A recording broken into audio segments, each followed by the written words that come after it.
Okay, dude, fuck it. Game Awards time. Once again, when there's like one thing that's going on, there is absolutely 0% chance I could do anything else. Everyone is being cringe and cancer as fuck. It's Game Awards time. Sorry. We are going to watch the Game Awards, okay? I can't deal with it. I know there's 20 minutes left, but they're already showing stuff, and nobody, and I mean nobody, wants to miss out on a single second of my fucking soy-facing ad! Oh, Bob! That's it! Game Awards!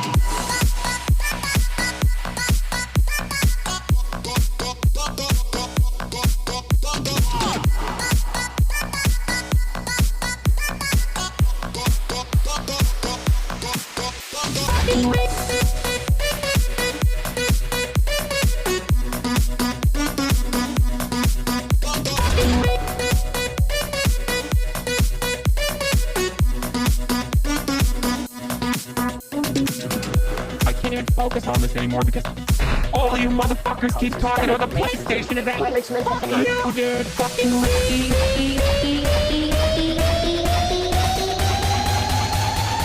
the fucking channel. Fuck, mommy. Sorry. Mommy. Sorry. Mommy. Sorry. Mommy. Sorry. Mommy. Sorry.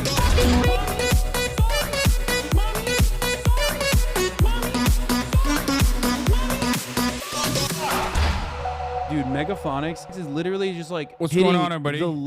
I hope everyone's having a fantastic evening, afternoon, pre-noon, no matter where you are in the world. I'm Hasan Piker, and this is the HasanAbi broadcast coming to you live from sunny California, Los Angeles, folks. We're live and alive, and I hope all the boys, girls, and MBs are having a fantastic one because today's a beautiful day. Today's a wonderful day. Today is a Monday. It's Monday News Day. Ladies and gentlemen, boys, girls, and MBs, it's Monday News Day, August 18th, 2025, 11:26 a.m. It's 77 degrees and sunny here in California, Los Angeles, folks. We're live. We're live, and I hope everyone's having a wonderful time. This is part of the broadcast where I tell you about my personal news about what's going on in the world of HasanAbi Piker in between the time period where I press the stop streaming button and press the start streaming button. So help me God, that's what I'm gonna do. And that is what is going on. That's what's going on in the world. In the world of HasanAbi Piker. And let me get started by saying yesterday into the broadcast, it was somewhat of a shorter broadcast. We were supposed to have some fun stuff, but it didn't turn out to be as fun. There was some incidents that took place, but it's all good. Ended the broadcast, and went and linked up with the boy Phineas and went and watched Weapons. That's right, ladies and gentlemen. I have a life. I have a life outside of the streaming space. And I did that. Sorry, no gaming. I know. I went and I watched the latest. This is a true story that happened in my town. This is the movie I watched. And let me tell you, bro. Okay, couple feelings straight off the rip. Okay? Weapons, very good. Terrifying. But they spam jump scares. Okay? So if you are not into jump scares, I'm going to keep it $150. This is not the movie for you, because as good as the movie was, they spam jump scares in it. Like, it's shameless. It's a shameless spamming of jump scares. No, they don't. What? They're only 4, and I counted. The first half is all jump scares. The second half is much better. I loved it. There were some weird moments in it. There were some definitely weird moments in it for sure. I mean, there was a lot of weird moments in it. Come on, it's not that scary. Okay, this is, you know what this is? This is like, because I've grown up eating peppers all the time, like super spicy food all the time. It's like when I tell someone, oh, that food's not spicy, and then people go, no, you're crazy. It's actually very spicy. Okay? The reality is I don't watch a lot of movies that are horror, in the horror genre. I just don't. I don't watch a lot of horror movies, and therefore, I don't have the built-in tolerance that a experienced horror enjoyer has. So for me,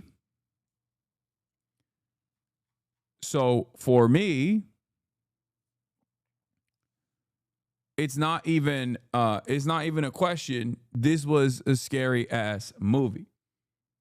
Okay? There was a gay dude sitting next to us and he was shrieking the whole time. 10/10 would recommend. How is it on gore? I love horror, but I can't handle gore. There's gore. There's definitely gore.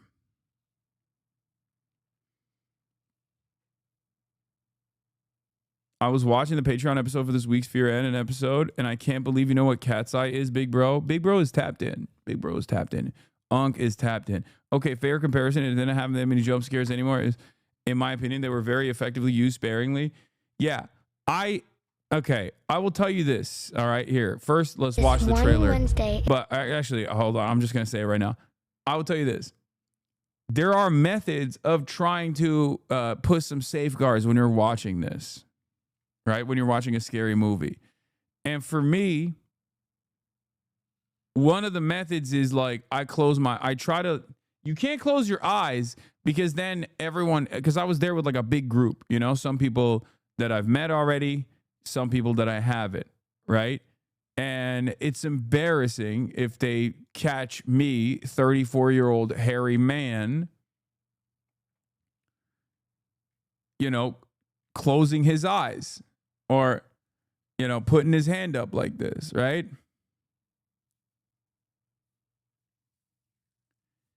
Putting his hand up like this, it doesn't work. But let me tell you something, okay? I didn't want to close my eyes either.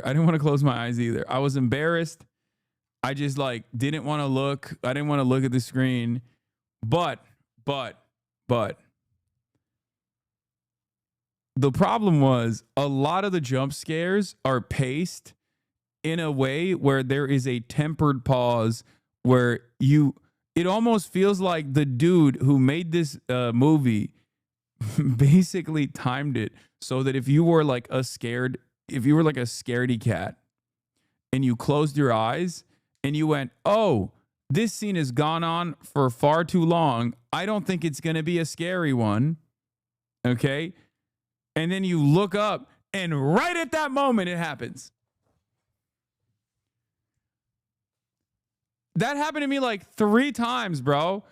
That happened to me 3 Zach Kreger, writer. fucking times, dude. I don't know what the hell Zach Kreger was doing. I mean, the shots were amazing, by the way. God damn, he was so good. We get jump scared by Cook CNN audio every single day in your stream. This movie is totally fine for chat. The direction was incredible. Some of those shots, you're like, that is wow. I mean, it was actually awesome. The scissor scene made me so unbelievable. Oh my God, I know. It was so crazy. Your dad would hate this movie. My dad would never watch horror. Are you kidding me? And director of Weapons. The guy who made this is from The Whitest Kids You Know and is like originally a comedy guy, but it definitely shows. Okay? It definitely shows. The only thing that I do not understand is the actual gun. It's shown one time and never again. I genuinely don't know what the fuck that was. I'm not giving you any big spoilers. I think it's literally in the trailer. It is one of the, I just don't understand that. I didn't understand what it was supposed to be. Like, it was a poster on the wall. Okay, but like, what's the analog? He said he didn't know what it meant, but he put it in anyways. Okay, I kind of like that. I love when a director's just like, yeah, I went crazy with that one. I just went nutty mode with that. Fuck it, you know? That's cool. That's cool. That's just, yeah, that's beast mode. That's beast mode. It's just like this thing that is so weird and never gets addressed at all. This thing, no, it has meaning. He's lying. No, I mean, why would he lie? Bro said, I don't know. It's tough. Won't look at a vegetable peeler the same again. Okay. There is like a lot of stuff happening in the chat where people who have watched the movie are saying things that won't actually spoil because you have no context to understand what it means. But like you're still going to say, don't do spoilers. Don't do spoilers anyway. Weapons is the only anti-pedophile movie. It's true.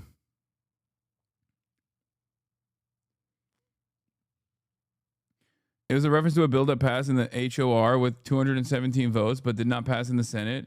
It would have prevented tons of deaths from school shootings. Wait, what? Really? Why did he say there's no reason for it then?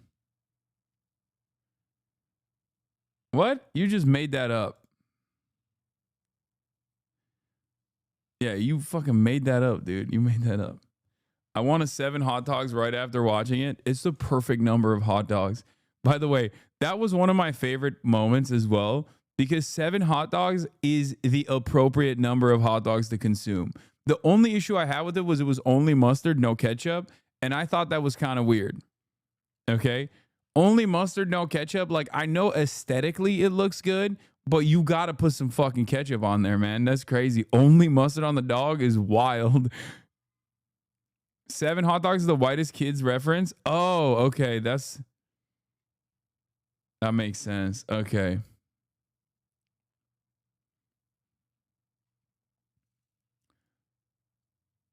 The bill is real, but he did say it came to him in a dream. House passes assault weapon ban that's doomed in the Senate. Democrats say the bill, which would reinstate a federal ban that expired almost 2 decades ago, is much needed response to recent mass shootings. Wow. Maybe that's why he saw it. Ketchup on hot dogs? What are you, a child?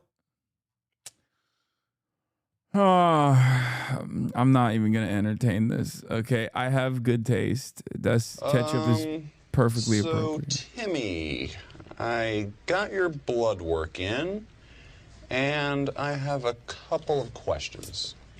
Okay. Just about how many hot dogs do you eat a day? How many hot dogs? Yeah. Geez. I don't know. I mean, some days I could eat a couple, and some days I don't eat any. Okay. Well, let's just say for an average, take your whole week and try to figure out what your daily amount would be. I have no idea. Just try. Okay.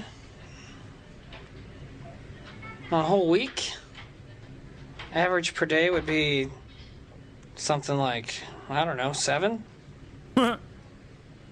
7 hot dogs? 7, yeah. A day. Is that high? It's a little high. No, I don't think so. No. I think 7 dogs is the appropriate number of dogs, brother. It is. It is. It is. It is. It is. It is. It is. That's crazy.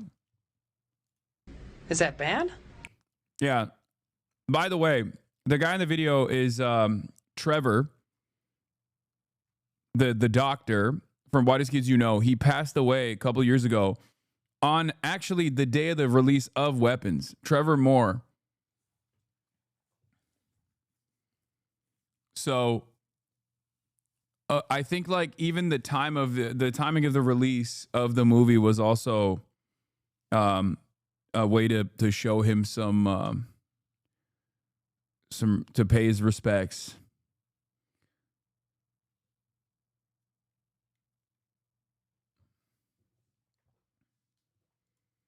The Whitest Kids You Know YouTube channel released this video the day the movie released. Weapons is a sequel. Oh, wow.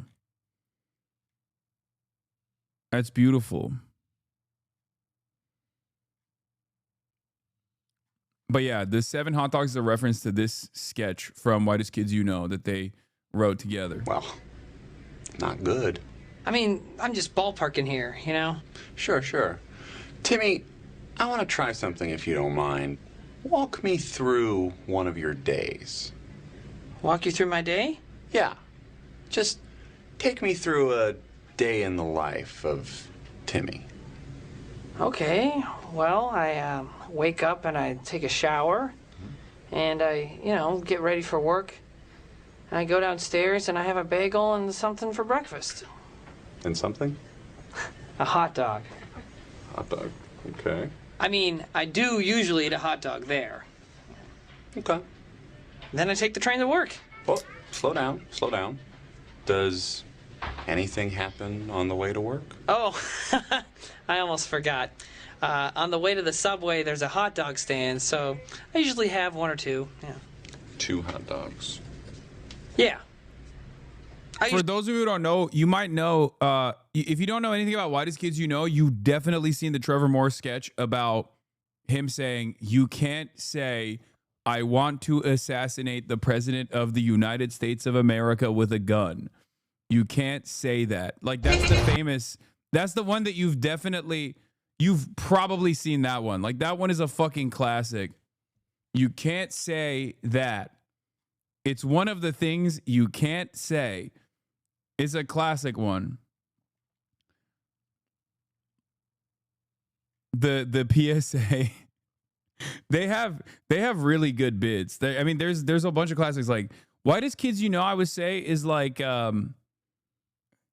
is a type of comedy that existed for a short period of time in the UK as well, with Brass Eye and all of those guys. That is just now gone. We just don't have it anymore, I don't think. People have tried to make it happen. People have tried to like do something similar to that, but it just like doesn't exist, I don't think. We're just not funny as a society anymore. We're just fucking ass. And it's not because there aren't funny people. It's just, I don't know. Ain't no time for funny business. Hi, I'm Trevor Moore. Did you know that it's illegal to say I want to kill the President of the United States of America? It's illegal. It's a federal offense. It's one of the only sentences that you're not allowed to say. Now, it was okay for me to say it right then because I was just telling you that it's illegal. You want to know why? You want to know why this is this is a sketch? Here, I'll give you an accurate reflection of the times as to why you can't do comedy anymore, okay? Because some motherfucker is going to clip him just saying this part, the illegal thing you can't say, and then go, this guy wants to kill the president of America. We have to arrest him. You know what I mean? That's where we're at. That's where we're at. And it's not about like being too woke to joke. It's just everybody is woke. The right wingers are woke. The liberals are woke. Everyone is behaving in the same way where they're like, no time for comedy for me. Okay? That's it. That's it. I mean, I deal with this on a daily fucking basis. I try to make jokes about like the otherwise incredibly cruel world that we exist in. And motherfuckers will clip it to be like, oh, we gotta kill this guy. Federal offense. It's one of the only sentences that you're not allowed to say. Now, it was okay for me to say it right then because I was just telling you that it's illegal to say, I want to kill the President of the United States of America. I'm not actually saying it. I'm just letting you know that it's illegal to say that. It's kind of like a public service. I'm letting you know so that you don't accidentally go out and say something like that. But what's interesting is that it's very illegal to say. Like yesterday, I suggested that as a public service, we should have like cops do, the cops should just like eat it, right? At protests, like you bring a cop out, only hand-to-hand combat to release stress, okay? There was 1 million people that heard that and went, this is my opportunity to shine. I am going to use this as a way to say, Hasan wants police officers to be shot in broad daylight in the streets, gunned down, fucking, or whatever number of different like schizophrenic hallucinations. You can't even make a goddamn suggestion jokingly. Okay? It sucks. Everybody fucking cries. Everybody fucking cries about everything. No more charitability. The internet and clip culture and the mean ways that we exist have truly destroyed one aspect of comedy. Okay? One aspect of like just making jokes, being a silly little guy. You can't be a silly little guy anymore. It's fucking annoying. Everybody has to some motherfucker has to take what you're saying sincerely, as though you are suggesting it as a real thing. And the algos are basically pumping that kind of attitude.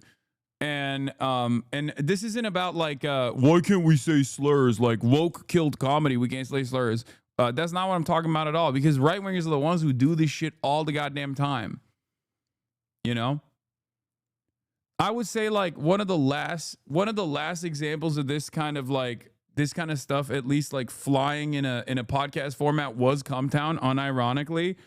And it was a beautiful moment in time, which is part of the reason why I think a lot of people do actually look back at that fondly and remember it fondly, even if they were like, even if they were kind of upset about it. Gladys-on agrees with our VP. True meaning of a man is just telling some jokes. Our vice president said that. Which, the real vice president or the shadow vice president?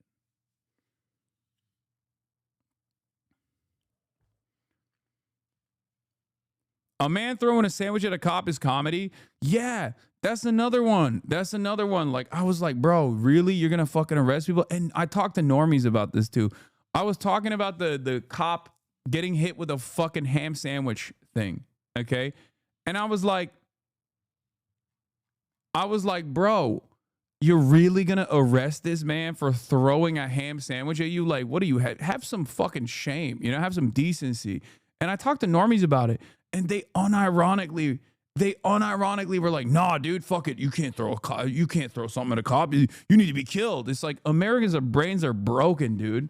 We used to have healthy attitudes. We used to be a real nation. People used to not really fuck with cops all that much. You know what I mean? People understood.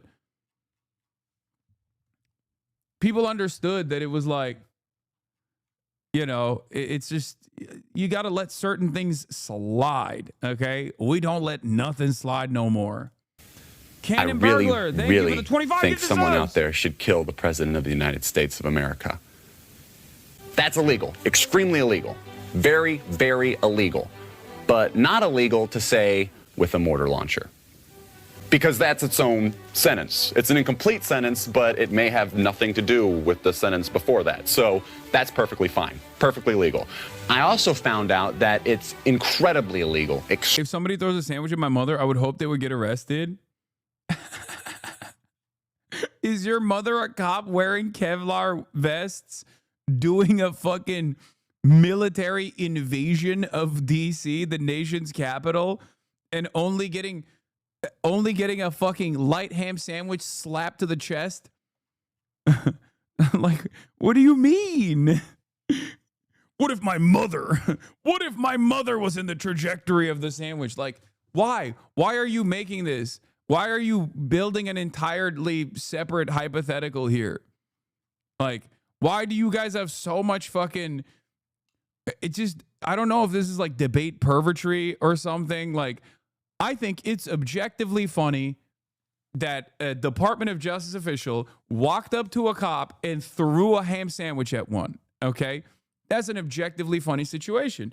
I think it's entirely overkill to hunt this dude down and arrest him and hit him with a litany of different crimes, like assaulting an officer with a delicious weapon. Like, it's just crazy. No, you were going to get shaken for that statement. I think it's an objectively funny thing. Okay? It's an objectively funny thing. People get so fucking mad. If people are crazy. People are fucking nuts. I don't know. I don't know how to deal with it anymore. You're getting more trolls because last week you said you don't get hogs anymore. I know, that's true, but this one's not a hog. I think this was just a person who just wants to be contentious. Extremely illegal to go on television and say something like the best place to fire a mortar launcher at the White House would be from the roof of the Rockefeller Hewitt building because of minimal security, and you'd have a clear line of sight to the president's bedroom. Insanely illegal. Ridiculously, recklessly, insanely illegal. Yet even more illegal to show an illustrated diagram. Insanely illegal. Ridiculously, horribly, felonious because they will come to your house in the middle of the night and they will lock you up. Extremely against the law. One thing that is technically legal to say. Dude, remember. Once again, you cannot post the diagram of the doohickey that was used in the assassination of Shinzo Abe as a quote retweet of a sitting senator demanding that people kill protesters. You can't do that, okay? Also illegal. It's not allowed. I'm telling you right now, you cannot post the doohickey, the diagram of the doohickey, the handmade, artisanal, farm-to-table weapon that was created in the assassination of Shinzo Abe as a quote retweet of Senator Tom Cotton's post on Twitter about killing American citizens for the crime of doing a First Amendment protected demonstration. You can't do that. Okay? You cannot do that. It is illegal. It is illegal. Don't do that. Yeah. But do you see what I mean? Like that. Yeah. This I'm showing you right now. This illegal. Okay.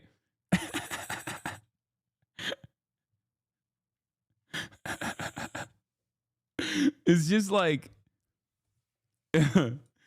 it's just so, it's so funny that like all of the people who think the peak of comedy is like saying the N-word will unironically look at stuff like this and to this day still go, this person wanted to assassinate a sitting senator. He did a death threat to a sitting senator. Like, that's crazy. That's crazy. What do you mean? Why are you fucking concern trolling? Shut the fuck up. Anyway. And we just, it's just funny because like we unironically have to sit around and act like this is a sincere concern being demonstrated by people. A sincere concern demonstrated by really scared people. Really worried people. Like, this is causing a lot of instability.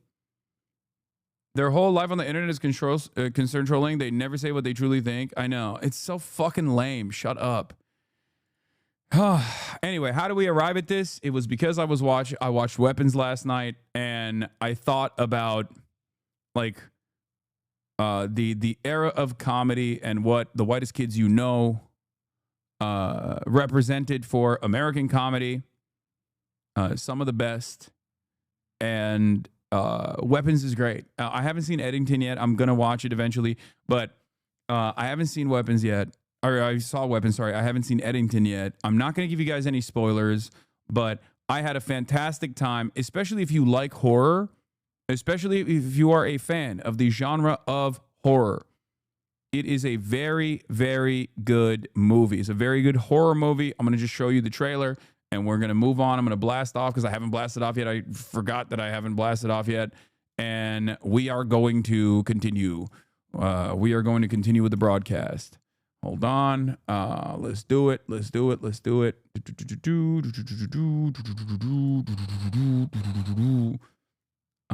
We're blasting. We're blasting.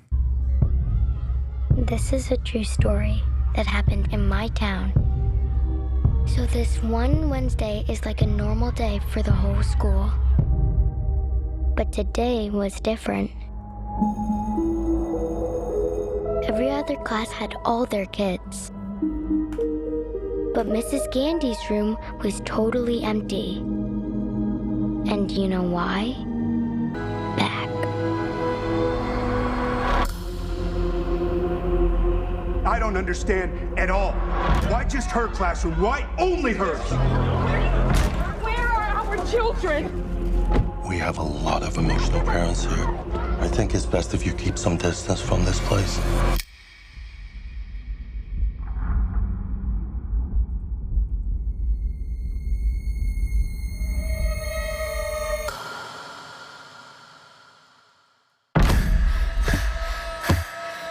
There's even a scary moment in the fucking trailer, bro. Matthew, where are you?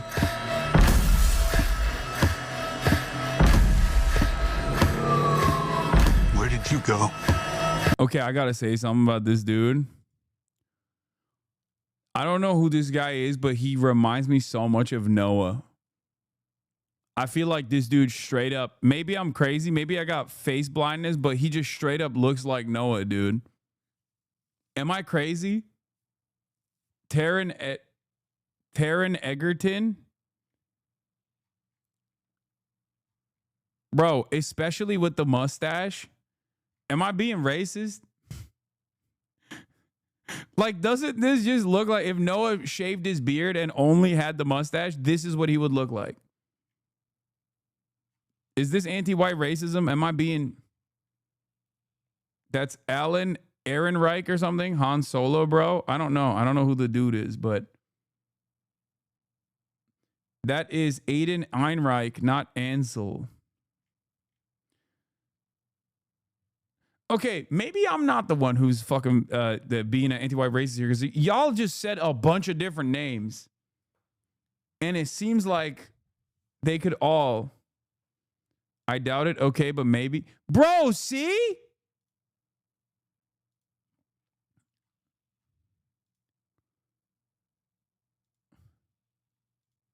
Come on, dude. Am I crazy?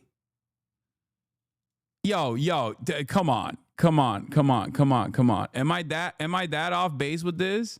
Or did I cook?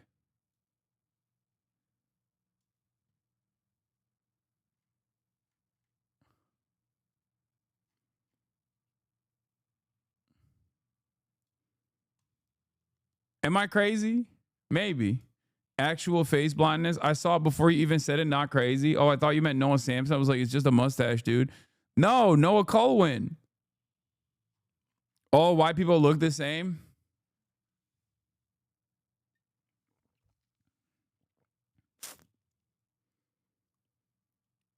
Wait, is this a picture? Why does Noah look like he go 2-3 year Dagestan? Yeah. Updated playlist. Trump live with European leaders. All right, let's just get started. Fuck it. Let's talk about the actual issues and the actual things that matter. All right, let's get into it. But it would be, I like the ceasefire from I'm gonna blast off. Does anyone have a blast off meme right now? But I believe a peace agreement at the end of all of this is something that's very attainable, and it can be done in the near future. With all of the wars that I got involved in, we only have this one left. Of course, as I walk out the door, there'll probably be a new one starting, and I'll get that stopped too. But I thought this was going to be one of the easier ones. It's actually one of the most difficult. They're very complex. The next step would be for a trilateral meeting, and that will be worked out. And I just look forward to working and having a great result. We're going to spend a lot of time today talking about, and we're really honored you guys came over. I mean, these are the heads of major countries and respected all over Europe. And they speak for, largely, I think I should say, but pretty much for the other countries of Europe. And we will come to a resolution today, I think, on almost everything, including probably the security. And that's pretty much the story. I'd like to say, Mr. President, would you like to say something? You have the media. If you want, you could come over and you could stand, you could use mine, or you could just turn around, whichever you feel comfortable with. Thank you so much. I can speak without microphone. Thank you so much. I think that we had very good conversation with President. Bro, we can't hear you if you speak without microphone. It really was the best one, or sorry, maybe the best one will be in the future. But it was really good, and we spoke about very sensitive points. The first one is security guarantees, and we are very happy with President that all the leaders are here, and security in Ukraine depends on the United States and on you and on those leaders who are with us in our hearts. They have been online before yesterday, and etc. So a lot of countries on the side of Ukraine, our people, and all of us want to finish this war, stop Russia and stop this war. We spoke about it, and we will speak more about security guarantees. This is very important that the United States gives such strong signal and is ready for security guarantees. The second point, or maybe the first, humanitarian direction, very important to exchange all the prisoners, and I think that President will help, and I was very thankful to your wife again, Mr. President, for the letter about our abducted children, and I hope that really it's not a suit. He's not wearing a suit. For the people he is to swagged bring out, though. I wouldn't say this is a suit. He's just wearing a jacket. No? And be happy. Get the people back, yeah. Yes, this is so important, and I'm happy that we discussed it, this track with the President Trump, and I hope that we will find decisions. And then what is very important, that all the sensitive things, territorial, etc., we will discuss on the level of leaders during trilateral meeting, and President Trump will try to organize such meeting, and he said that he will come or not come. Ukraine will be happy if you both participate. Want me there, I will be there. Yeah, yeah, you know thank you. And I think this is very important. Yes, so security guarantees, bringing kids back, and all our people, not only warriors, first of all warriors, and all the civilians, journalists, a lot of people in prison. So we need them back. And guarantees which will work for the years. We spoke about it, and I showed the President a lot of details on the battlefield, on the map. Thank you so much. Thank you for the map, by the way. Good map. It was great. Good map. I'm thinking how to take it back. We'll get you. Also, I we think blasted that off. Let the people know. We had constructive, specific meeting. Let the people know we're live. We're live. Let it be known. All the leaders who are here, and you help a lot, and so we are happy that we have such big unity today. Thank you, Mr. President. Thank you very much, for hosting us. Mr. President. I think you'll see that President Putin really would like to do something else. I think when we set that up, when we do, I think it's going to be when, not if. I think you're going to see some really positive moves. I know there's over 1,000 prisoners, and I know they're going to release them. Maybe they're going to release them very soon, like immediately, which I think is great. But we're going to set that up today after this meeting. So very good and great remarks. I appreciate it.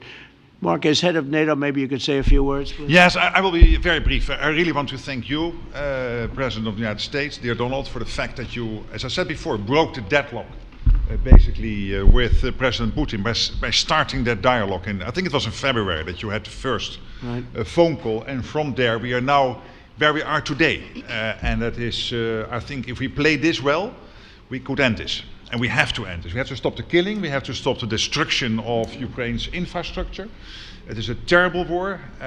So I'm really excited. And let's make the best out of today and make sure that from today onwards, we get this thing to an end as soon as possible. I really want to thank you for your leadership, what you are doing for Volodymyr, but of course also all the European colleagues. It is really crucial. And the fact that you Dear Daddy Trump, I want to thank you for your leadership. Guarantees is a big step. It's really a breakthrough, and it makes all the difference. So also thank you for that. Well, NATO also has agreed. I just don't understand why Zelensky. Look, Zelensky seemingly looks happy. It's 2%. There wasn't. So I don't know what the fuck they told him, but that's a big difference, and so we appreciate that. That was a great move. Thank you very much, Ursula. Maybe on behalf of the Commission, you could say a couple of words. Yes. Thank you very much. It's a pleasure to be here, and it's a very important moment. Indeed, we are here, Europeans, as friends and allies. We had a fantastic NATO summit. Together as the two largest and biggest economies in the world, we had the largest trade deal ever agreed. And now we are here to work together with you on a just and lasting peace for Ukraine. Stop the killing. This is really our common interest, stop the killing. And indeed, it's very good to hear that we're working on the security guarantees, Article 5 life security guarantees, so important. But I want to thank you also that you mentioned the thousands of Ukrainian children that have been abducted. And as a mother and grandmother, every single child has to go back to its family. This should be one of our main priorities also in these negotiations, to make sure that the children come back to Ukraine to their families. Thank you. And we did. I was just thinking we're here for a different reason, but we just a couple of weeks ago made the largest trade deal in history. So that's a big thing, and congratulations. That's great. Thank you very much, Ursula. Mr. Chancellor from Germany, a very great leader. Mr. President, Please. dear Donald, many thanks for having us today. I think this is extremely helpful that we are meeting and hearing that the two of you are having such a good meeting today here in Washington. The next steps ahead are the more complicated ones now. The path is open. You opened it last Friday. But now the way is open for complicated negotiations. And to be honest, we all would like to see a ceasefire, the latest from the next. Am I crazy? This is not how they were talking before. You ask European leaders about Russia, they were talking like King Von. And now they're like, oh, we want peace. We've always wanted peace. Peace is the best possible solution. What happened? They literally, they are so fake, bro. What happened? I'm not even kidding. Like they used to be like, oh, we're gonna make the guns talk. We're gonna make our guns do the talking. Should be a trilateral meeting. Yeah, we're sliding for Zelensky. We're sliding for Zelensky all day, every day. We're gonna send. Keir Starmer said he's gonna send the British military. We can do that. I will say, and again, Macron was like, we might use nukes. You know, I mean, he didn't say that, but I like, haven't had a ceasefire. We just got into negotiations, and one of the wars was, as you know, in the Congo was 31 years long. Another one that we settled last week with two great countries was 35 years going on, and we had no ceasefire. So if we can do the ceasefire, great. Oh my God! And he just keeps repeating it until it becomes a truth, I guess. Many other points were given to us. Many points were given to us. Remember all the wars I ended? Go ahead. Well, thank you very much, Donald, Mr. President, for hosting us today in this important meeting. And I think it is an important day, a new phase, after 3 years and a half that we didn't see any kind of sign from the Russian side that there was a willing for dialogue. So something is changing, something has changed, thanks to you. Thanks also to the stalling in the battlefield, which was achieved with the bravery of Ukrainians and with the unity that we all provided to Ukraine. And the reason why I mention it is that we also have to remind that if we want to reach peace and if we want to guarantee justice, we have to do it united. So that's why it's a very good day, the one it's so funny that these like highly educated, well, not Maloney, she sucks, but like a lot of these guys are highly educated libs, right? They have a decent understanding of the world. I might not agree with their worldview, but like they're not stupid. So when they fucking hear Donald Trump be like, I'm ending all the wars, including the one in Congo, I ended the India clash, like they just have to sit there and be like, yes, Mr. President, you did do that. They know that's not the truth. But what can you do in the situation? He just kind of sits there and he's like, I've done it all. I've ended wars that you didn't even know. Like, they literally just have to sit there and appease him. So we are always ready to bring our proposals for peace, for dialogue. It's just like something a permanent we have to build operation. together to guarantee peace and to defend the security of our nation. So thank you, Mr. President, for hosting us. Thank you very much. Emmanuel? Thank you, Mr. President, for organizing this meeting and for your commitment. And everything was said, but I just have to say here, everybody around this table is in favor of peace. And we work very hard, and we've worked very hard during the past few years to have a peace which is a robust and long-standing peace. This is why the idea of a trilateral meeting is very important because this is the only way to fix it. And by the way, I think as a follow-up, we would need probably a quadrilateral meeting, because when we speak about security guarantees, we speak about the whole security of the European continent. And this is why we are all united here with Ukraine on this matter.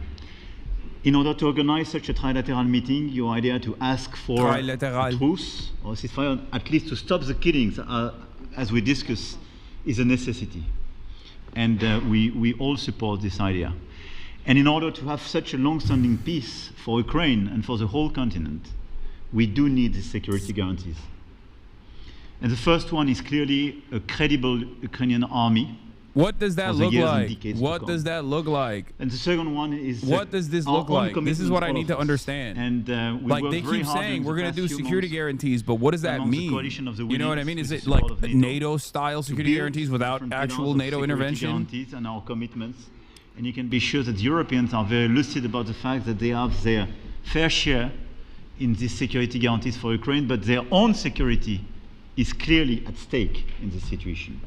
So you can count on us, as we can count on you, in order to deliver this robust peace for both Ukraine and Europe. Thank you very much, Emmanuel. Mr. Prime Minister. Thank you very much, Mr. President, and thank you for hosting us here. Can I start where Emmanuel started, which is we all want peace. The war in Ukraine has had a huge impact, particularly on the Ukrainians who've borne the brunt of it, but it's also had an impact on Europe and on the United Kingdom. There's not a family or community that hasn't been affected. And when we talk about security, we're talking about the security not just of Ukraine, we're talking about the security of Europe and the United Kingdom as well, which is why this is such an important issue. I think this is such an important meeting.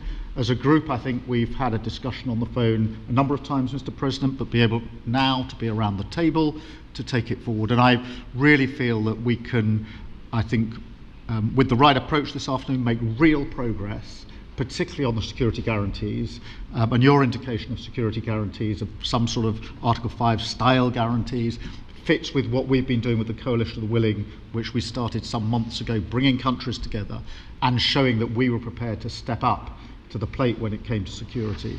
With you coming alongside, the US alongside what we've already developed, I think we could take a really important I don't know. Maybe this is like a face-saving operation for the West and America's like military prowess or something, where they just have to make it seem like they're actually standing down from the Russian incursion with 20% of Ukrainian territory and perhaps even more now being relinquished to Russian control, and they're just saying like, but we actually did such a good job. Thank you for being prepared to take that forward. You know what I mean? I don't know what the security guarantees are going to look like. I don't even know if like Vladimir Putin is actually going to follow through on the conditions of the ceasefire. I don't know what the actual details of the ceasefire look like currently, but it doesn't. Difficult issues to a head. I don't know. It doesn't feel like this is anything different than just straightforwardly saying like, no, you get all of your maximalist positions, but please promise that you're just not going to hit Ukraine any harder. Thank you for that. Well, thank you very much. And, you know, it's very interesting because this is the first for the White House. You can't say that very often. It's seen a lot over the years. Maybe they're just like presenting this as a way to be like, see, we tried to do a peace. I could see them doing this as a way to be like, see, we try to do peace. Putin is actually the big hurdle to peace. And maybe they're going to get Donald Trump to finally recognize that Putin is a hurdle to peace or something. But then again, then you're back to square one. And the number of weapons you send to Ukraine is not going to actually make up for the lack of manpower. So even if you go back to square one and you just thank you very much, get Mr. everybody President. involved in like think in the past defensive posture for Ukraine, it doesn't change the dynamic on the battlefield unless there's like actual military military intervention. The fact that we're around this table today is very much symbolic in the sense that it's Team Europe and Team United States helping Ukraine. And the progress that we're looking out. Do you think Putin is a hurdle to peace? I mean, considering that he did invade Ukraine, yes. Which are a big part. he is the warring party here. He is the belligerent. Towards a process with a trilateral meeting with you. Yes, I do think and that. President Putin and President Zelensky. Some of the international media might wonder, why is the president of Finland here? I think the reason is probably you got to get out of your that we rational might come bag from on a this small nonsense. country, None of this is but rational. We have a long border with Russia, over 800 miles. I'm noticing of course, a significant lack of Turkish presence at this table, and it's frustrating me. From World War II, the Winter War, and the War of Continuation. And if I look at the silver lining of where we stand right now, we found a solution in 1944, and I'm sure that we'll be able to find a solution in 2025 to end Russia's war of aggression and find and get a lasting and just peace. The situation is very difficult, but that's why we're here. Thank you, Alex, very much. Good job. So we're going to be meeting for a while, and we're going to discuss some of the issues. And I don't think there's any issue that's overly complex. It's at a point now where people want to do things. I really do believe. I've known him for a long time. I've always had a great relationship with him. I think that President Putin wants to find an answer too. And we'll see. And in a certain period of time, not very far from now, a week or 2 weeks, we're going to know whether or not we're going to solve this, or is this horrible fighting going to continue. We'll do our best to get it ended. And I believe you have two willing parties, and usually that's good news, but two willing parties that want to make a deal. And we'll journey together, and we'll go over, and we'll see if it can be done. And it's possible it might not be able to be done. On the other hand, it's possible it will, and we're going to save thousands and thousands of lives a week. And so it's something we really have to do. And or at least we have to give it our best. It's all you can do. You can give it your best, but I think we may have a very good outcome. So I want to thank you all, and the media, I want to thank you. We're going to be staying here for a little while. Then we're going to walk over to the Oval Office, and we're going to have another little discussion about similar matters. And then they're going to go home to their great countries and report. And I'm going to remain here and work, and you're going to go and work. We're all going to be working. We may be in a different location, but that's what we know how to do is work. But I want to thank the media. Has been actually very fair, generally speaking, very fair.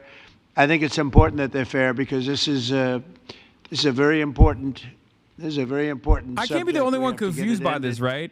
And like, so am I? I feel like I'm not alone in this, right? There is like this is a confusing set of events that has taken place specifically around the issue. They just keep having meetings, whether it be Vladimir Putin coming to the United States of America or whether it be European leaders coming to the United States of America, and there is no negotiation.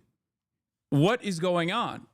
They just keep saying it's at the table, it's imminent, but they never actually define what the terms are, and they don't even we don't even know. It's just a meeting about a meeting. It's a meeting about a meeting for another meeting in the future at a certain point, at a certain date. And I truly don't understand what is happening here. Blue Anon was right. Just admit it. Wake up, HasanAbi. No, I don't think it's like Agent Krasnov shit. I said this already. Looking at what has taken place so far, especially in the aftermath of that Trump meeting with Vladimir Putin, I came to the conclusion that is maybe not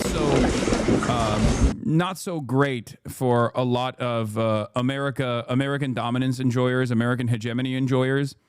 But I came to this conclusion that I think Trump doesn't have any other way out of this. I don't think any American president would have a different way out of this. It's just like, they tried it. They tried to, atrophy the Russian military. They tried to destroy the Russian economy in the process with the mother of all sanctions. And ultimately, Putin kind of won. And I don't know, when Trump said to Zelensky, you don't hold all the cards. I think he after this meeting with Vladimir Putin, I realized that, America doesn't have any of the cards here either. Because if the ultimate solution here is just an escalation to nuclear warfare, in that regard, this is one of the first instances where a direct military intervention from a foreign adversary against an American proxy, against a Western proxy, if you want to see it that way, led to the foreign adversary winning.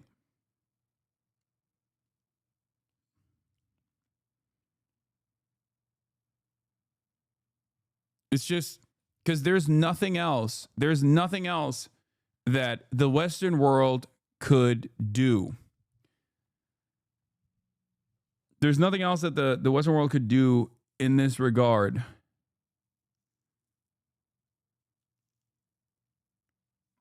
I wouldn't even consider Afghanistan to be similar to this. Vietnam is a good example, I would say.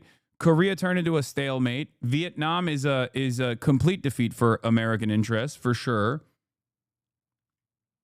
But even then, like, this is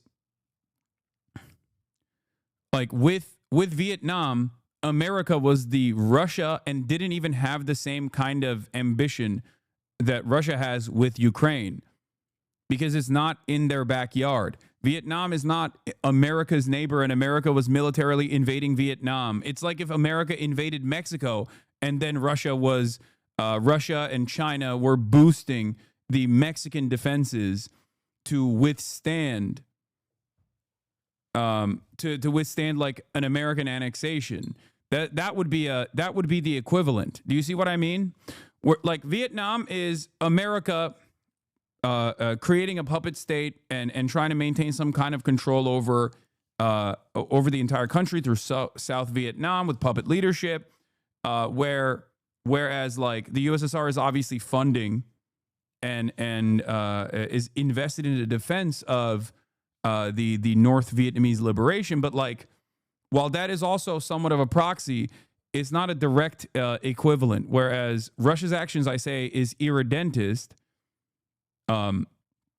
With the investment into annexation, like permanent territory acquisition, and they seemingly won. They got their desire. Russia lost McDonald's because of this war. Now they're eating healthier, and Trump got scared seeing how low the Russian military's cholesterol results are. Okay, dude.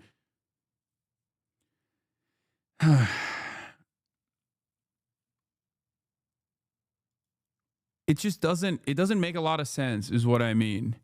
It just, like, they talk about how there is going to be a managed resolution, an end to this conflict. You're using words that people who should be understanding aren't.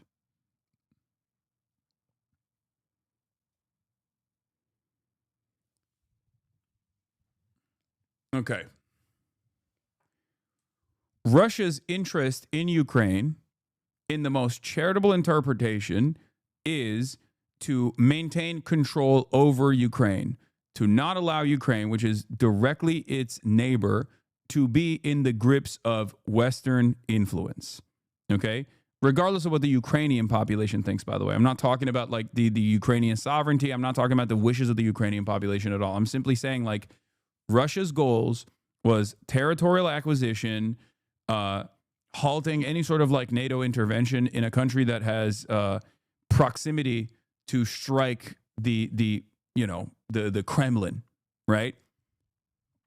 They obviously also, with Crimea, wanted to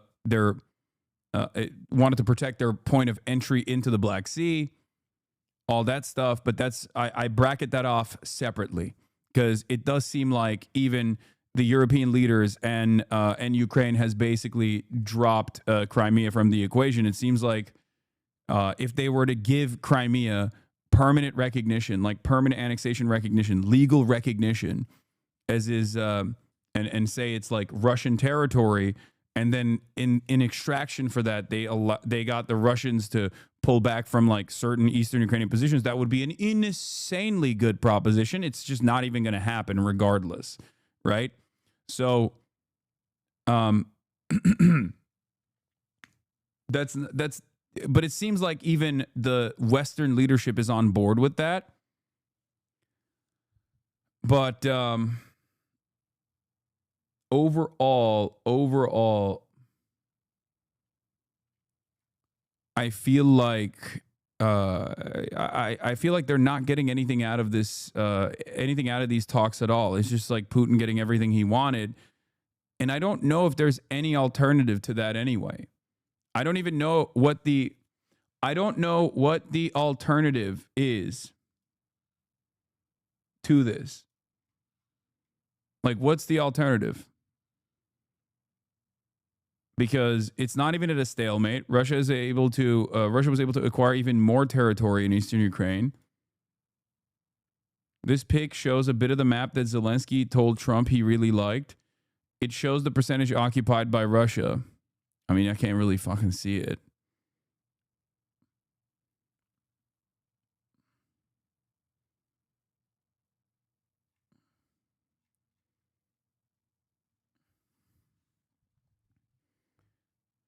I don't get one thing. The West is telling how important Ukraine is for their safety and how important it is to provide them with weapons because they should not lose the war. Why the fuck don't they send their own soldiers then? As long as Ukrainians die, it's a war they should be fought. The fuck?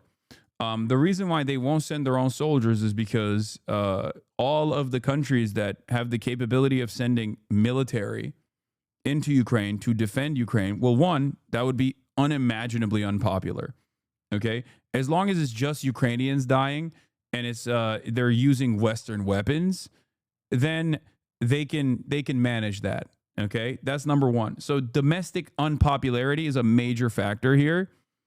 But the second part of the equation, perhaps the most significant part of the equation, is that if two nuclear armed nations or any nation that is under a nuclear security treaty like NATO were to go to war with one another, like official hot war with one another, that would trigger nuclear holocaust. That would trigger mutually assured destruction. That is the reason why they haven't sent troops into Ukraine. That's the biggest reason. And I think Vladimir Putin knows that, and that's part of the reason why he was able to push and push and push into Ukraine, knowing full well that they would not be able to amount a significant military force to withstand the Russian meat grinder trench warfare techniques, where they just basically bum rush further and further into Ukrainian territory because it's a significantly larger country. So NATO, which in other circumstances is supposed to be a security agreement, right, ended up becoming a bit of a problem for American interests, because that way you can't get France or the UK or Germany to send in troops to Ukraine because they're a part of NATO. That way you can't get Turkey to send troops into Ukraine because they're a part of NATO. If the Turkish military is directly in hot battle with the Russian military, all of a sudden Russia and Turkey are in war. If Russia attacks Turkey, okay, then you're triggering Article 5. Now you have a nuclear arms treaty going up against a foreign adversary that it was designed to be that it was designed to threaten, that also has nuclear arms. So in a weird way, NATO actually ends up being an anchor around the weight of American foreign policy, only because Russia was able to succeed militarily. This is why I kept saying, like, one of the weird solutions that I see is like is it's not going to happen, but one of the only solutions in this circumstance is, like, if you truly want to militarily defeat Russia, you have to go and fight to defend Ukraine. That's it. You have to send soldiers to defend Ukraine. That's an incredibly unpopular prospect to begin with. That opens you up to Russian counters. That opens you up to going into battle with Russia. And you can't do that when you have NATO anyway. For some reason, I'm skeptical that most NATO countries would actually go to arms if Article 5 was triggered. I feel like a lot of them would try to find some loophole to justify not doing it. I don't disagree with you. I think I've said this before. I don't think America would, like, the American calculation of, like, defending Poland or defending Estonia, Lithuania, any of the Baltic countries does not revolve around, like, genuinely caring about the lives of people that live in the former Eastern Bloc or whatever. It actually is about defending America's military prowess around the globe. And in that situation, if Russia had the smoke, they would just let it go. Potentially.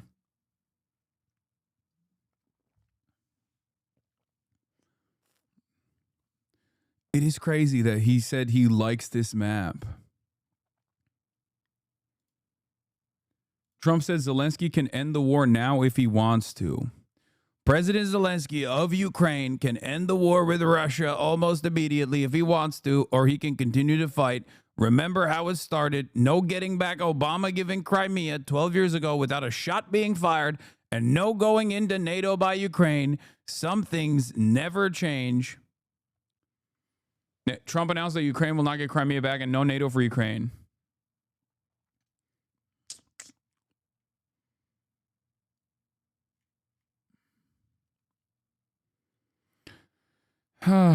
Sending troops is one thing, but closing the sky over Ukraine and shooting down the constant barrage of drones would be quite helpful. Why Israel getting this treatment?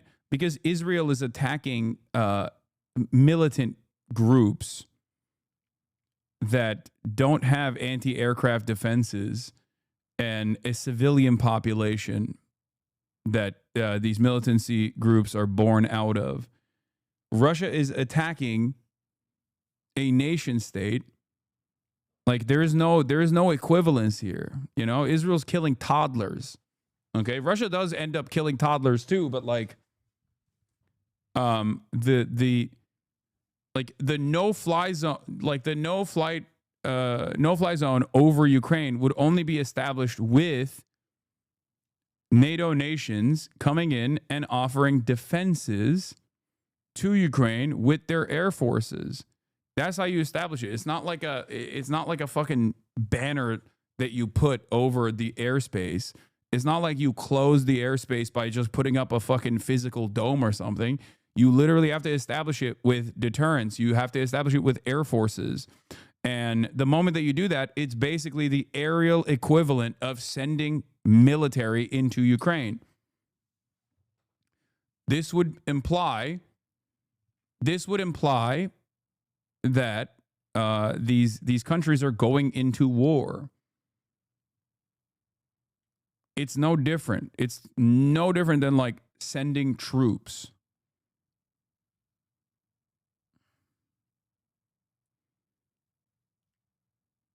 Ukraine has to take the L here. No, like it sucks. Russia was unjustifiably aggressive, but as an American who doesn't want more wars, we have to make Zell Disney take this deal. No, I mean, I think that Zelensky doesn't have a say in this process at all. Not even from the start. So I think this is more so just like America trying to find a good PR way to get out of this. What are you even saying, lol? What do you mean? I'm not even. It's not even about like making Zelensky hold the L or something, okay? Because he's already doing that. He's going above and beyond by shitting on Zelensky like the last time he had that meeting. It was embarrassing. It was disgusting. It was fucked up. But I think that also serves a role in basically making it seem like America's washing its hands from this. And it was maybe just the foreign leadership or the former leadership's fault that America's even in this quagmire to begin with. I'm worried that after the war ends, Europe and the U.S. will try to normalize relations with Russia and they will never face accountability. There's really no justice when state actors are involved, huh? Yes. If the West had been even more supportive early on, letting Ukraine use long-range missiles, sending jets, and setting up a no-fly zone, etc., is there any chance this could have turned out differently? No, because no-fly zone was always a red line that they were not going to cross for the reasons that I mentioned. It's like the same as sending fucking military. Do you not understand? You cannot establish a no-fly zone by saying it's a no-fly zone now. You have to set up military deterrence, and Ukraine doesn't have the capabilities because they tried. To destroy like Russian air superiority early on, they were able to take out a bunch of. I mean, they were able to establish some semblance of deterrence with anti-aircraft weaponry and things like that in the Ukrainian Air Force. But overall, a no-fly zone could only be implemented by Western forces and their Western air forces specifically, and that would require, just like sending military troops on the ground into Ukraine, that would require having, Polish Air Force fly over the Ukrainian airspace to literally shoot down Russian aircrafts. That would be the same as going into direct battle. And as long as Poland and as long as all these other countries are under the security banner of NATO, then that is the maximalist position. It automatically triggers nuclear deterrence. It automatically triggers nuclear retaliation. And that's the reason why they never did it. That's the reason why it was a non-starter. It wasn't even like, no serious person was actually discussing these options. Well, thank you very much. It's an honor to have the president of Ukraine with us. We've had a lot of good discussions, a lot of good talks, and I think progress is being made, very, very substantial progress in many ways. We had a good meeting, as you know, just a short while ago with the president of Russia, and I think there's a possibility that something could come out of it, and today's meeting is very important. We have, I guess, the seven very powerful leaders from Europe, and we're going to be meeting with them right after this meeting, and thank you very much for being here. Thank you so much, Mr. President. If I can. This is also interesting. Brian Allen, based on reports, including from those even from Fox isn't denying it, it looks like Trump's Alaska summit went sideways, and the staffers like Caroline Levy and Steve Witkoff reportedly left ashen and wide-eyed. I wasn't in the room, but if seasoned operatives come out looking like they saw a ghost, that's panic. Whatever Trump agreed to or failed to push back on clearly set off alarms, and judging by the rush of European leaders of the White House afterwards, the damage control started before Air Force One even landed. Having said that, today's meeting with Zelensky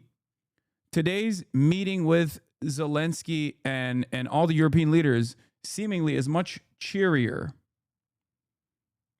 which implies that either, I mean, there's something in it that we don't understand, that I don't understand, that I don't see, that clearly there's something there that is clearly positive for them, that they think is good.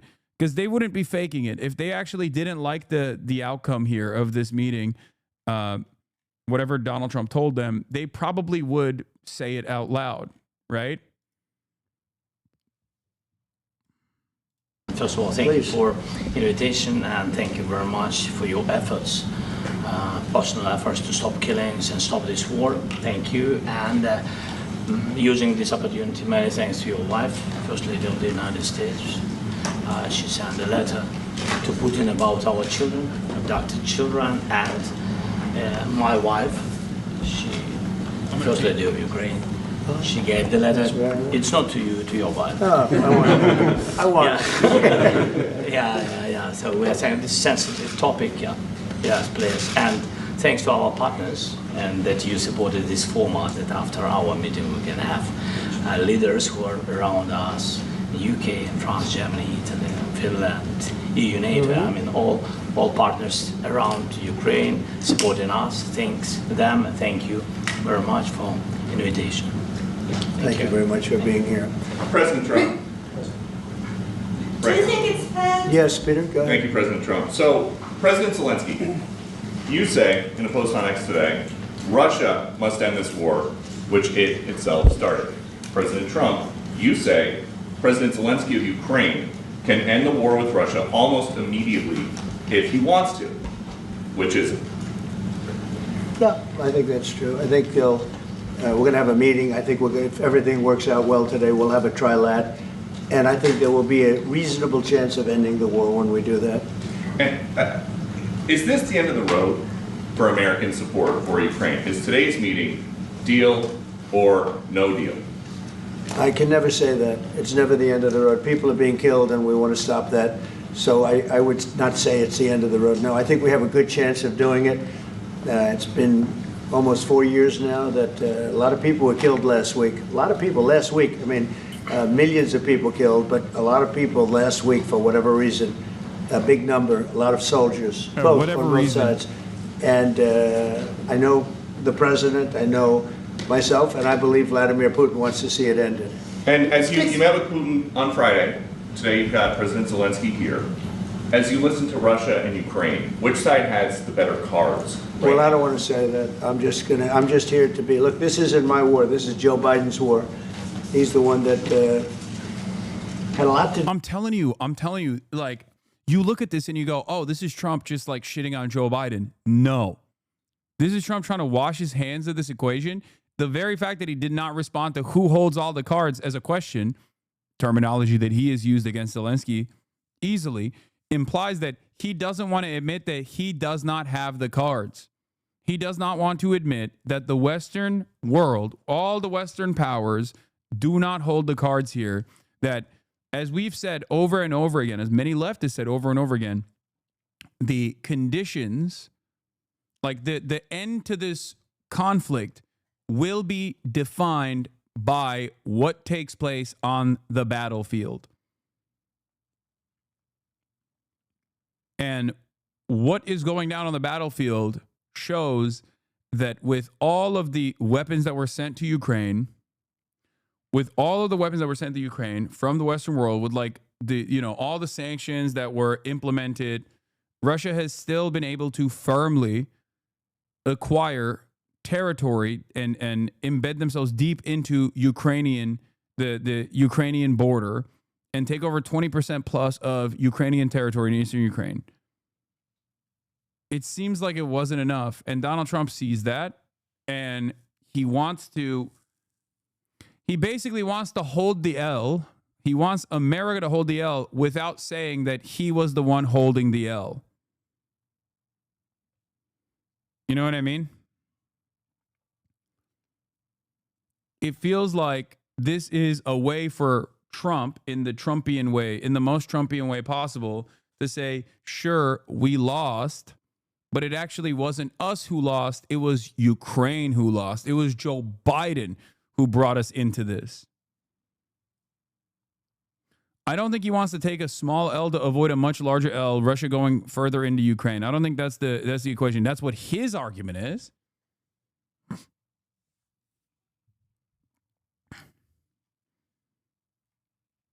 But I think he's just like trying to do a Trumpian exit from all of this. Vibe check. A notably different tone in the Trump-Zelensky Oval meeting. A stark juxtaposition for the first White House encounter. When baited with a question about whether Ukraine or Russia holds the cards, a throwback to the first meeting when Trump said Zelensky doesn't hold the cards, POTUS did not bite. Even the wardrobe issue was addressed by the same reporter who criticized Zelensky for not wearing a suit last time. This time, Brian Glenn, Marjorie Taylor Greene's boyfriend, told Zelensky he looks great. Seems clear neither leader wants to get out ahead of the high-stakes closed-door discussions that will get underway shortly. Do with this happening, and we want to get it ended, and we want it to end good for everybody. We want it to end good. The people of Ukraine have suffered incredibly. President Zelensky, are you prepared? This is the most insane position. I'm a reformed IDF soldier, so I support Gaza because of you. I still support Russia, though. Brother, that is the most insane thing I have ever heard in my life. You got to give that up. You got to cut that. If you were capable of recognizing that Israel is doing a genocide, as someone who lived in Israel, as someone who fought for the Israeli occupying force, you can't be serious about like Russia doing a good job here. This is not this is a brand new sentence because most people, like, there are a lot of people in Israel that are pro-Russia, okay? Israel is like little baby Russia, basically. But that's crazy. That is a brand new sentence. Something deep in the Israeli psyche that must support war crimes, if not theirs, someone else's. This is a normal position around the world. Yes, it's just not a normal position in Israel. It is the most abnormal position in Israel that you can arrive at, especially if someone is like an anti-Zionist now. They probably are pro-Ukraine as opposed to pro-Russia. Or, well, not necessarily pro-Russia, but like it wouldn't say that like Russia is doing a good job. You know what I mean? Being pro-Russia is the normal position. I've been explaining this to you guys over and over again. Yes, for much of the global South, they literally do not see Ukraine as a country that is stuck between a battle. They don't see Ukraine as like being manipulated and being destroyed in the process. They see Ukraine as a Western proxy.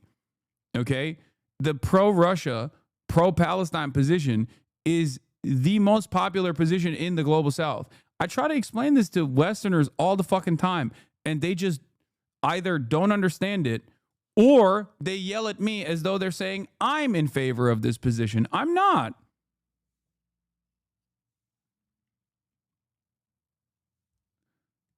But if you were to like get out of your bubble, there are probably a lot more people on the planet. So much of the global South is just less enlightened than you. I'm not even pro-Russia, but damn, it's not about being less enlightened. It's about vengeance. It's about demanding vengeance. It's about assuming that the enemy of your enemy is your friend. That's what it is.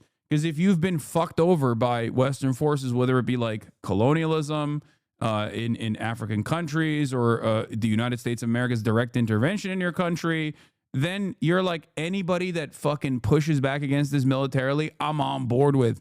It's a campus position that people arrive at because of their experiences. I'm saying that Russia's interest in this is not to like fight Western imperialism, okay? But a lot of people who have been victims to Western imperialism see it as that.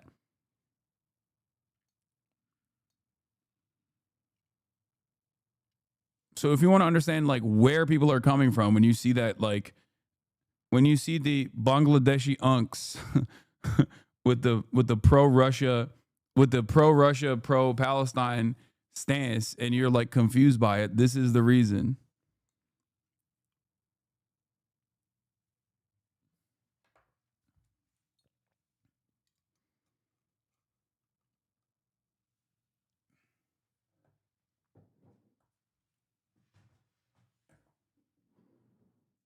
It is funny though, because like even an accurate reflection of like what the rest of the world feels about this, even me like bringing this up pisses a lot of people off, and they fucking act as though that's my position. It's not. I'm just telling you what their opinion is.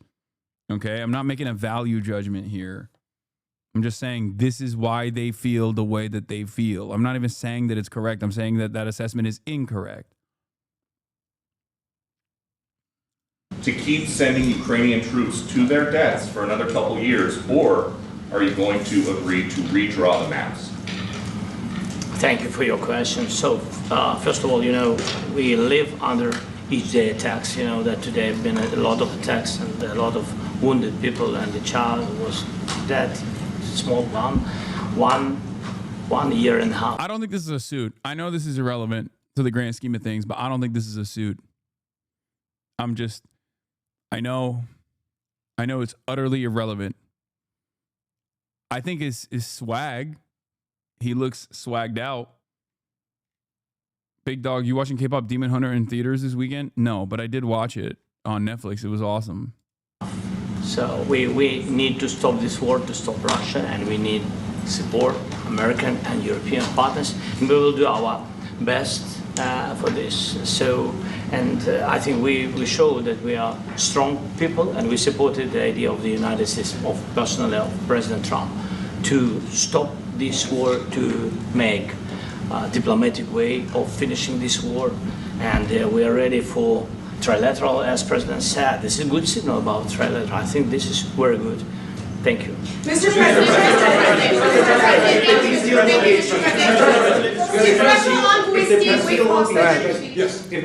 if the peace deal will be achieved, are you? I love how Chad is pretending like there isn't a lot of pro-Ukraine and pro-Israel people out there. Yeah, no, that's the other side of this, which is also, again, incredibly incorrect of an assessment to make. But there's a lot of people in the West that are pro-Israel and pro-Ukraine. The numbers have actually diminished now. Okay. But it is a common position. At least it's like the only position that Western leadership has. It's the only position that like Western governments have. That is their position.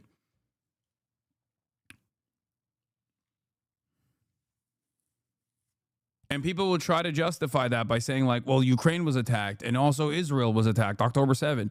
But that is that's the other side of the story.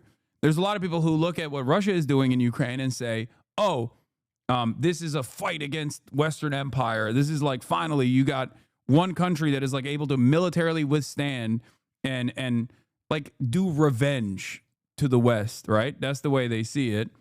And then on the opposing side, you have all the people in the Western nations who are looking at like Russia's incursion into Ukraine and are terrified about this. And or you got like pro-NATSEC liberals, like pro-NATO liberals who are just saying that they're pro-Ukraine and also literally pro-Israel. Not recognizing how insane and how untenable and how utterly hypocritical this position is. Someone being pro-Russia and pro-Israel would be insane. Haven't met one of those. Israelis. I've definitely met pro-Russia and pro-Israel people. MAGA. Okay? Some of the MAGA base are pro-Russia because Russia is fighting woke, and pro-Israel because Israel high. Israel is the Holy Land. Okay? There are pro-Russia, pro-Israel people. They're just called Russians. They're also called Israelis of Russian descent, of Russian background. So, that's definitely not I mean, it's marginal in the grand scheme of things. It's like a much smaller percentage of the population if you adjust it to the entire world, but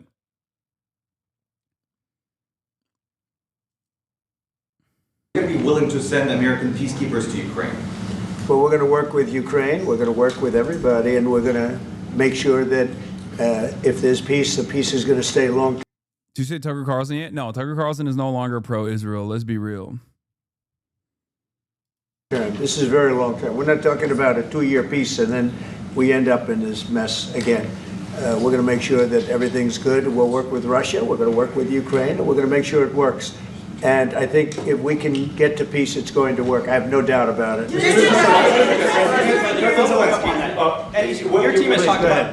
team has talked about security guarantees. Could that involve U.S. troops? Would you roll that out in the future? We'll let you know that maybe later today. I think pro-Russia, pro-Israel is like the South African, like the white South Africans who left after the dissolution of the apartheid and went to Israel. They're just one note. They don't care who's doing it. They just like war crimes. They just like dominating people. They're like, nah, it's fine. If there's another country, it doesn't matter. Any country that's doing it, I'm in favor of. You know what I mean? Like, there are people that did that, right? There were people in South Africa that after the dissolution of the apartheid in South Africa were like, oh, I'm not going to live in a country full of black people where I can't dominate them. I'm going to another country where I can be a part of the in-group that will dominate the out-group. Instead, I'm moving to Israel. It's kind of like that. It's kind of like that. They're just like, I like attacking civilian infrastructure. I am in favor of blood and soil narratives. I like it no matter where it's coming from. Okay? I like war crimes. I like blood and soil politics. I'm just on board with it no matter who's doing it. I don't give a fuck. We're meeting with 7 great leaders of great countries also, and we'll be talking about that. They'll all be involved, but there'll be a lot of help. When it comes to security, there's going to be a lot of help. It's going to be good. They are first line of defense because they're there. They're Europe. But we're going to help them out also. We'll be involved. Mr. President, Vladimir Putin mentioned that the war will not end without addressing the root causes of this war. Have you had an understanding what are the root causes of this war? Well, look, the war is going to end. When it ends, I can't tell you, but the war is going to end, and this gentleman wants it to end, and Vladimir Putin wants it to end. I think the whole world is tired of it, and we're going to get it ended. It was, I've done 6 wars. I've ended 6 wars, and oh my God! Oh, I've ended 6 wars, even more wars than you haven't seen before. And it's like you can just basically lie about the Congo whichever way you want, because who's going to question it? It's not like people were privy to what the fuck was going on anyway. So even if the conflict is still going on, no one is going to investigate this statement. So he can just say it. Just make up new shit. Make up fake countries that don't even exist. Be like, I ended Myanmar. Countries that do exist. I ended Myanmar. I did that. That was me, right? It's not like you've got any journalists in that room going, well, that's not true. Why are you saying that? I ended Sudan. I ended it.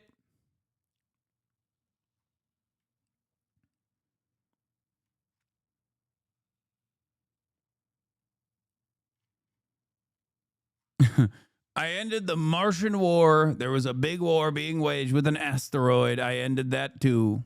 But this maybe would be the easiest one, and it's not the easiest one. It's a tough one. A lot of reasons for it, and they'll be talking about it for a long time. But they'll be talking about the others. Look, India, Pakistan. We're talking about. That's racist. Assuming Americans don't care about wars in Africa. Shaking my head. Yeah, exactly. They don't. They don't. The big places. When you look at, you just take a look at some of these wars. You go to Africa and take a look at that. Rwanda and the Congo, Republic of the Congo. That's been going on for 31 years. And so we've done a total of 6, and we really have 6, not including the fact that we obliterated, and it turned out to be a total obliteration, the nuclear, as you said, the future nuclear capability of Iran. And this one, I think we're going to get solved also. I feel confident we're going to get it solved. Thank you, Mr. President. Can you tell us about your conversations with European leaders and the Republic of Congo, condominiums, they're making a Trump Tower. They need to see to support an end to the war? Yeah, well, we're going to be meeting with a great representative group and 7 very powerful, very big countries, great people, all friends of mine and friends of yours. And we're going to have some suggestions made. They want to see peace. They would like to see peace. They call it Republic of Congo. I call it Republic of Condo. Condominiums, Trump Towers, left and right. In the red. President Trump, do you think it's fair to, for Ukraine and for Russia to achieve a lasting and durable... Yeah, I ended 6 wars is his, like, Brandonized version of, I did NATO! Like, that's it.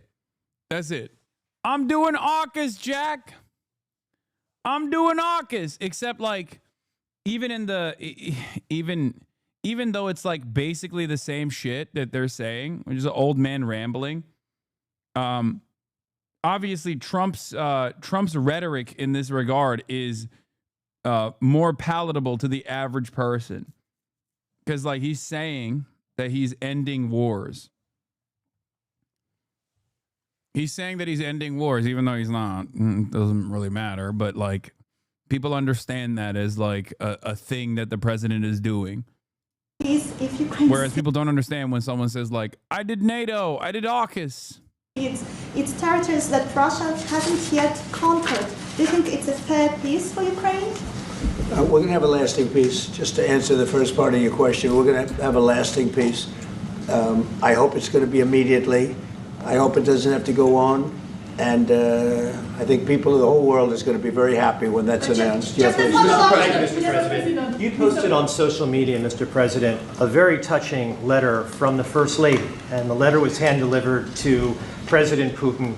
And it calls for an end to the war, essentially, because of the children and the children's future. Why did the First Lady feel that letter was necessary? Was it because she believes that Mr. Putin is the aggressor in the war? Is a similar letter being hand-delivered to President Zelensky? So the First Lady felt very strongly. She's watched the same thing that you watch and that I watch. I see things that you don't get to see, and it's horrible. But when she's got a great love of children, she has a wonderful son that she loves, probably more than anybody, including me. I hate to say it, but She loves her son. She loves children, and she hates to see something like this happening. And that goes for other wars too. I mean, she sees the heartbreak, the parents, the funerals that you see on television. Always funerals. We want to see something other than funerals. No, she felt it was a beautiful letter. It was very well received by him, and she did ask me to say, you know, she would love to see this end. She would love to see it end, and she says it very openly, very proudly, and with great sorrow because so many people have been killed. Mr. President, last week, Brian, go ahead, Brian. Yes, sir. I've got a question for each of you. Yes. First of all, Mr. President Zelensky, you look fabulous in that suit. I said the same thing. Yeah, you look. Oh, clown show, dude. Fucking clown show. That's what this is. It's a real dog and pony show. A real clown show. Good. I said the same thing. Yeah, looks good on I you. said to the one that attacked you last time. Yeah. See, now he's I remember that. Yeah, I apologize to you. You look wonderful. No, my first question for you, President Zelensky. In the same suit. You see, I changed, you are not. Maybe yours is much better than mine. Real quickly, upon peace, God willing we get peace, are you open to holding an election in your country? Yes, of course. We are open for election, yes. We have to do safety circumstances, and a little bit we need to work in the parliament, because during the war you can't have elections, but we can do security. We need, maybe, how to say, we need a truth, yes, everywhere, in the battlefield, in the sky, in the sea, yeah, to make possible for people to do democratic, open, legal elections. So you say during the war you can't have elections. So let me just say 3.5 years from now.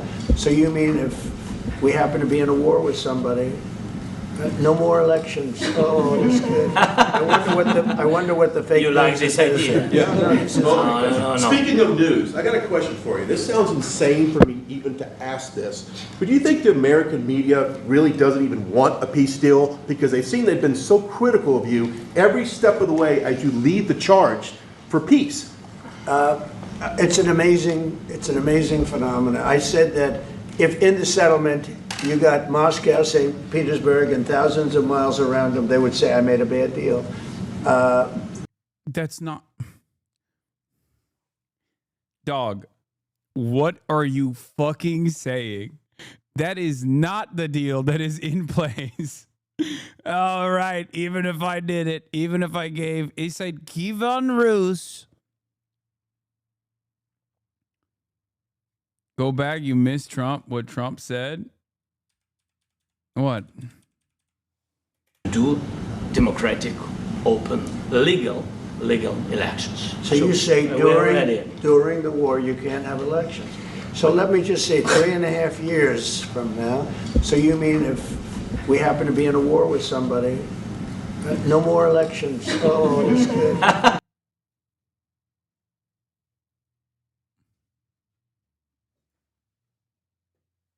You're right, I did miss that. Even Kaya got up for that one. She changed positions. I like that. I like that. No, I said no new wars, but it turns out if there is a new war, maybe no election in 3.5 years here in the United States of America.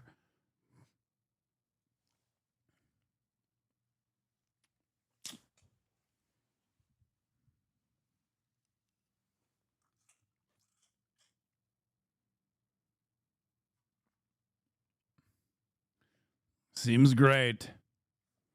Seems great. Mexico looking so good. Mexico looking so good. Looking ripe. I wonder what the fake. You like this idea? Yeah. No. Speaking of news, I got a question for you. This sounds insane for me even to ask this, but do you think the American media really doesn't even want a peace deal for peace? If in the settlement you got Moscow, St. Petersburg, and thousands of miles around them, they would say, I made a bad deal. Well, that's not the settlement, is it?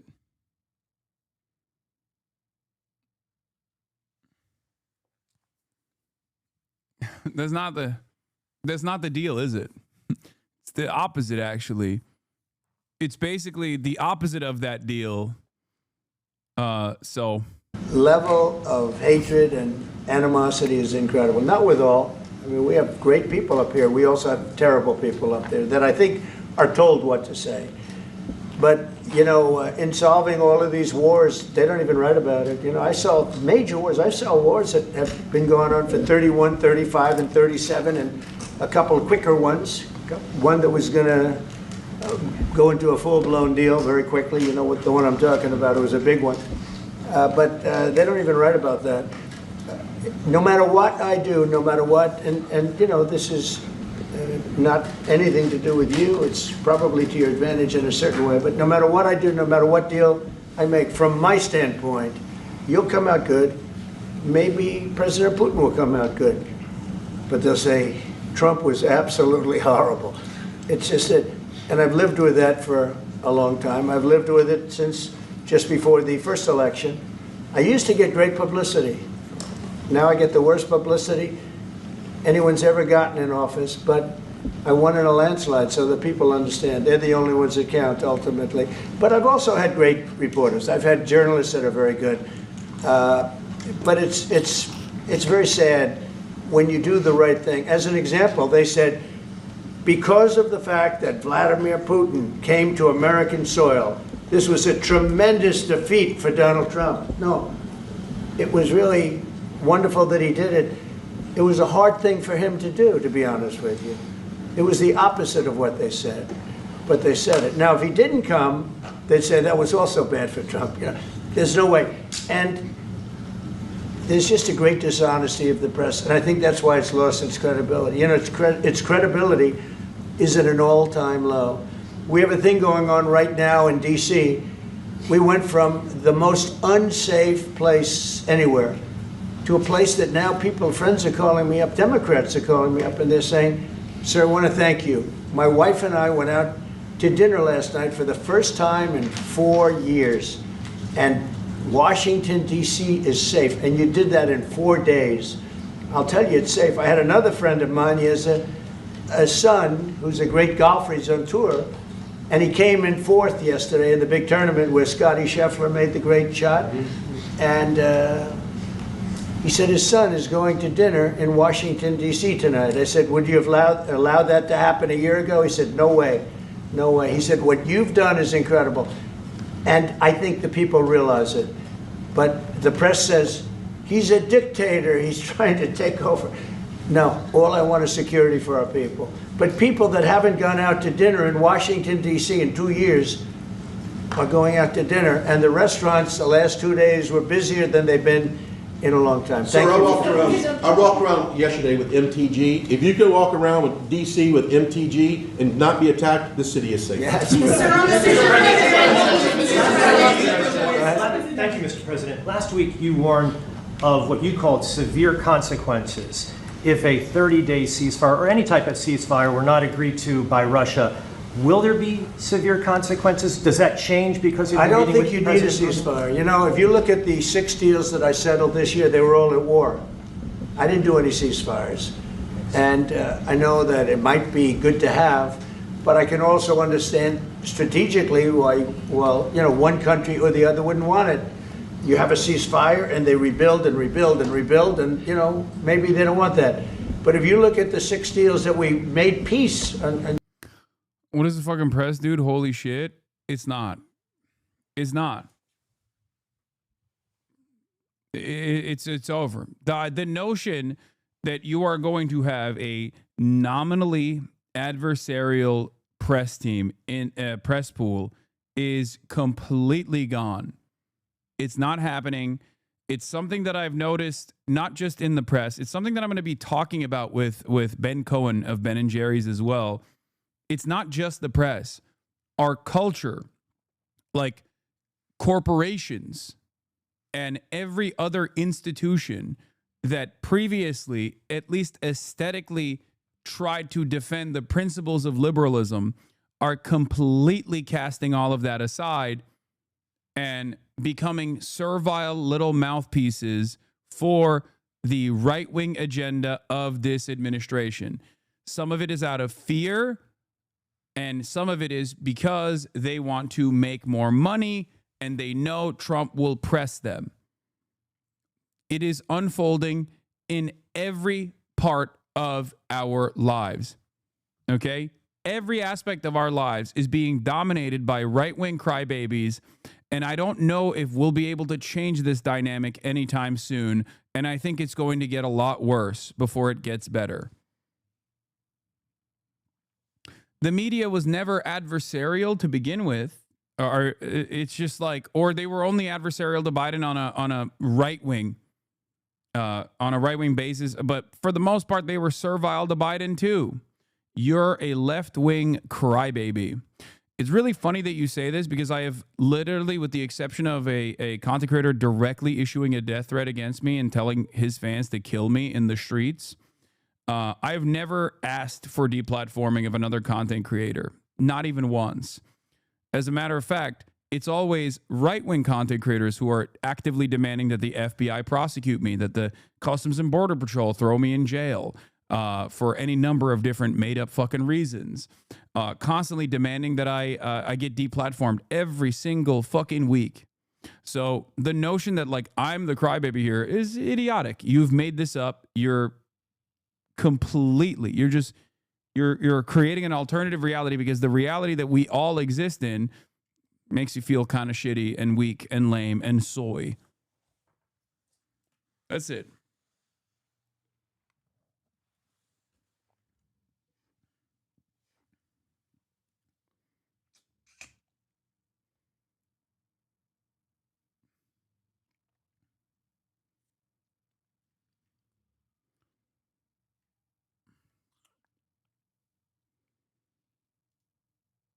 Anyway.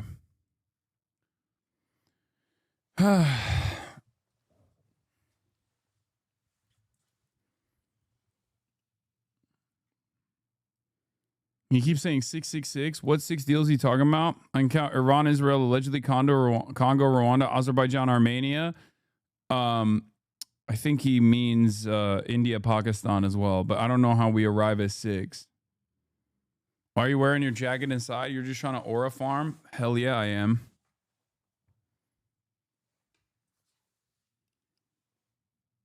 I have a friend who I recently learned is a D-fan who has always been a liberal and fought against me. I now realize why. He never wanted to talk issues and just wanted to shit on us all amount. Yeah. For many of those people that get their notes from content creators, I try to stay away from that parasocial back and forth, that parasocial drama aspect of things, because I think it's better to be issue focused. But for many people, they simply analyze a lot of this stuff off of content creator drama. They don't actually care about the issues, because if they did, they'd be like, I don't have any issue with this fucking guy. He advocates for the same things that I advocate for. What the fuck are we talking about? Anyway, that's irrelevant. Let's continue. You know, long-term, long-running wars, I didn't do any ceasefires. Would I like the concept. You know, I like the concept of a ceasefire for one reason, because you'd stop killing people immediately, as opposed to in 2 weeks or 1 week or whatever it takes.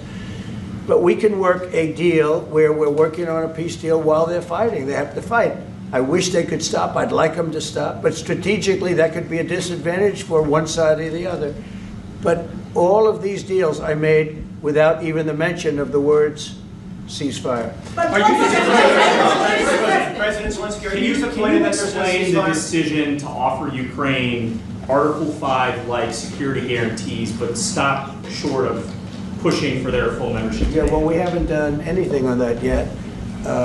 If you look back and you go back long before President Putin, it was always a statement that they would never allow Ukraine into NATO. So that was a statement that was made, but we haven't discussed any of that yet. We're going to be discussing it today, but we will give them very good protection, very good security. That's part of it. And the people that are waiting for us, they are, I think they're very like-minded. They want to help out all. Thank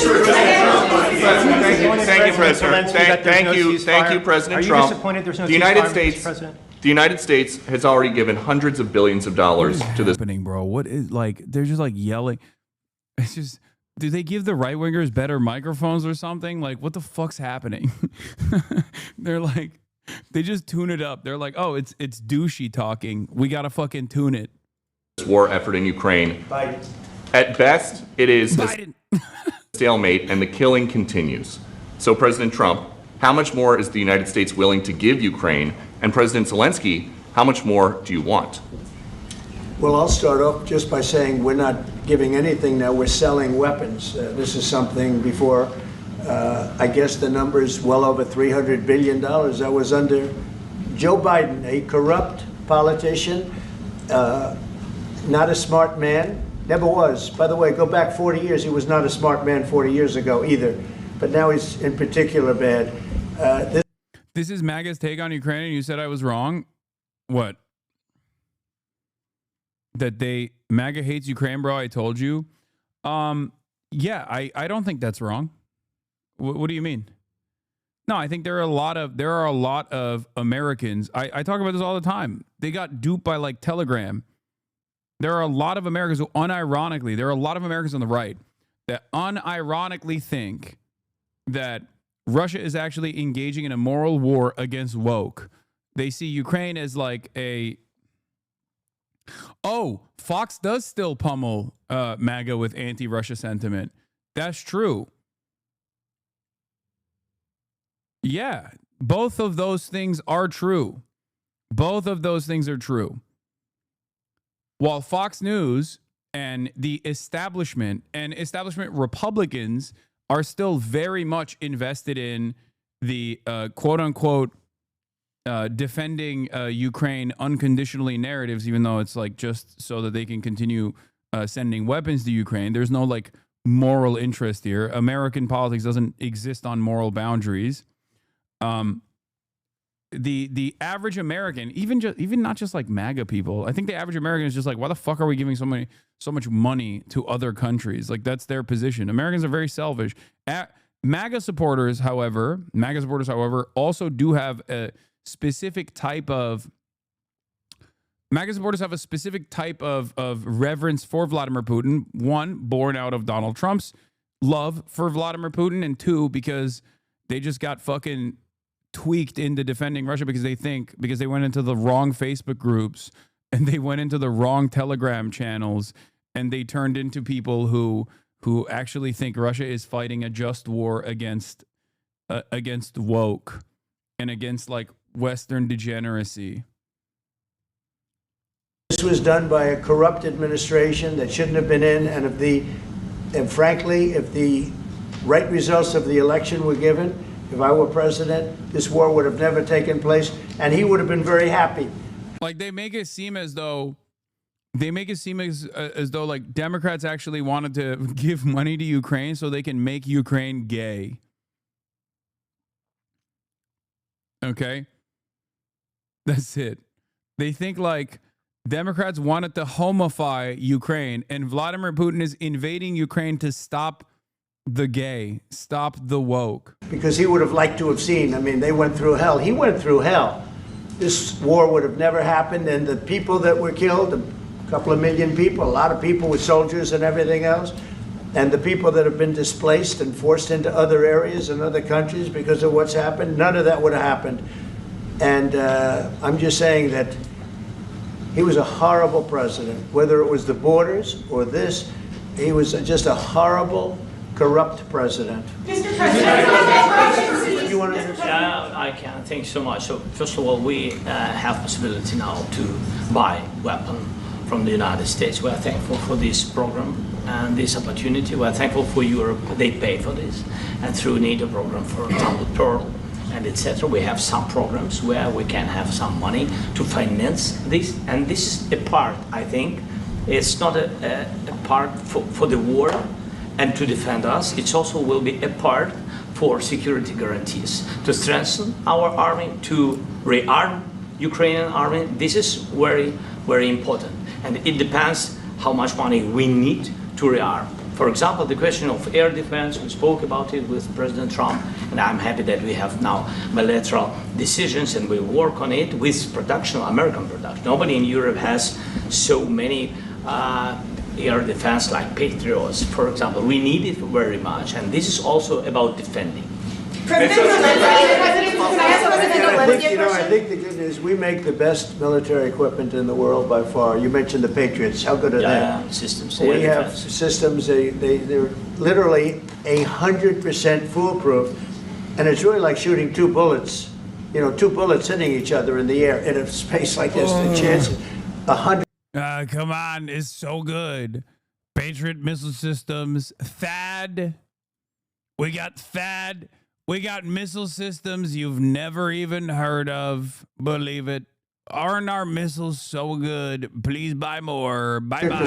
It's 99 to 100%. So we sell the equipment to NATO. And NATO does what, I don't know what the arrangement is that you have with, but I know that they want you to have the equipment. And we're getting the best equipment in the world, but they pay us for the equipment. Under Biden, it was just crazy what was going on. I believe the number is over 300. I think it could be $350 billion worth of equipment and money and everything else. And we've made more progress in settling this war in the last 2 months than they made in 4 years. This should have been settled a long time ago, but it should have never happened. Yeah, please. Real quickly, you pushed out on social media. Brian, go first. You pushed out on social media about doing away with mail-in ballots and potentially electronic voting machines. Can you expand on that and how important Well, that's a very off topic, just really quickly. Mail-in ballots are corrupt. Mail-in ballots, you can never have a real democracy with mail-in ballots. And we, as a Republican Party, are going to do everything possible that we get rid of mail-in ballots. We're going to start with an executive... Guy who was literally shitting on Zelensky.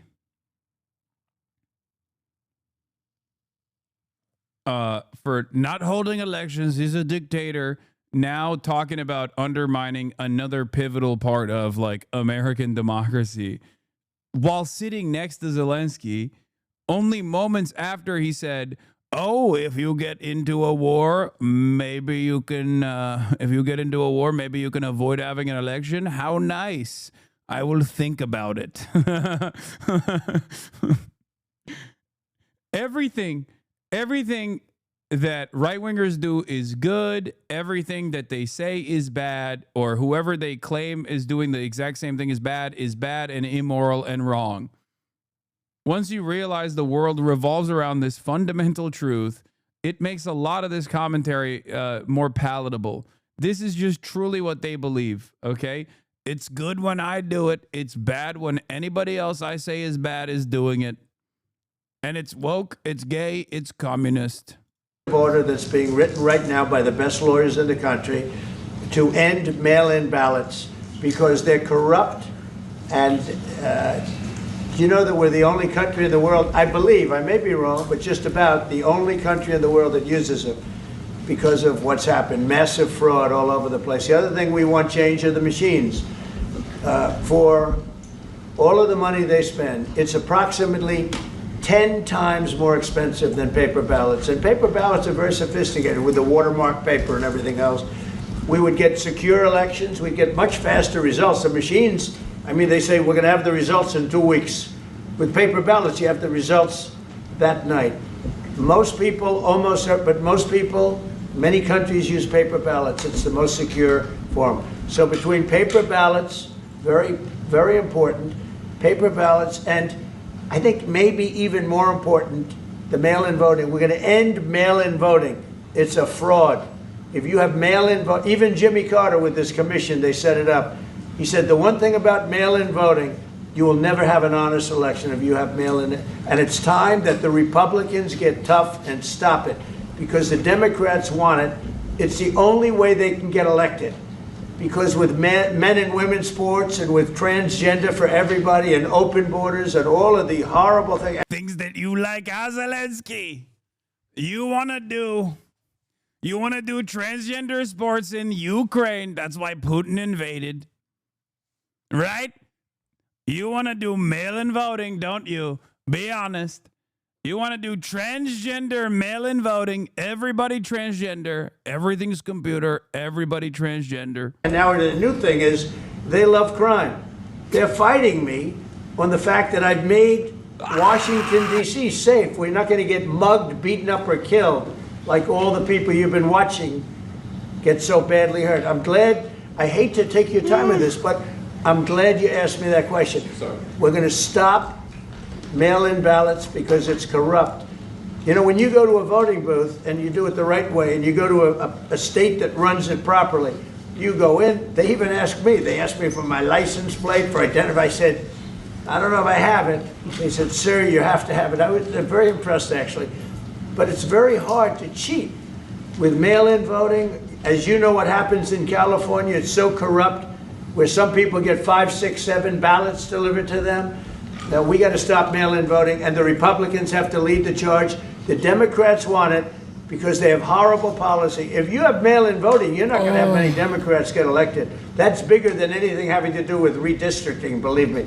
And the Republicans have to get smart. We're not going to have a country. I said for a long time at rallies, you need borders. Brother, you won. What are you talking about? Oh my God. Oh my God. He is still chirping about this, dude. You won the election, man. What the fuck? And you need free and fair elections. Those two things. Otherwise, you don't have. We have strong borders now. In 90 days, Mr. President, we didn't have one.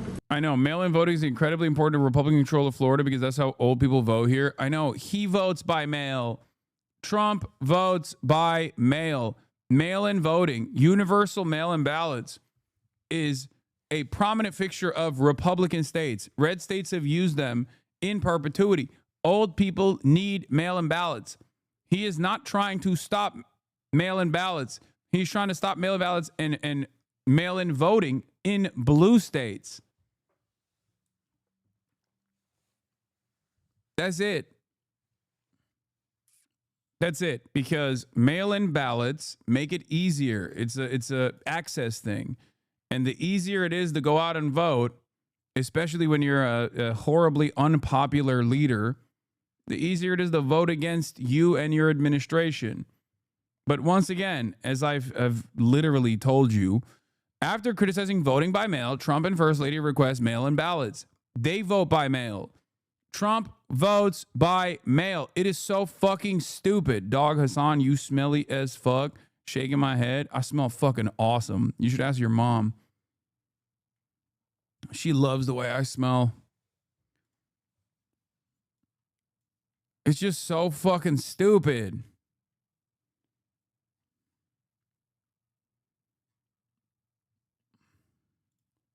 Zero, and 3 months.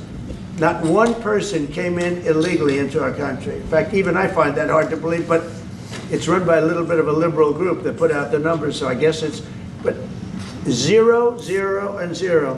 Mail-in voting is not available in Ukraine. Mail-in voting is only available in 12 countries in the world. It's not safe. 8-month subscriber. What the fuck are you talking about? Do you think the American elections are some of the safest elections around the planet? Okay? American elections are some of the safest, most secure elections around the planet. I cannot defend this position enough. Okay? It is just the truth. The notion that mail-in voting is not safe is insane. Okay? It's also conducted with paper. Paper is the safest method, for the record, before people yell at me. But it is done by paper, and it is the safest method.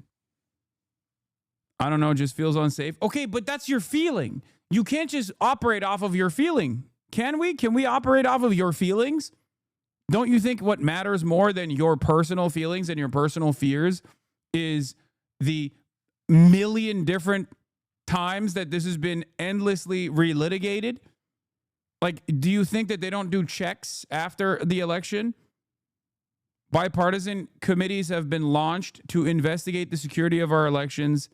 Republican think tanks have tried to tackle this issue to make a claim that American elections are insecure, they're unsafe. Every single time this has been investigated, every single time, the results have always been the same.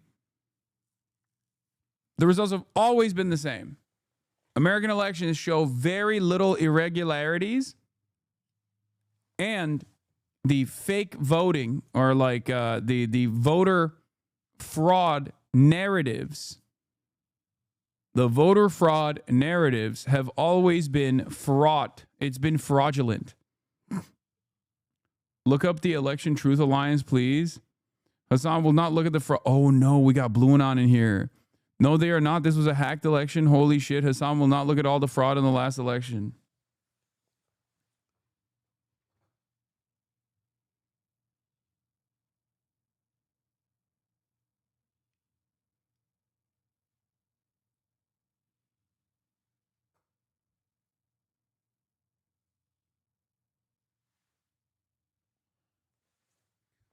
When I said I wanted more hogs, I didn't mean Blue Anon, dude. I want like right-wing hogs. This is crazy. Oh. No, I don't want a mythical blue hog. That's like a shiny Pokemon. I want a fucking red hog. I want a hog. I want a real ass hog. What is happening? What is happening? You go back a year ago, 2 years ago, millions of people poured into our country. It was terrible. Thank you very much. International Institute for Democracy and Electoral Assistance, IDEA, an intergovernmental organization that works to protect democratic institutions, says that 34 countries allow postal voting, 12 of which allow it for all voters, and 22 of which allow it for some voters. Among the countries that allow it are Canada, the United States, the United Kingdom, Australia, and Germany.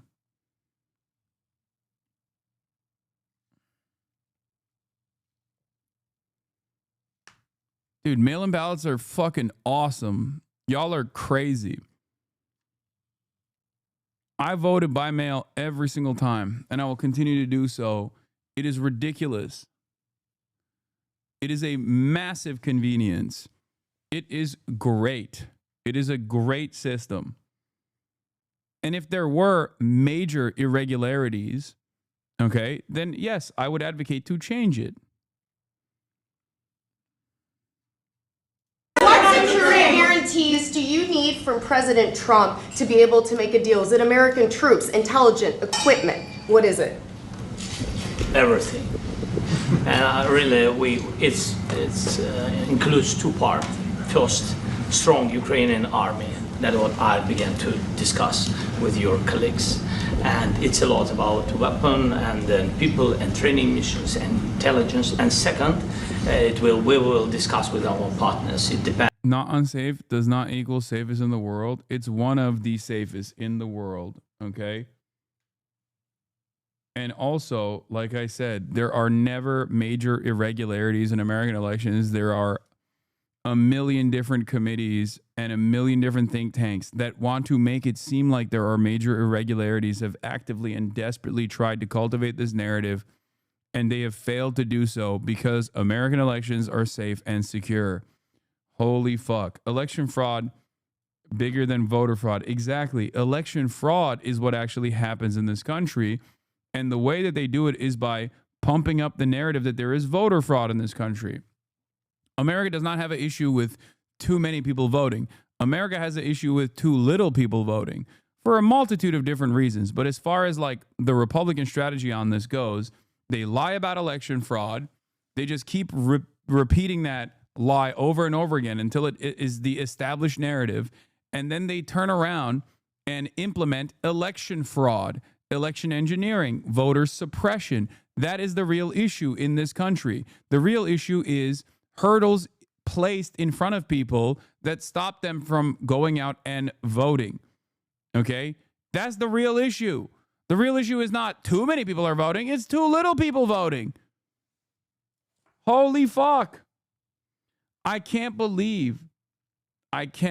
believe that there are still people who push this. Even in a progressive community such as this one. Wow. is crazy. As on the big countries, on the United States, on a lot of our friends. And Mr. President, are you going to commit American troops to that NATO-like protection in order to get President Zelensky to a deal today? Well, I don't know if you define it that way, but NATO-like, I mean, we have people waiting in another room right now. They're all here from Europe, biggest people in Europe, and they want to give protection. They feel very strongly about it, and we'll help them out with that. I think it's very important. I think it's very important to get the deal done. You've been involved with the peacekeeping in Ukraine since your first day in the administration. What would you say to the Ukrainian people right now who are suffering under the Russian attacks and hoping that the American people will stand with them? Well, I know Ukrainian people. I've known many over the years. They're great people. They're smart. They're energetic. They love their country. I mean, they love their country, and we want to get this war ended. That's all I can do. I love the Ukrainian people, but I love all people. I love the Russian people. I love them all. I want to get the war stopped. Very important. Mr. President, was there any aspect of your discussion with Vladimir Putin that left you disappointed? Look, we just spoke to, I was just telling the president, I just spoke to President Putin indirectly, and we're going to have a phone call right after these meetings today. And we may or may not have a trilat. If we don't have a trilat, then the fighting continues. And if we do, we have a good chance. I think if we have a trilat, there's a good chance of maybe ending it. But he's expecting. Trilat is so funny. He's so sick. Oh, we're going to have a trilat. Many people are calling it the trilat. I call it trilat. People call it trilateral. I don't got time for that. I need to be tactical. The trilat.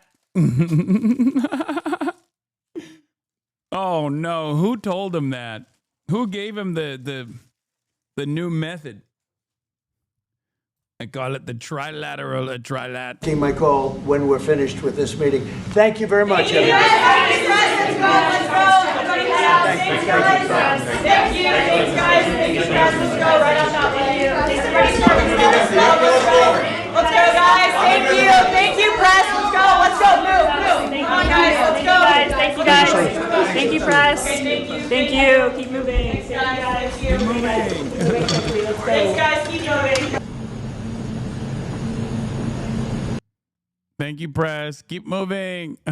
This morning, as Ukrainian President Vladimir Zelensky touches down in Washington, President Trump says it's up to Zelensky to end the war, even though it was Russia that invaded Ukraine. President Trump writing on social media, President Zelensky of Ukraine can end the war with Russia almost immediately if he wants to, or he can continue to fight. The president ramping up the pressure on Ukraine after his summit with Russia ended with no peace deal and no ceasefire. There were many, many points that we agreed on, most of them, I would say, a couple of big ones that we haven't quite gotten there, but we've made some headway. So there's no deal until there's a deal. Zelensky expected to show up to the White House today, flanked by several European leaders, including the French president, the German chancellor, the British prime minister, and the Italian prime minister. A remarkable show of force just months after Zelensky's meeting with Trump ended. You're gambling with the lives of millions of people. You're gambling with World War III. But Zelensky says it's Putin that is bluffing, warning he's using a summit with Trump as a photo op. So it's necessary to cease fire and work quickly on a final deal. We'll talk about it in Washington. Putin does not want to stop the killing, but he must do it. The president said he would walk out of the meeting if Putin wasn't serious about a peace deal and warned that he could face tougher sanctions. I want to see a ceasefire rapidly. I don't know if it's going to be today, but I'm not going to be happy if it's not today. But no agreement was reached, and so far Putin has not faced any consequences. The Russian leader was welcomed with a red carpet, a handshake, and fighter jets. As he touched down on American soil for the first time in nearly a decade. We were there as both leaders arrived in Alaska. I asked them about the violence in Ukraine. President Putin, will you stop killing civilians? Trump and Putin riding together in the... Can you imagine the press asking that question to Benjamin Netanyahu, by the way? I'm just imagining a world where, like, we treated Palestinians like they were human beings, you know? Beast, meeting behind closed doors for nearly 3 hours. Cameras invited in for just a minute. I asked if he would commit to peace. Mr. Putin, will you agree to a ceasefire? But neither Trump nor Putin took questions from reporters, only delivering brief remarks before ending the summit. Putin boarding his plane to head back to Russia, only to continue attacking Ukraine. And Zelensky has been adamant that there needs to be a ceasefire before any longer-term discussions on peace negotiations continue. But President Trump has abandoned that idea. He does appear to be coming around to one of Zelensky's demands, providing some sort of security guarantees for Ukraine.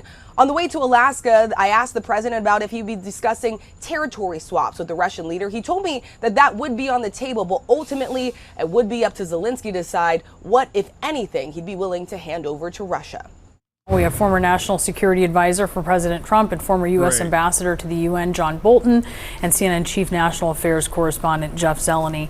Ambassador, what did you think of the meeting? Did you think that it went well, better than it could have gone for sure? Well, I would say it was a normal meeting, which is progress. But remember what the iconic French Foreign Minister, the Marquis de Talleyrand, once told his young diplomats. Don't get too enthusiastic in your work. And I've always found that good advice. They had a normal meeting. That's great. Now let's see what happens.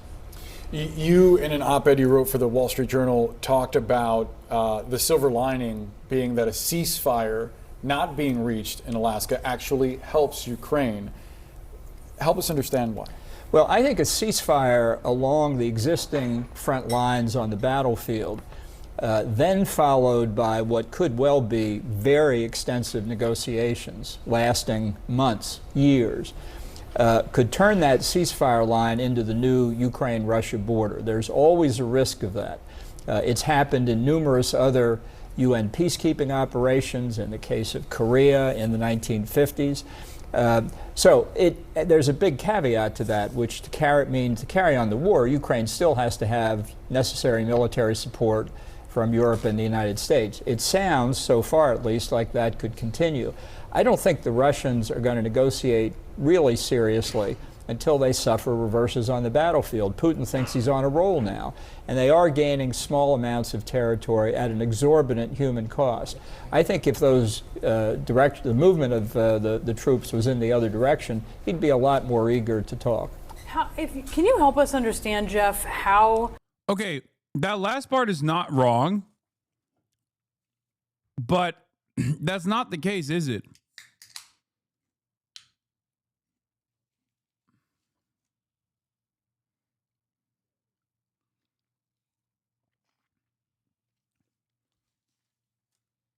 And the entire point here, the entire point of like the ceasefire conversations is that that's not a likely outcome. That's not a likely scenario.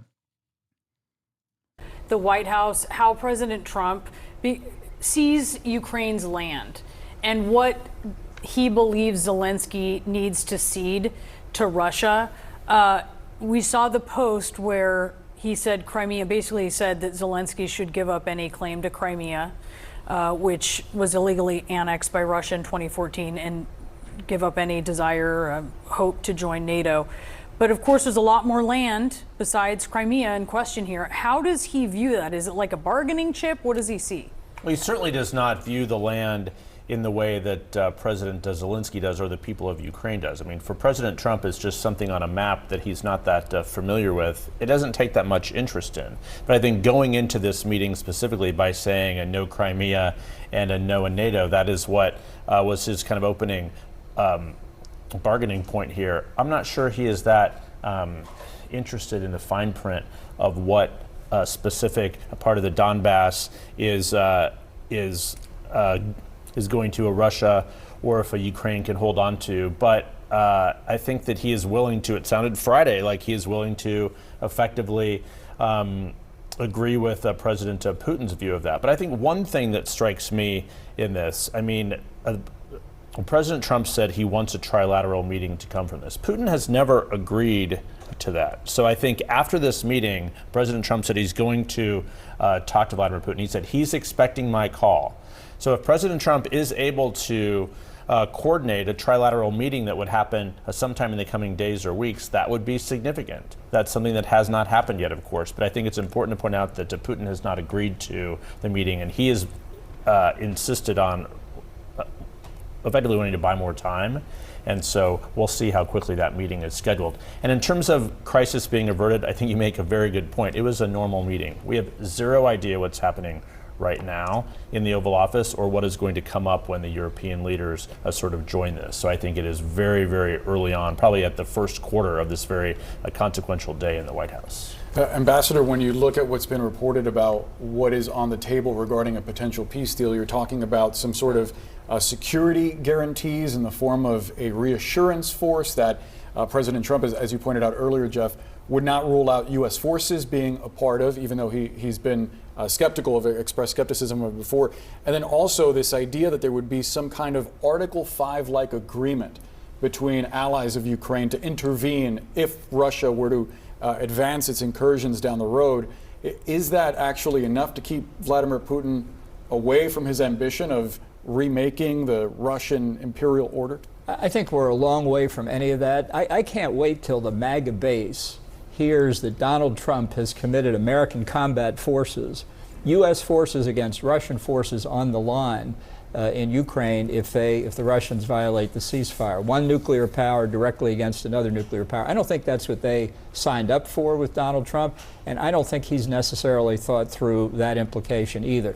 He wants a Nobel Peace Prize, and he wants it now. So he's willing to say a lot of things. He didn't really commit to anything. You could have all kinds of U.S. troops in Ukraine, as we did before the invasion. We had train and assist missions. They weren't there to fight anybody. They were there to train the Ukrainians. That's very different from a combat force. And in terms of Article 5... yeah, right. That was what we did in Vietnam, too.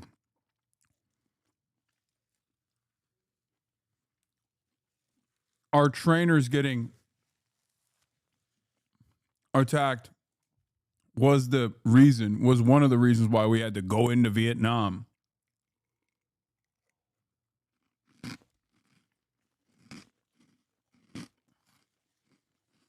Hey, Jake Weber. Thank you for the raid. Hope you had a good stream, brother. I was just talking to Jake this morning about collabing with him and doing some IRLs with him in the future.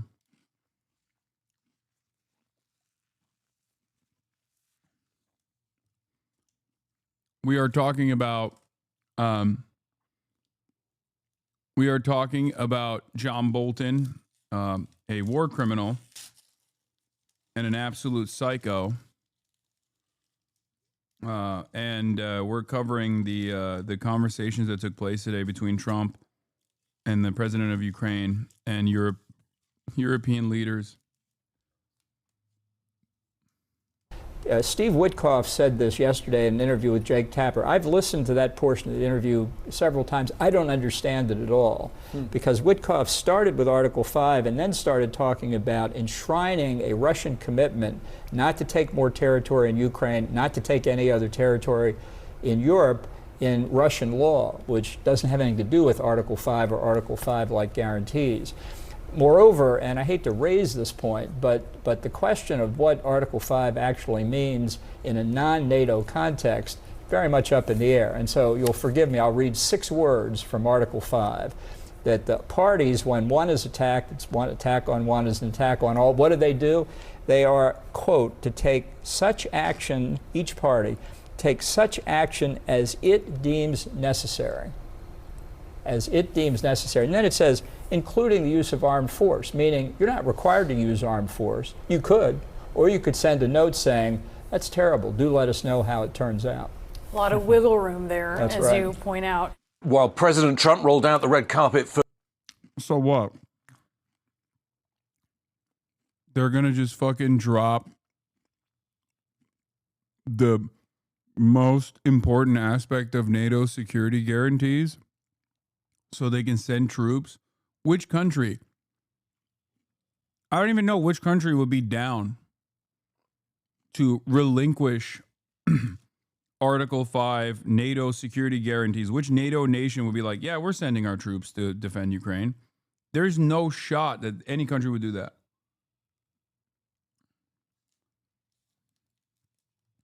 It would have to be a non-nuclear armed nation anyway.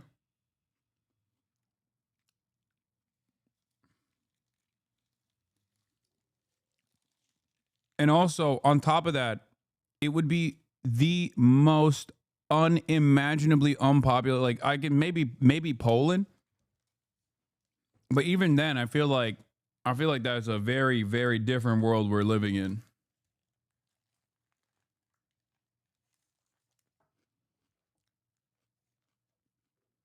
Vladimir Putin, Putin's military was bombing Ukraine.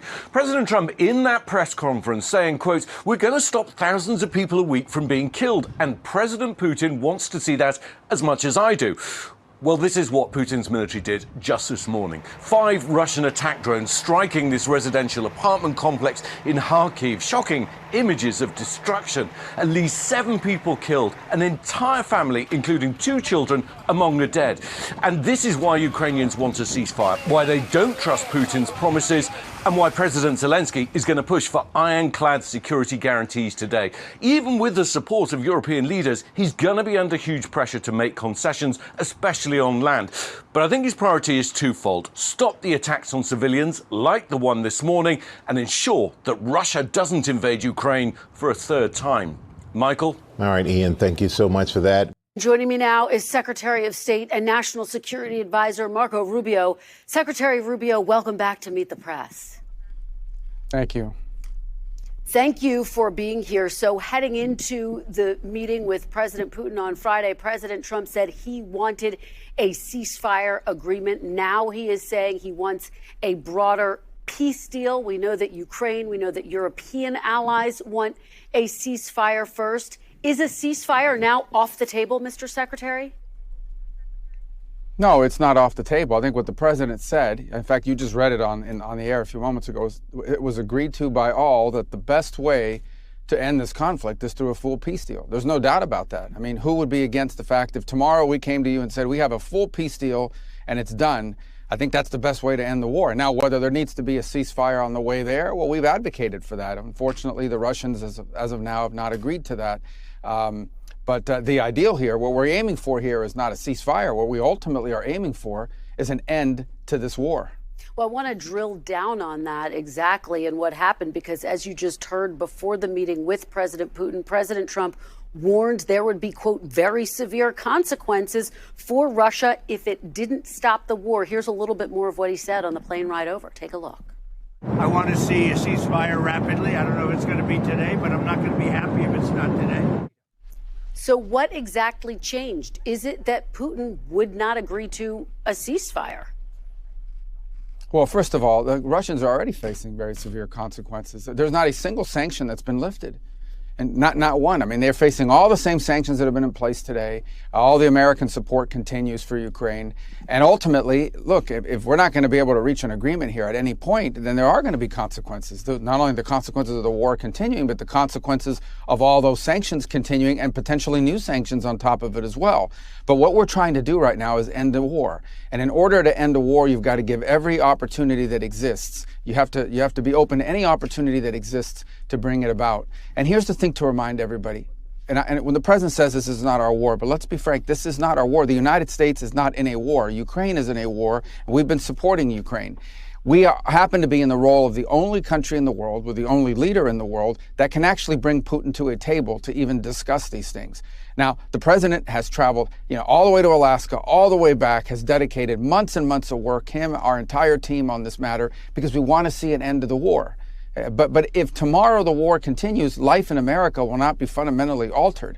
So I think that what we have to understand is that this has been a priority for this president because he wants to promote peace. He wants to promote the end of a war. And I think we should be happy that we have a president that's trying to promote peace and bring a war to an end. Mr. Secretary, let's look at the state of the war. It's really captured in this chart. I want to put it up on the screen for our viewers. It shows that Russian attacks on Ukraine have nearly doubled since President Trump came into office. And in fact, in July, Russia launched more than 6,000 missiles and drones. That's the highest amount of attacks since the war began. What do you say to Ukrainians who worry that without a ceasefire in place, you are giving Putin more leverage at the negotiating table and a green light to drop more bombs? Well, the problem with that is that we've been asking for a ceasefire for a long period of time. We think usually it's very hard to negotiate when you're in the middle of hostilities. I'm sorry. No one is willing to say the truth. No one.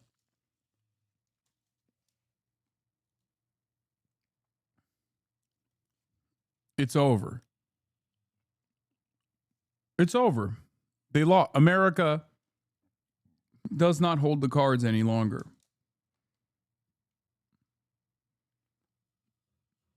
That's it. Like, these guys are at least trying to entertain the reasons, like the different reasons as to why they're trying to they are trying to concede to every single maximalist demand that Putin is making by removing their own personal responsibility, or removing the American government's responsibility, at least under this administration. But Russia holds the cards.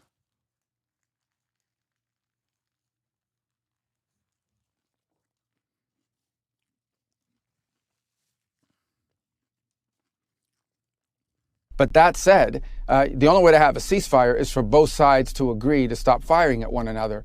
Beyond that, and the Russians just haven't agreed to that. Beyond that, I would say that one of the complications about ceasefires is they have to be maintained, which is very difficult. I mean, every single day we keep an eye on what's happening between Pakistan and India, what's happening between Cambodia and Thailand.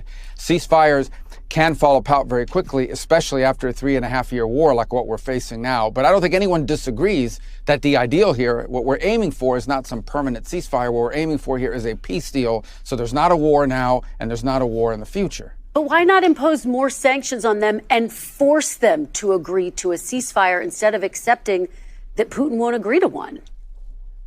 Well, first, I think that's something that a lot of people go around saying that I don't necessarily think is true. I don't think new sanctions on Russia are going to force them to accept the ceasefire. They're already under very severe sanctions. I think that it should be, you could argue that could be a consequence of refusing to. Well, I'm telling you, it's because you can't sanction Russia any more than you already have. You have to start sanctioning your allies. That's the reason why I said it's over.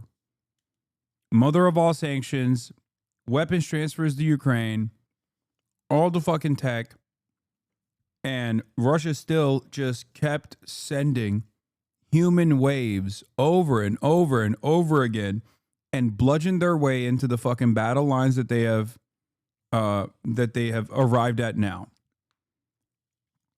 At this stage, there are additional sanction packages that you could implement, which would be threatening India, because India is one of the countries in the region that is allowing Russian oil and gas to enter the market. India is the mediator, right?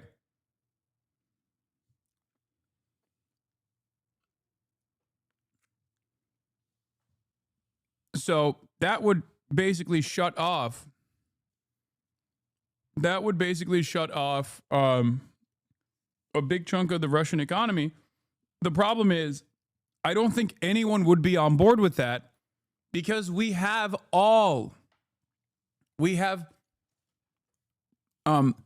already sanctioned so many fucking countries. We're already bullying so many countries with tariffs.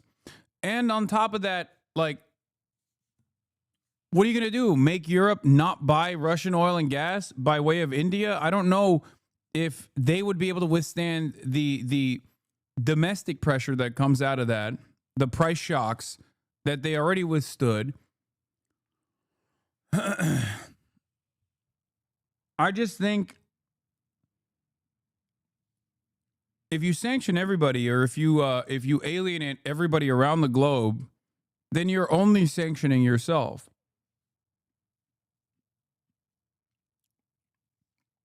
So I feel as though in this situation, it's just like, stop spreading the human wave myth, man. People have been saying this stupid shit since World War II. Russia employs just like Ukraine infantry tactics suited for the situation as per doctrine and strategy post-2000. Human wave is just a buzzword. I mean, they're throwing fucking bodies on the pile. It's true. Okay? It's true. I don't know why. I'm not saying like, I'm not doing like Orientalism or anything. It's Russia, ironically enough. They're white. Okay? Trump trade advisor Peter Navarro wrote a very hostile op-ed in the Financial Times today targeting India over its purchase of Russian oil and threatening the cessation of technology transfer and other retaliatory measures. The thing that does not make sense is that if the U.S. is anyways interested in rebuilding ties with Russia, why is it so offended by India purchasing Russian oil? There's a significant hostility which may be explained by frustration over India declining to reduce protectionist measures in its own economy and open it up to U.S. competition. I think the other side of the story is that this is in the cards for America. It is the nuclear option for the last remaining sanctions package that they could apply. The problem there, however, is that just like they went in and thought, oh, we are going to cause a significant defeat for the Russian military here by using Ukrainian manpower and failed to do so, the alternative is the acceleration of American demise even further if they try to push for a sanctions package on India and then they force India into Russian arms by doing so. I think it's a dangerous proposition for American, the continuation of America as a nation state in the global markets where you're just like, oh, we're going to sanction India. We're going to sanction Europe for purchasing Russian oil and gas. But we're gonna sanction India for being like an entry point for Russian oil and gas into the global markets. When you do that, well, India is supposed to be a major role player against China, major bulwark against China. India is supposed to be your big ally there, a manufacturing hub that you could transfer over to if you want to forcibly remove trade relations that other countries, other allies, regional allies and international allies alike have with China. You got to move them to fucking India. But if you also are entertaining the notion of like crippling the Indian economy, then you have no cards remaining. This is why I keep saying we don't really have the cards. America does not have any of the cards any longer. The Kremlin is negatively reacting to the U.S. proposal that Ukraine receive Article 5-like security guarantees. Russian Foreign Ministry categorically rejects NATO countries sending a military contingent to Ukraine. For the record. So when Trump says like, oh, I'm going to do it, I'm going to do a NATO-like guarantee here, I don't know what he's talking about. To agree to a ceasefire or the end of hostilities. But there is no evidence that more sanctions, because sanctions take months and sometimes years to bite. And we may very well wind up in that place. I hope not, because that means that peace talks failed. But we have to give every opportunity for peace a chance in this particular case. And that's what we're trying to do here. And so those options remain to the president. The minute he takes those steps, all talk stop. The minute we take those steps, there is no one left in the world to go talk to the Russians and try to get them to the table to reach a peace agreement. So that moment may come. I hope not, because I hope we get a peace deal. But so, Mr. Secretary, a lot of people have heard President Trump threaten sanctions for months, and they are wondering, are they empty threats? Why hasn't he punished Putin to date for this war since taking office? Well, again, every single sanction that was in place on the day he took over remained. And the impact of all those sanctions remain. You know, when the Russians landed in Alaska, they were there to refuel. They had to offer to pay in cash to refuel their airplanes because they can't use our banking system. They face consequences every single day. But the bottom line is that has not altered the direction of this war. That doesn't mean those sanctions are inappropriate. It means it hasn't altered the outcome of it. And here's what we do think. I mean, this is as close as you're going to get to an American head of state or a secretary of state openly admitting that the sanctions amounted to fuck all for Russia. He said it. Shit like that only just hurts regular. For foreign adversaries, sanctions like that only hurt regular people in these countries, and they're not exactly as harmful for like the governance in general. I mean, if they worked, they would have worked in fucking Cuba, or if they worked successfully, they would have worked in Venezuela. All it does is just destroy people's livelihoods.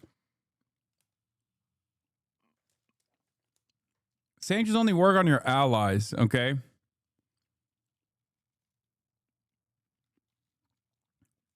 Foreign adversaries, for the most part, have developed their economy entirely around avoiding American sanctions anyway. I mean, Marco Rubio is openly admitting that the sanctions didn't work in terms of thwarting the Russian invasion. Didn't you hear his anecdote? The Russians had to use cash to pay for fuel cash, Hasan? No, he's literally saying, we have the fucking insane sanctions against them. It's not working. They have to do this embarrassing thing where they have to pay for cash for the fuel. But even then, it doesn't matter. It literally hasn't worked. He just admitted that. Is important, and that is that we end this war. To end this war, you have to be able to engage with the Russians. As much as people may not like it, as distasteful as people may find it, the only way to end this war is to get the Russians to agree, as well as the Ukrainians, but the Russians to agree to a peace deal. And the minute you issue new sanctions, your ability to get them to the table, our ability to get them to the table, will be severely diminished. That moment may arrive. But when it comes, what you're basically signaling is there is no opportunity for peace at this point. So just let's put on more sanctions and allow more people to get bombed and more people to be killed. And that's what we're trying to stop. So, Mr. Secretary, what will Russia have to give up? What concessions will Russia, the aggressor, have to make as a part of this peace agreement? Well, that's what these negotiations are about. And as you can imagine, everybody goes into a negotiation wanting 100% of what they want. That includes Ukraine, but obviously the Russians. And the only way to reach a deal on anything, whether it's in business or in politics or in geopolitics, the only way to reach a deal is for each side to get something and each side to give something. And that's been very difficult. If it was easy, this wouldn't have been going on for 3.5 years. Understand, the longer these wars go on, the harder they are to end, unfortunately, because one side is... What's Russia giving up? This is what I mean when I say they're just like not being honest. And I almost understand why they can't be honest. You can't have the Secretary of State of the United States of America just be like, we lost. We're losing. There's nothing we can do. What do you want us to do? Sanction the entire fucking planet for continuing to get oil and gas from Russia, an OPEC Plus partner, draw further enmity towards the United States of America? We lost.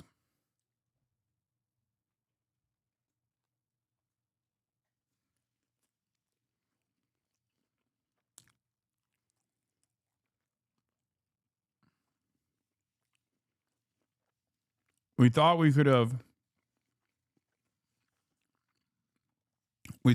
pushed Russia. We thought we could have collapsed their economy. We thought we could have purged their forces from Ukrainian borders without expending a single American active duty combat service member. Was simply weapons transfers to Ukraine. And it was an abject failure. And now here we are.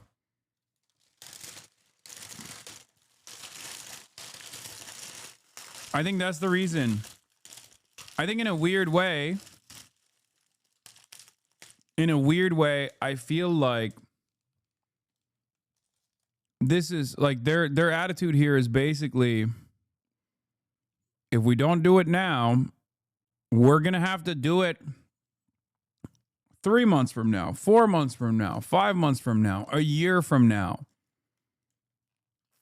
And the battle lines will look even worse. It's basically a way, it's in a way not dissimilar to the immediate off-ramp that Ukraine had in the beginning when they were able to successfully push back the Russian forces from Kyiv. In the first half, why are people saying fun half? Did I say fun half? On accident.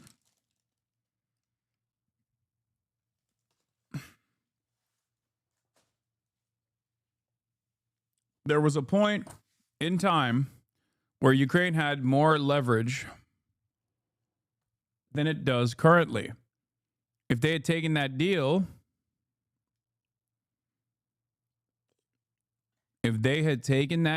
back then, Ukraine would be in a much better predicament. They didn't. They pushed. They said, we can continue supporting Ukraine militarily. We can see it out all the way to the end. And in that time frame, Ukraine lost more civilians, Ukraine lost more soldiers, and Ukraine lost more territory. So now, what remains for the Trump administration to do here is to come to a settlement with Russia that doesn't actually embarrass America too much. You see what I mean?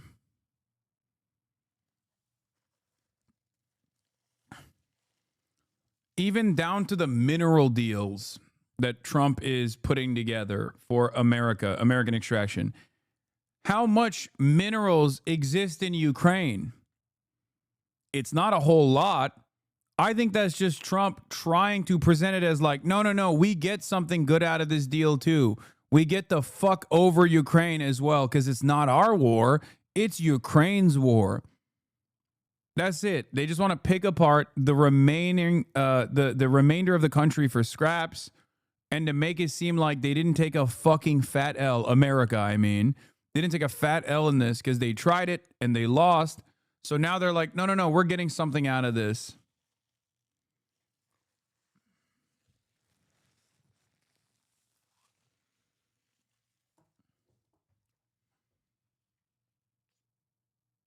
That's what it feels like.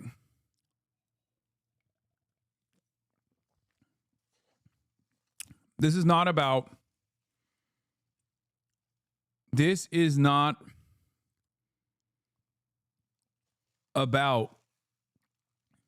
in my opinion,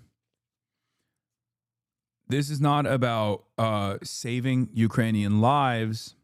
This is more so about how much of a runway we have remaining with two different proxies taking place with Israel and with Ukraine, and with a lot more interest in defending Israel than defending Ukraine, and a lot more interest in helping Israel commit ethnic cleansing in Gaza than defending Ukraine from Russian interests. And also the persistent fears that, like, if China were to do something, they would have they would be caught with their dicks out pissing against the wind in this moment. Because remember, missiles are not an infinite resource. You have to make more missiles. You have to make artillery shells. You have to make more tanks. You have to make more drones. And it's obvious to me that America does not have the capability of continuing to steadily supply Ukraine and Israel at the same time with the same intensity, and simultaneously have Ukraine engage in this war of attrition that they are obviously losing, because their problem is much larger than the weapons that they're receiving, but instead the manpower that has diminished. Is always looking for leverage on the other, in this particular case, the Russian side as well. And so I think that's the core of what we're trying to work through here. That's why Zelensky's coming tomorrow. That's why European leaders are coming tomorrow. That's why the president called them from the airplane, spent 2 hours in the middle of the night talking to them. And that's why we've been engaged with them every step of the way, is we are trying to find what can we get to that both sides can agree on. And it's been difficult. This is a hard issue set, but we're dedicating a lot of time to it. And the president deserves credit for dedicating time to it. And I understand that these negotiations are ongoing, but can you name one thing that President Trump is asking Russia to give up in order to get peace? Well, I'm not going to disclose those things because because they don't exist. There's literally nothing, because you can't. Also, apparently Donald Trump interrupted his meeting with the European leaders to call Putin.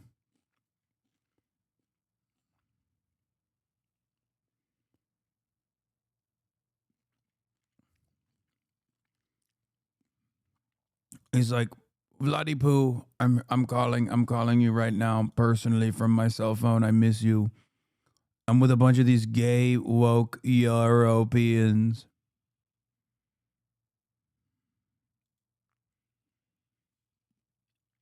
I hate them. I hate them. I miss you. You're so bold. You're so brave.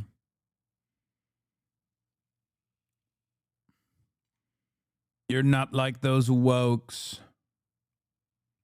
Then you can imagine negotiations could fall apart. These negotiations, look, I know everybody wants to know what's happening, and to a certain degree that's important. But what's more important is that these negotiations work. And for us to run to the press, like you see these leaks sometimes that are completely inaccurate, and in many cases, sometimes you see leaks out there that undermine the negotiations. Okay, these negotiations, in order for them to be successful, require for us to allow both sides to agree to potential concessions or discuss potential concessions without it finding its way in the public sphere and creating all kinds of internal problems for one country or the other country. So here's the bottom line. We all know what the elements of such a deal. There has to be talk about what the territories are going to look like and what the border lines are going to look like at the end of this conflict. There has to be talk about Ukraine's legitimate desire for security in the long term to make sure they don't get invaded again.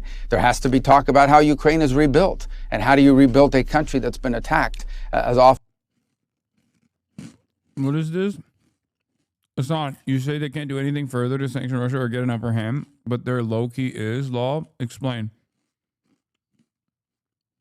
Because if you say India, again, India is more important to American global dominance right now than ever before.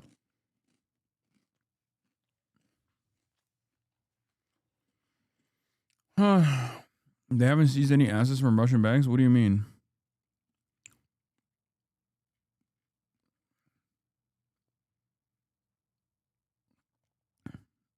They did, didn't they? I thought the EU did. Am I wrong? I'm pretty sure they did. Not only that, but they were also entertaining, like, giving that money to Ukraine to purchase American weapons. Russia continues to move money within the U.S. commerce, and Trump can stop that within 1 second, and he doesn't? Wait, what?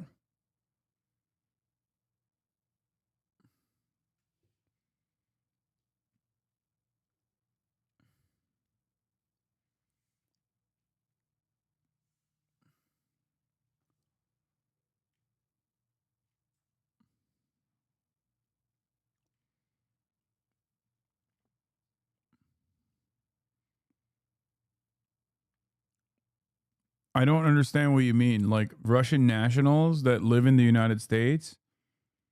Is that what you're talking about? Yeah, I know. They could stop Russia selling oil to many nations. No, I know. I already mentioned that. The reason why I say it's like the nuclear option for sanctions is because it would actually cook us.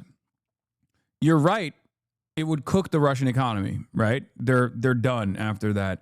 The problem is it would destroy the global economy in general, which, I mean, Trump has entertained that for his own personal ambitions, like with the fucking tariffs and shit. But basically, it would alienate what remains of the allies that America has. Because walk through the steps of how you would engage in this, right? Like you have to sanction India, or you have to sanction what, like European countries, with no meaningful alternative to Russian oil. I'm fairly certain that many of these European countries would not be able to overcome the domestic instability that would cause, because a version of this already happened with Russia's invasion of Ukraine. And that's part of the reason why so many fucking right-wing parties rose to power in the process, pointing the finger at blame at like migrants and brown people when they were experiencing cost of living crises born out of the energy prices skyrocketing. Any kind of volatility almost always pushes these countries into the hands of fascism. And it did already. You could say that it was an inevitability, and I totally agree. But it accelerated that, I think.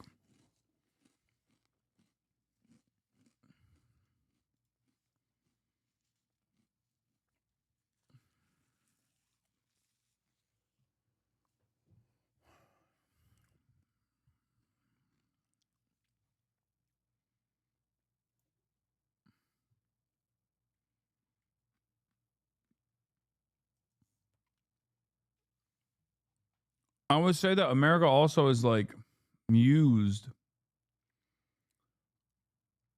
America also used the opportunity that it had to become a market substitute for American gas in Europe as opposed to Russia.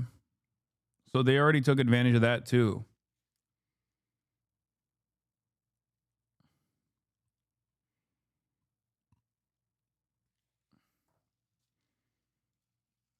As it has over the last 3.5 years. These are all key elements of any agreement. We understand that.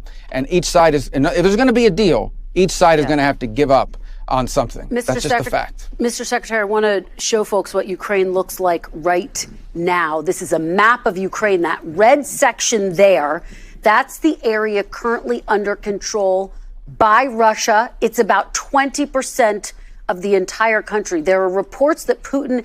So can America replace Russian oil as well? It has already tried. It already has to a certain degree. But like the American oil and gas industry, the American fossil fuel industry also relies on OPEC Plus setting the standard and setting the prices. Russia has a lot of influence over that. So they are still absolutely beholden to market conditions. They're still absolutely beholden to the cartel. And more importantly than all of it, they're beholden to the profit incentives there.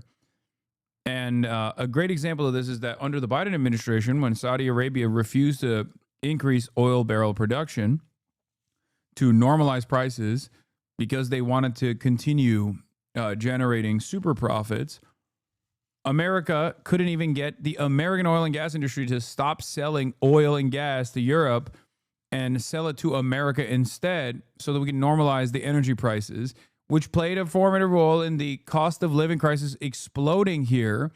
1.5 years of real negative wage growth in the United States of America under the Brandon leadership, which played a role in Donald Trump winning again. That's literally what happened.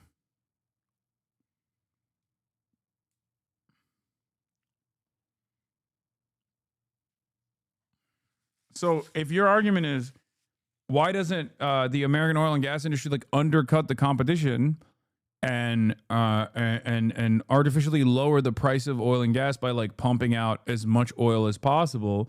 I don't even know if they have the capability to do that. I don't even know if we have the infrastructure ready for that. And I certainly don't think that any of these companies have the interest in doing so because it would undercut their own financial imperative, which is to keep prices stable, play along with the cartel, because they're the ones who still end up benefiting from it. Is asking to keep all of this territory in a potential deal. Is that what's being discussed? Can you confirm that? Well, I can confirm that he's given speeches in which he has said that repeatedly. So he's asking for that now in these private conversations? Well, look, ultimately, if the Ukrainians are not willing to give that up and no one's pushing you. As Ukrainian, I can't say you know nothing. Oh, well, thank you. I know some things. Ukraine to give that up. And so I don't think that's what, if there's going to be a peace deal, it's not going to look like that. But he certainly is making demands. He's certainly asking for things that the Ukrainians and others are not willing to be supportive of and that we're not going to push them to give. And the Ukrainians are asking for things that the Russians are not going to give up on. I know this sounds, I know everybody wants to have more detail, but we're trying to have a serious negotiation here and see if we can find any middle ground between two warring parties in a very difficult war where the Russians feel, as they always do, like they have momentum on their side, and the Ukrainians have been incredibly brave in fighting back and in the defensive posture they've taken. The Ukrainians have inflicted a tremendous amount of damage on the Russians. I think last month alone, 20,000 Russian soldiers were killed in 1 month in this war. So the Ukrainians have inflicted tremendous amount of damage on the Russians as a result of this. Both sides are very dug in. This is a difficult one, but we're going to continue to work on it because the president's made it a priority to try to end the war that should have never happened. Mr. Secretary, you were one of the few people in that room with President Putin and President Trump. You got to look him in the eyes. Do you believe that President Putin believes in Ukraine's right to exist based on what you heard and saw? Well, look, I wasn't playing any of those games about looking people in the eye and trying to read their minds. I'm reading actions. Wait. Does Russia have a right to exist? Does Russia have a right to exist? Why are you being Russophobic? Suka blyat. Russia is small nation. Russia constantly under attack. Russia number one. Oh, you want Kievan Rus? Do you? You are being Russophobic. Oh, why you always say Slava Ukraini? Why you always say Kievan Rus?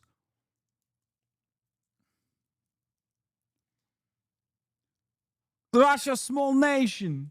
Russia used to be much larger nation. This is 3,000 years ago. This was all Russia.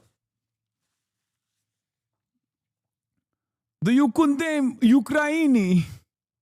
Do you condemn Ukraine?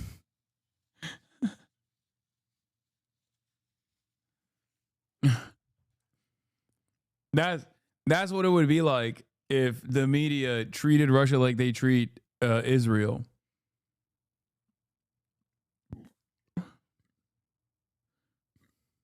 Looking at is actions. What will you agree to? What will you commit to? And what will you follow up on? And in order for this war to end, Russia will have to take actions. Ukraine will have to take actions. Ukraine's partners and allies will have to take actions as well to enforce that peace in the long term. That's what we're interested in. Not all, I get all the drama around this stuff, but at the end of the day, we are talking about a war in which people are being killed and maimed every single day. Yeah. Do you condemn Nord Stream 2 explosion? Do you condemn Nord Stream 2 explosion? Do you condemn Ukraine drone attacks in Moscow? Do you condemn? Do you condemn 14,000 killed in LPR, DPR? Да, давай.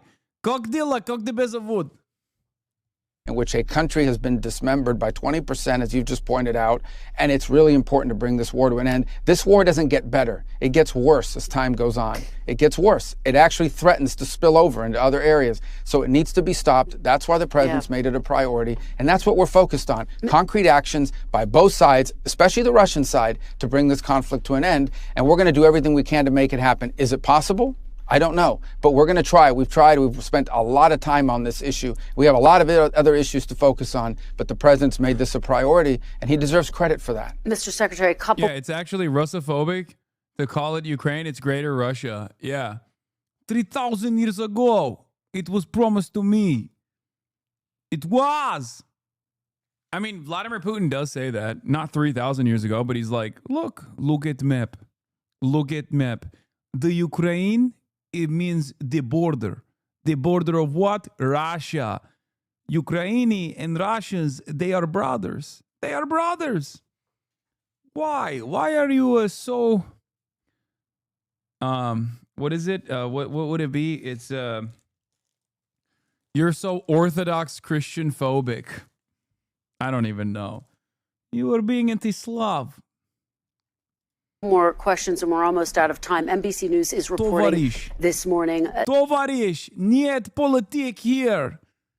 Tovarish. Нет politik here. That NATO-like security guarantees for Ukraine were discussed as a part of this agreement. Can you tell us what role would the United States play in such a security agreement? Well, there'll have to be some security guarantees for Ukraine, right? I mean, it's one of their fundamental demands is that if this war were to end, they have to make sure this never happens again. They don't want to get reinvaded. They don't want to wait 3 or 4 years from now and find another, war on their hands. So there's going to have to be some security guarantees as part of it. How that's structured, how that's built, what our role will be, that'll be the kinds of things we'll have to work through. But again, that is going to be a key element of this deal. And it is something that in order for there to be a peace, the Russian side is going to have to accept that Ukraine is a sovereign country that has a right to defend itself and has a right to enter into alliances with other countries to defend itself. How that's constructed, what we call it, how it's built, what guarantees are built in there that are enforceable, that's what we'll be talking about over the next few days with our partners who are coming in from overseas tomorrow for a series of meetings and in the days to come. We had a long phone call about this yesterday with several of the national security advisors from various countries in Europe. Mr. Secretary, I want to play something you said about President Putin. This was right after the invasion in March of 2022. Take a look. This guy lies, habitually lies. He's never kept a deal they've ever signed, and he lies all the time. And I don't know why, but he plays us like a violin in the West, because the West wants to believe that you can cut a deal with everybody. You can't cut a deal with guys like this. He's a professional, experienced liar. Mr. Secretary, given that, what makes you think that if you are able to reach a deal with President Putin, that he would stick to it, based on, as you just said, he's a liar? Well, that's the point. That's why the deal has to have enforceable mechanisms in it. That's why the deal has to have things like security guarantees. That's the point I was making a few minutes ago when you were asking me about looking someone in the eye. What's important here is actions, not words, not paper, document. Those are all important. Those are elements of a deal, but they have to be enforceable. They have to be verifiable. They have to be enduring. There's no point here in signing a deal that's going to be violated in 3 or 4 months.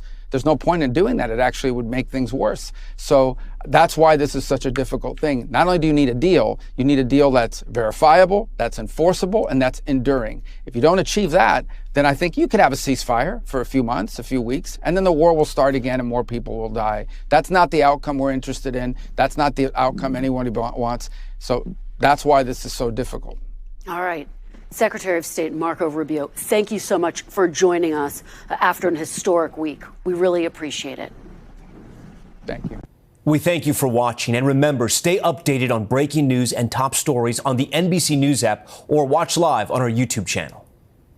If you look at territory, which is one of the key ones, President Trump has already suggested that Crimea is off the table, that it isn't going to be part of that negotiation. It is worth pointing out that Crimea was originally part of the Soviet Union. They'd fought hundreds of years ago for the strategically important port of Sevastopol down in the south there. In 1954, Khrushchev had handed that to Ukraine, largely for administrative purposes, when Ukraine was actually just a county of the Soviet Union at the time. Of course, when the Soviet Union collapsed, Russia and Ukraine very nearly went to war over Crimea, and there was an accommodation made at the time. And of course, but now that's why in 2014, following about 2 decades of Ukraine starting to look further to the west for...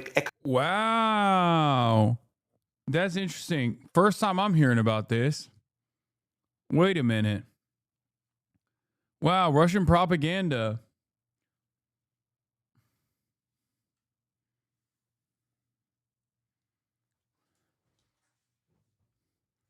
People used to get so fucking mad at me for saying this. Like, this is one of the major points of contention with this was like the starting point of the fucking downfall, with people being like, Hasan is pro-Russia, Hasan is pro-Russia, for just like an accurate reflection of events, while also simultaneously talking about like Russia as a separate fucking nation state, that already had complete control over Sevastopol and was his like entry point into the Black Sea anyway.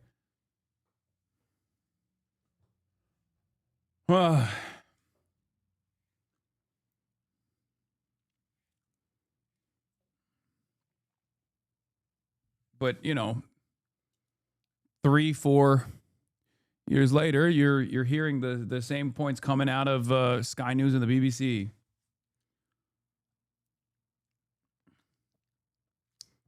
Economic support, and with NATO starting to become on the agenda, that the Russians moved into Crimea. Now, having got in there, it'd be incredibly difficult military operation to liberate that. And that's why many people think that Crimea is not a useful negotiating tool at the moment. Having moved into that, though, Russia built a bridge across the Kursk to actually join this to Russia itself. But of course, that was incredibly vulnerable. I think one of the craziest things is, in an effort, I could totally see the Trump administration, in an effort to try and shift the blame to the Democrats entirely and to rid themselves of this like Ukraine issue, in order to not take the L and be the responsible party that did the historic appeasement to Russia or whatever. I could see them gray zone posting. They kind of are already doing that. I could totally see them start gray zone posting.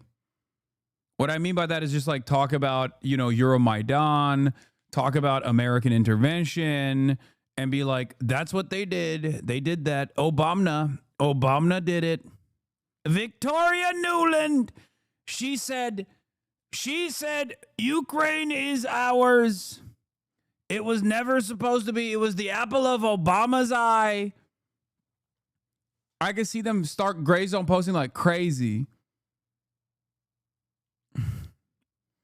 Oh, Bungler.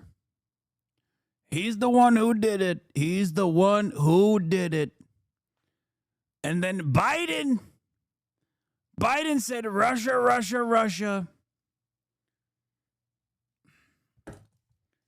Obama did Euromaidan.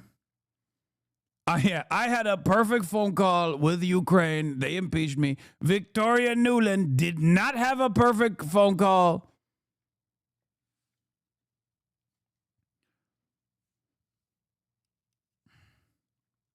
And as the years went by, that's why that Russia had started a sort of insurgency up in the Donetsk region and tried to build this land bridge across the region. Is any of that incorrect, though, besides Russia's holding the responsibility for invading? I mean, it's more complex than that. It's a more complex subject matter than that because it does avoid like whatever the Ukrainian people wanted as any part of the process. And not only that, but also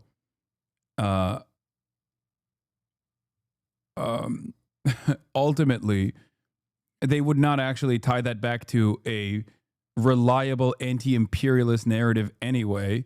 That would be ridiculous. He would say some shit like Hunter Biden is the reason why Joe Biden fucking fought Russia or something. There's no, I'm joking when I say that. I just don't think that they would say that at all. But every good grand narrative, no matter how conspiratorial, has a nugget of truth in it. That's why I'm saying, like, I could totally see them shifting their conversation away to at least, like, have a kernel of truth at the heart of it. To be like, American intervention is real. We did do it. We did do it. It was bad. It was bad. Now, why the focus on the Donbass region? Well, a lot of it's mineral resources and the like. This is the one area that Russia hasn't yet taken. But this isn't about just trying to get to the borders. It's not like they're trying to secure Somerset.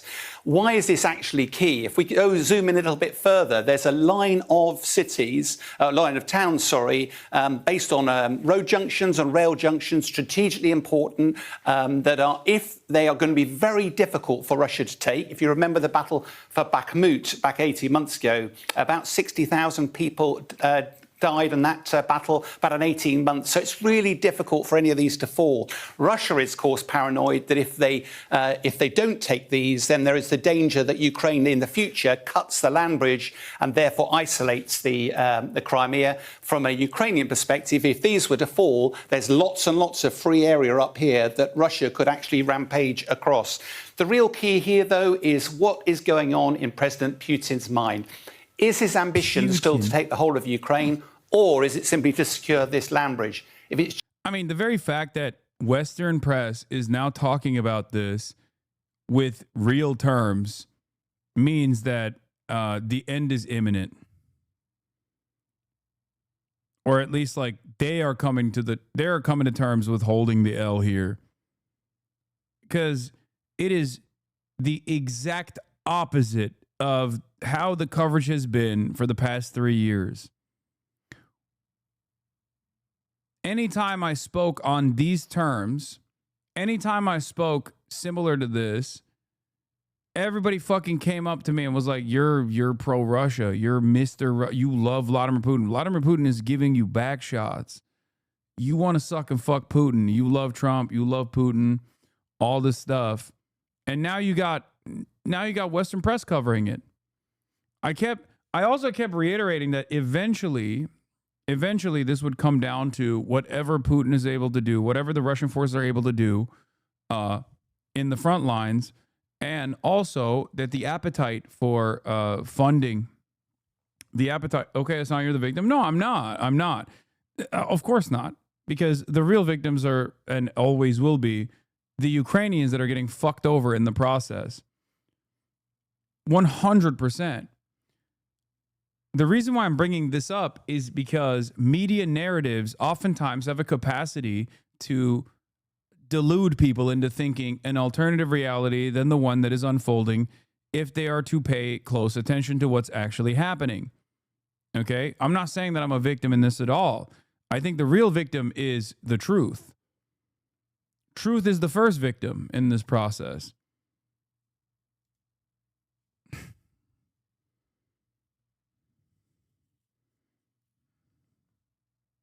That's it. Just like a lot of online liberals have farmed the drama angle and say Hasan is, pro-Hamas, Hasan is pro-Hamas, to farm pro-Israeli propaganda, a lot of online liberals in bad faith farmed me for years and years to farm pro-NATO propaganda. And they deluded their audiences into thinking an alternative reality was actually happening, that a victory was imminent. A victory was imminent. It's going to happen. It's going to happen. It's going to happen. It's going to happen. It's going to happen any moment now. China is going to collapse any moment now. Ukraine is going to push out all the Russian orcs any moment now. And over again, they did this. And they will continue to do this. No matter which war we engage in, they will find a way to swing that narrative in the direction of pro-America. And anyone that says, hey, I don't think this is correct, is actually a hater of America, and is wrong and is a bad guy, and you shouldn't fucking listen to them. Fuck that guy over and over and over again. That's it.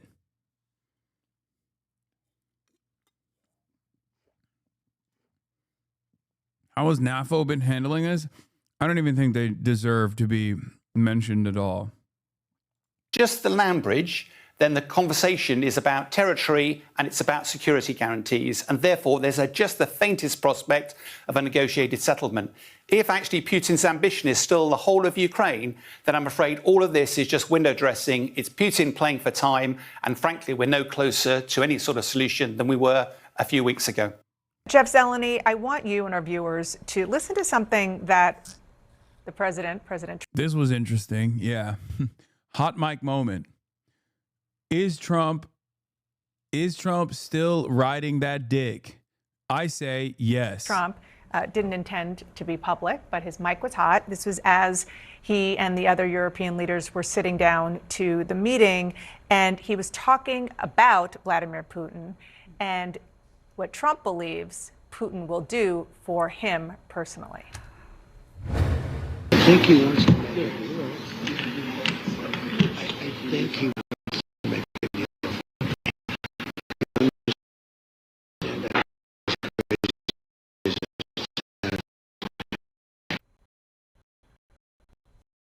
Jeff?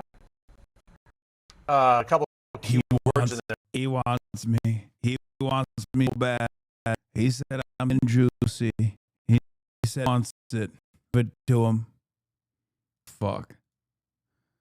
Oh, fuck. Hey, yo!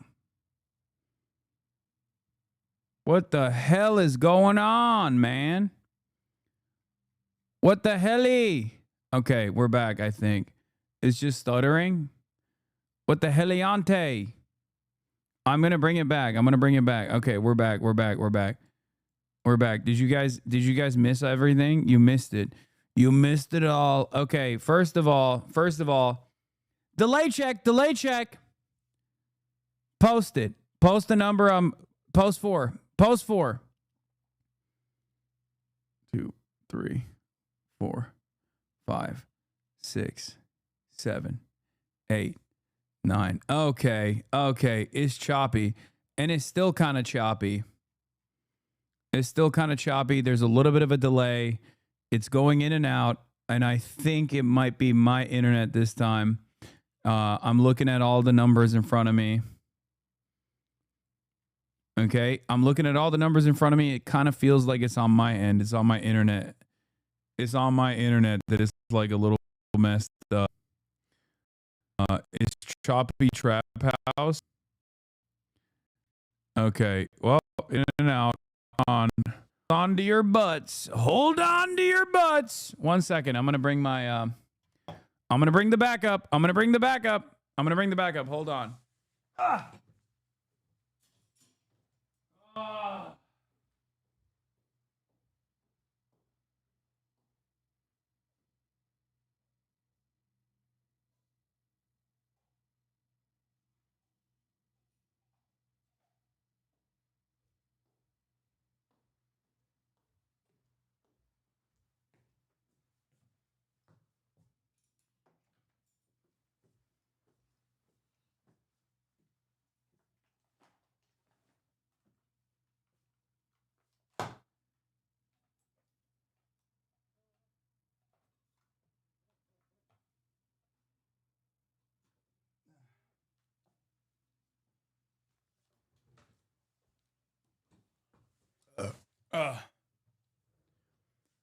It's fine now. It's fine for the time being. Hopefully it stays fine. I'm going to fix the ingest to make sure that there's no delay. Don't worry. Make no mistake, I am a political engineer, which means I got the engineering background. I'm a technical internet engineer. So you're going to see a minor F.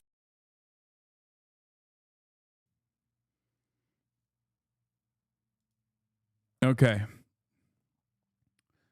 All right. So I fixed it. I fixed it. I fixed the delay. I fixed the delay. Okay. I know what I'm doing. If this continues cutting in and out, I will turn back and I will go on to the backpack. I haven't gone on to the backpack yet. Okay. Like I said, I'm an engineer. I'm a Twitch streaming engineer. All right, let's get back to the video. Don't freak out. Here's the hot mic. I think he wants to make a deal for me. You understand that? As crazy as it sounds. He wants me. He wants me so good. He wants me so bad. I threw it back for him and he liked it. He said no loads refused. No loads. All hands on deck. He gripped it. He gripped my shit so tight. He cracked me. Putin cracked me. He said, "Unc, I'm cracking." Jeff? A couple key words in there are for me. I think he wants to make a deal for me. I mean, it's not altogether surprising that President Trump thinks this. Whenever there's a hot mic moment, we're always slightly more interested than when it's something that he would have just said. It's not actually all that dissimilar from things he said throughout the campaign. But what's different about it now is the whole comment there.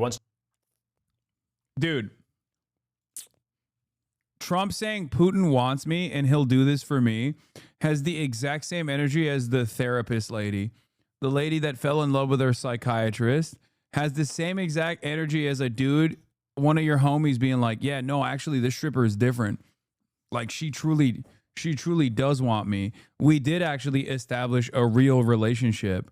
Like that's what it feels like to me. Yeah, he's supposed to say that because you're fucking stupid and you get duped by that sort of thing. So of course he's going to say that. That's it. That's what he's doing. That's what he's been doing, and he's seen a lot of success so far. Why wouldn't he keep doing that?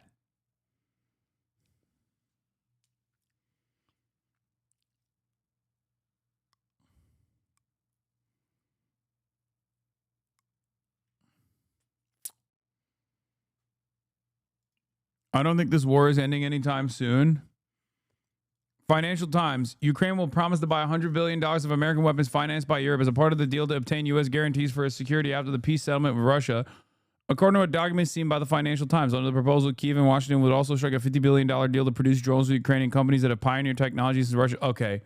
Yeah, it's not going anywhere, I don't think.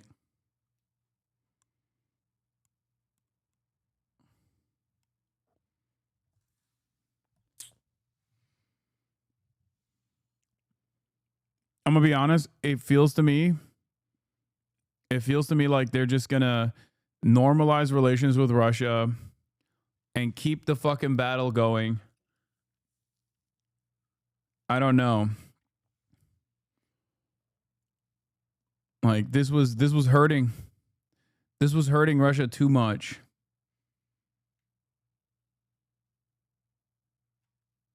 Holy shit. Kyiv shared the proposals for new security deals with the U.S., which have not been previously reported on, in a list of talking points with European allies ahead of the meeting with Donald Trump on Monday. Scoop. Ukraine will promise to buy $100 billion of American weapons financed by Europe as a part of a deal to obtain U.S. guarantees for its security after a peace settlement with Russia. Under the proposals, Kyiv and Washington would also strike a $50 billion deal to produce drones with Ukrainian companies that have pioneered the technology since Russia's full-scale invasion in 2022.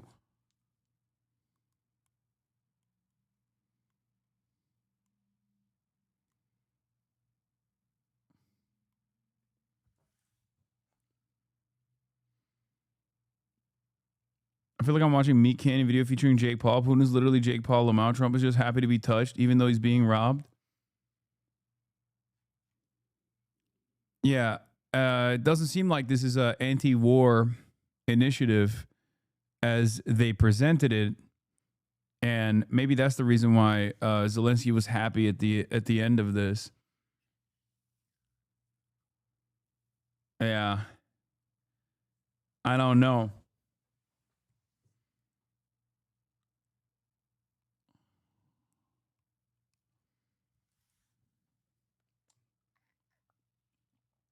They're all in the Oval now being briefed on the Putin call. Harry Enton, holy Toledo. Every poll that comes out of New York City mayor leaves me with the same question. How does this not end up with Mamdani winning?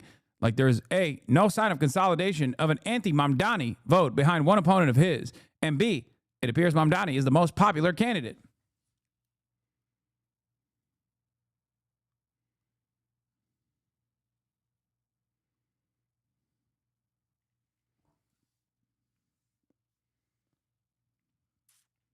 Holy Toledo. It seems like white boy jihad summer is imminent.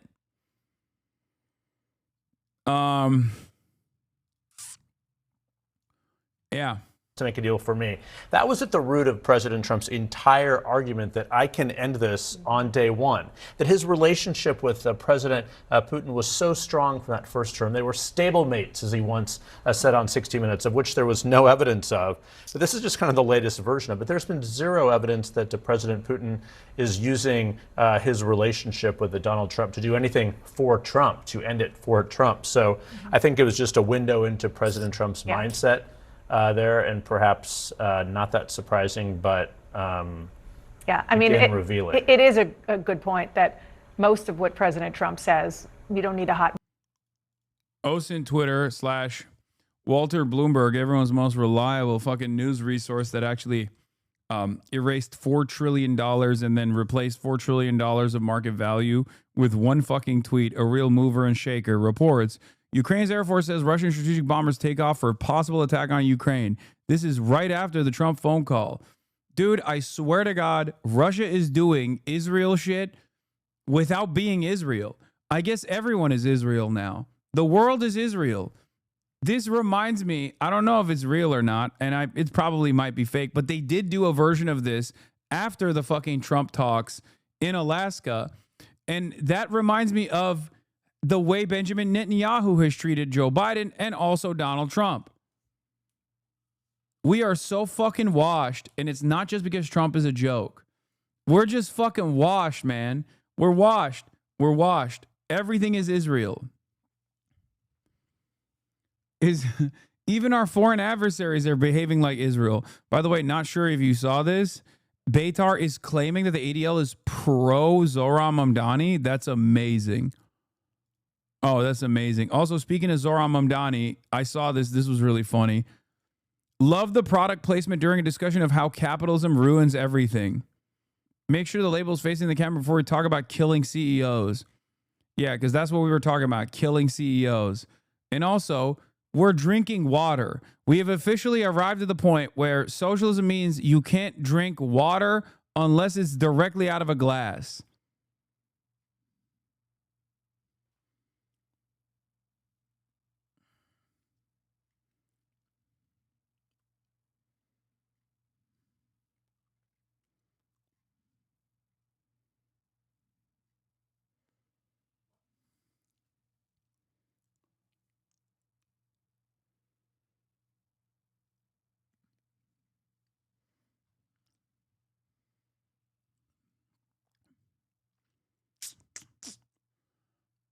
Not just tap water, but tap water that what?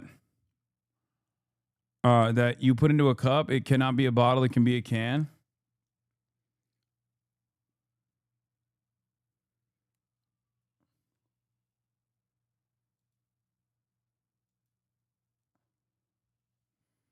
major shift.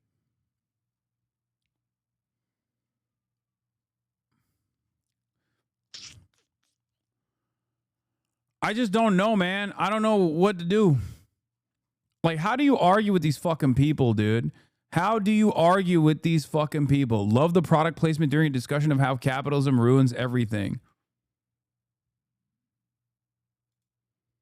Love this app. Oh, is this what I think it is? Type of shit that makes you say mushy mush. Yup. Report Hamas Piker for supporting terrorists. He should be banned already.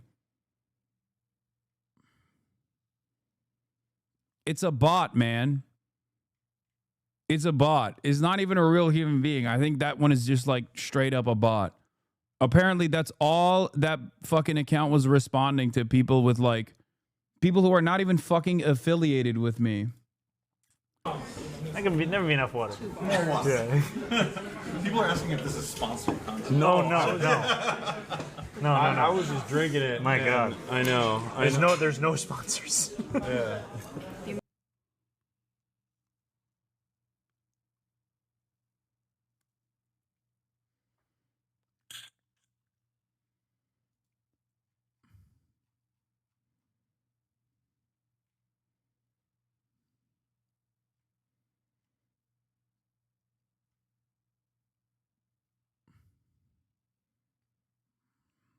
Sponsored? Oh, hell no. Of course not.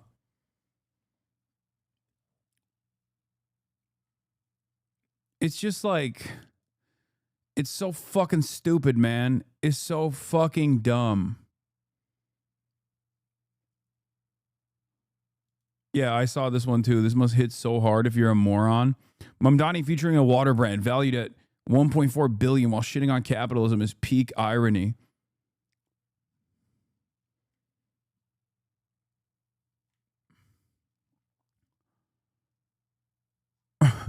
Socialism means you can't drink fucking water. You should remain thirsty.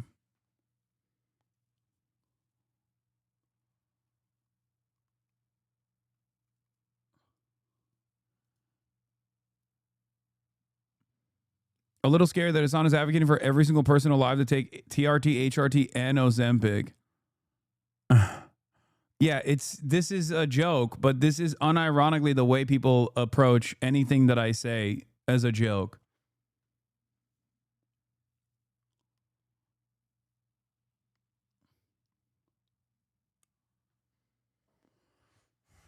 That's obviously a joke from Jeremy Kaplowitz. I'm just saying that, like, that is what all my fucking haters sound like.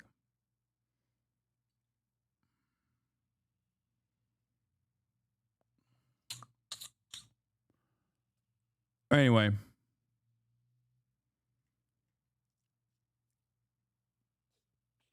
They can't take it when socialists aren't starving and homeless like they picture the socialists to be. Yeah.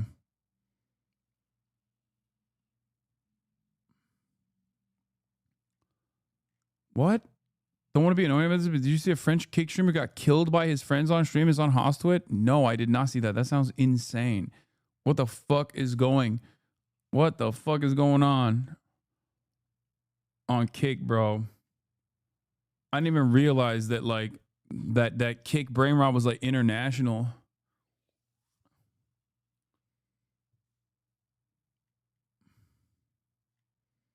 Yeah, watch that. No, I'm not watching that.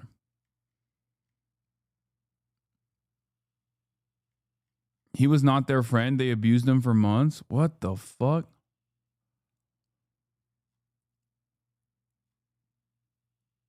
The new meta is just doing snuff films now? Fucking gross. Anyway, let's look at the Holy Toledo.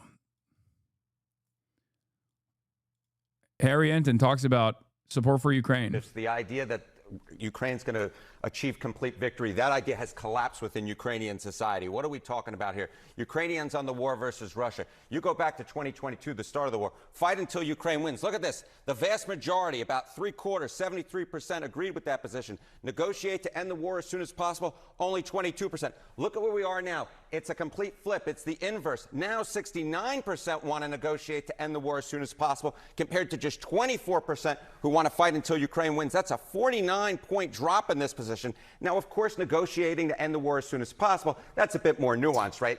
Ukrainians don't want to agree to all of Russia's demand, but I think the idea of even there being some territory that would be not formally recognized as being given that Russia could in fact stay in, that does have majority support, but the idea of formal recognition of Russia's demands, absolutely not. All right. Why do you think that opinion has changed to the extent that it has? Well, I think one of the big reasons why opinions have changed is this idea that this war is going to end anytime soon. Ukrainians don't think it will. Take a look here. Ukrainians on the war ending within a year. Just 25% say that it is likely. Look at this. 68%. 68% say it is unlikely that the war will, in fact, end in a year. And you'll notice, John, this 68% looks a heck of a lot like the 69% who say that they want to negotiate to end the war as soon as possible. So President Trump overnight ruled out Ukraine joining NATO, seemingly ever. But what do Ukrainians feel about that? Yeah, you know, obviously Ukrainians would like to join NATO. That has been a goal of theirs for a number of years. But the idea that that NATO admission will happen within 10 years, look at the collapse in this position. 2022, it was 64%. Now it is just half that level at 32%. So again, this is one of the goals that, Ukrainians had since the beginning of the war. They no longer believe that it's achievable. Well, the idea that Russia is going to be forced out of all of that land that they're occupying, they don't necessarily believe that that is going to happen. So again, I think this is one of the reasons why Ukrainians, they certainly don't want to accede to every Russian position, certainly not most of them, but the idea that they do want to negotiate an end to this war as soon as possible, that has now gone through the roof. Again, we're talking about 69%, which is such a big difference from where we were at the beginning of the war when it was just 22. Wanting to negotiate doesn't mean wanting to surrender. Correct. It means wanting to discuss, and not believing that they'll join NATO is different than wanting to join NATO. You got it. But you can very much see how Ukrainian thinking has changed over the last few years. Absolutely, John. Harriet, thank you. Thank you.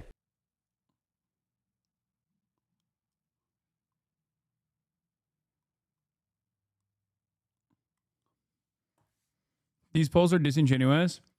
We do want negotiations to end the war, but for sure, but do not accept permanent occupation. This is a crucial detail missing.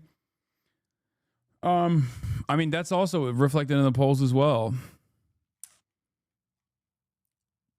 They say they don't want that, but like I've said from the start, which has, again, drawn a lot of controversy to my statements, but like Ukrainians and their real emancipatory need is not a part of the equation here. These decisions are being made without the opinion of Ukrainians. I would say that any sort of push to say like, oh, well, Ukrainians want sovereignty and therefore they should keep fighting, therefore we should keep giving them weapons, is simply a mechanism for America to continue selling weapons to Ukrainians. And it's not even necessarily the American population or the Western population's demands on this process that matters at all.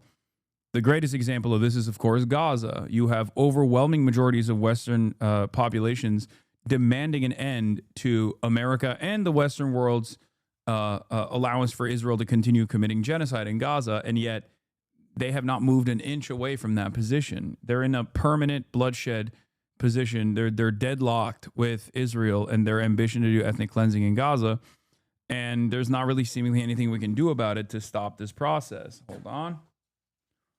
Oh, I think Ben might be here. Hold on. Hey, what's up? Oh, he is? Hold on. Oh, I see him. Okay, hold on. I just unlocked it. Okay. Ben Cohen is in the building, ladies and gentlemen. Ben Cohen of Ben&Jerry'S.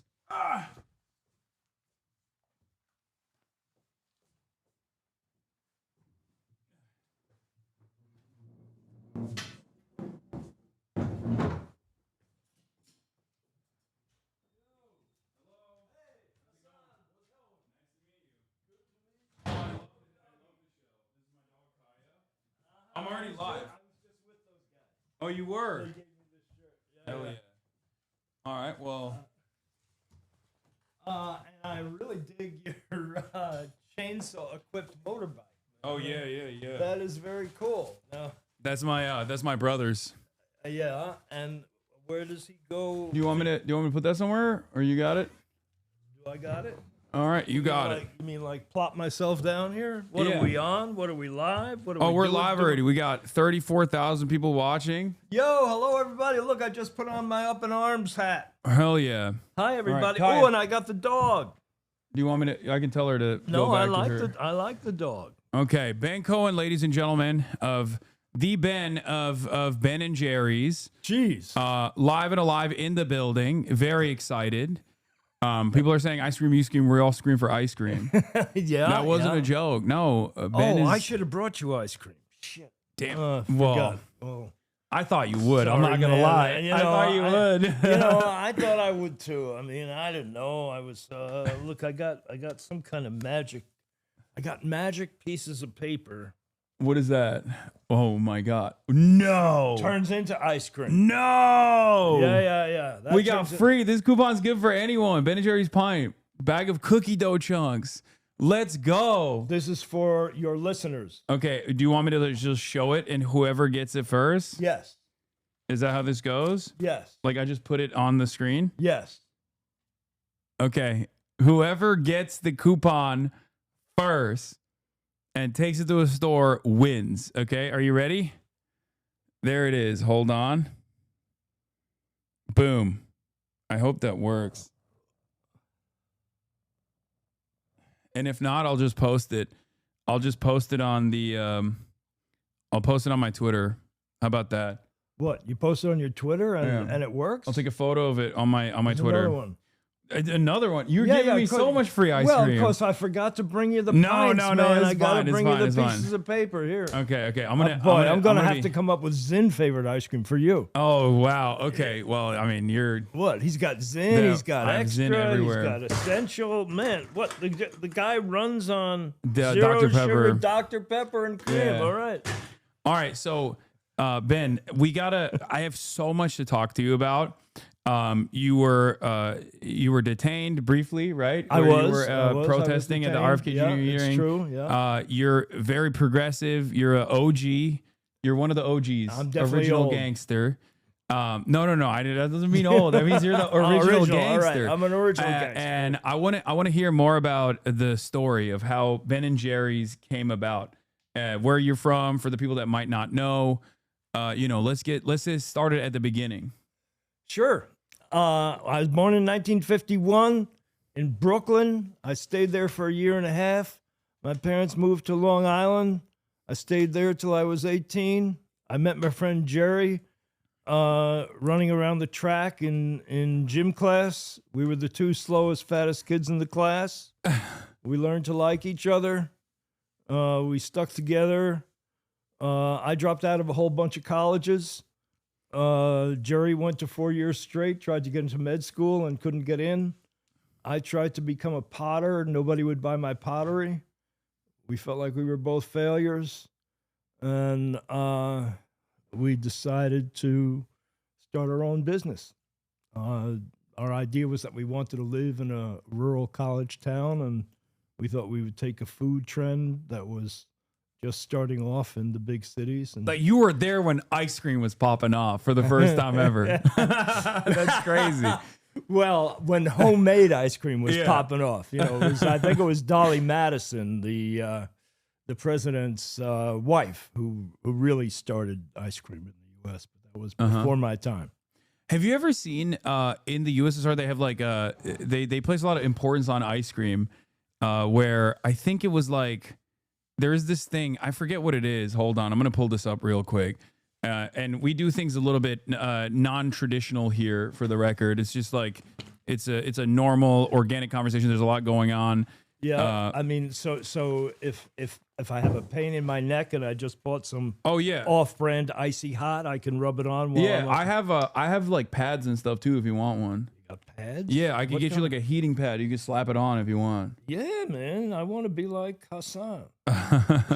For sure. Plombier is a type of ice cream made with vanilla, cream, eggs, and sugar, originally created in the Soviet Union in 1937.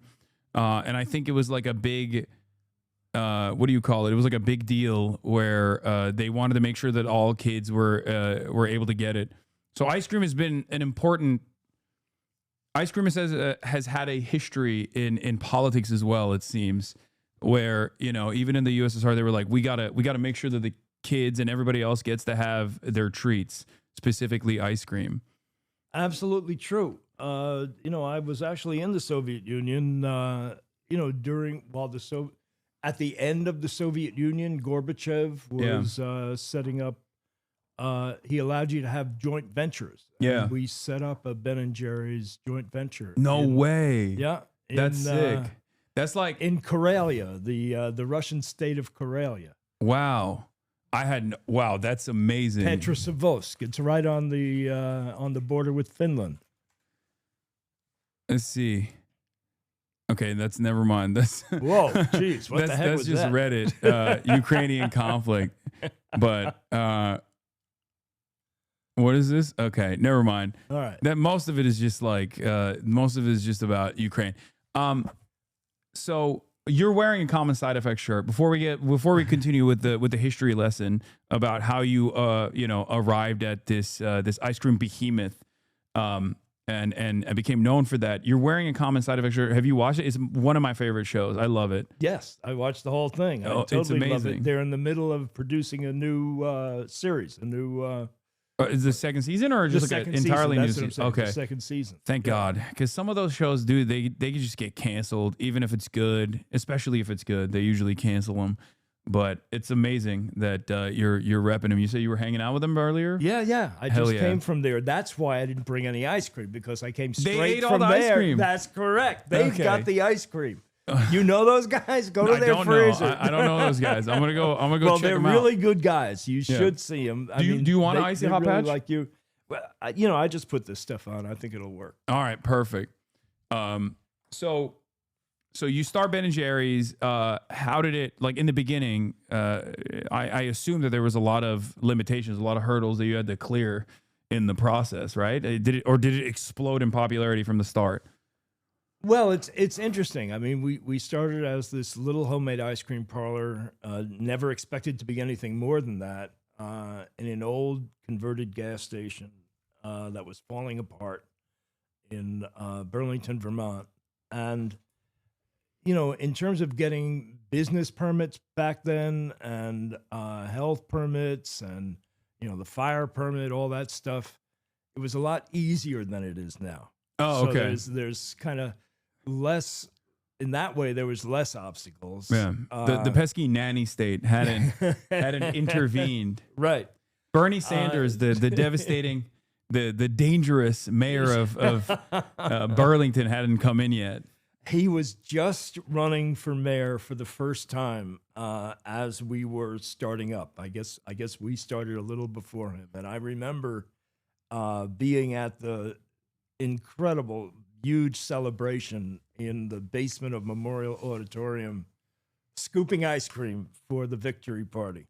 Wow. You were there from the beginning. Yeah. That's crazy. Yeah. I feel like he hasn't changed his look at all. He hasn't changed He has his looked look. like he's looked like he was this age back then. It's true. He hasn't changed his look. He hasn't changed his politics. He hasn't changed his stump speech. I know. It's the beautiful thing about Bernie is just how consistent he is. And, you know, some people complain, you know, Bernie, you're always saying the same thing. And he was saying, when we start having justice in this country, I'll start saying something different. Yeah.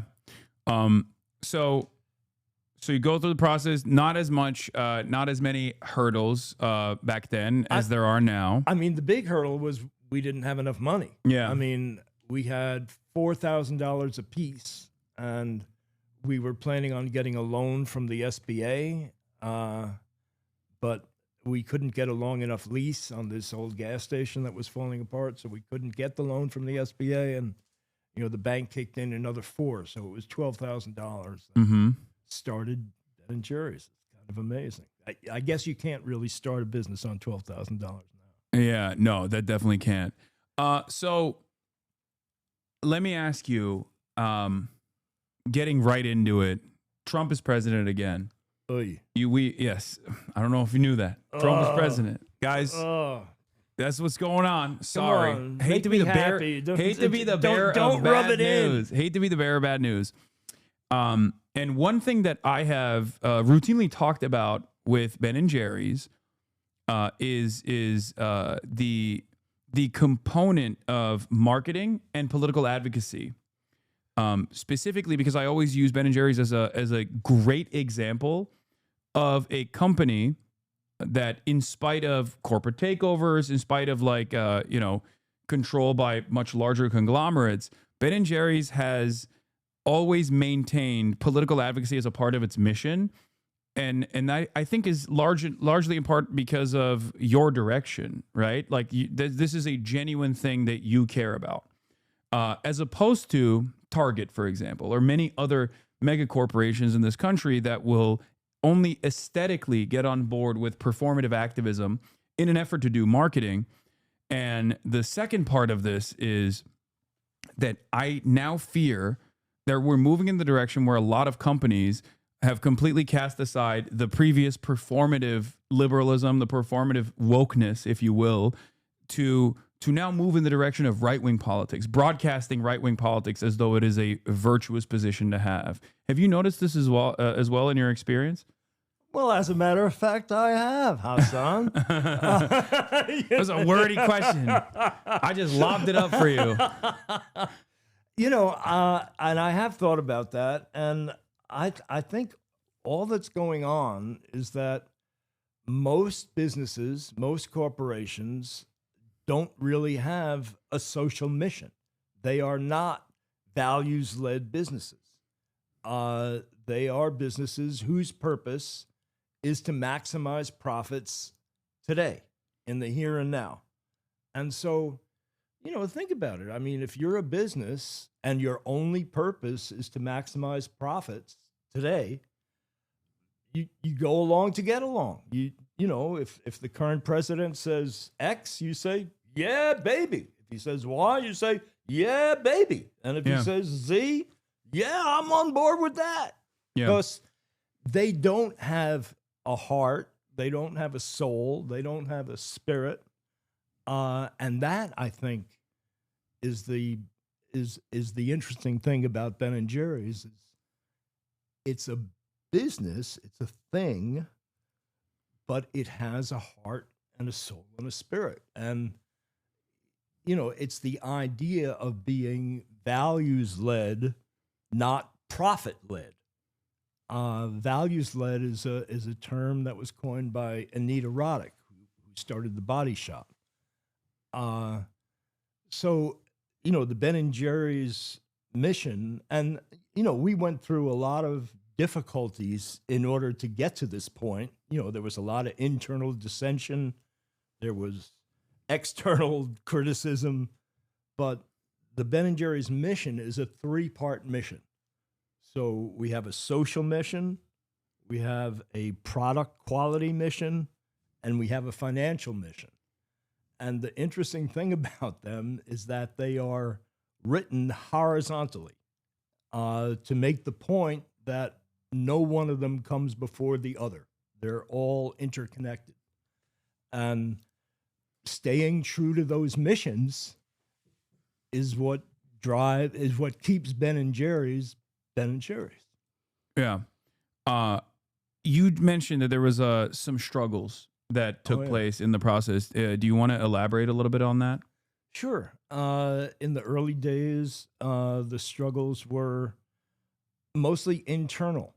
I would say, let's take a stand on a particular issue. For instance, peace. Dangerous prospect. An ever-present danger to the military-industrial complex. You're speaking a dangerous language, sir. Let's suggest that the government take 1% of the Pentagon budget and use it for peace through understanding activities between the U.S. and the former Soviet Union.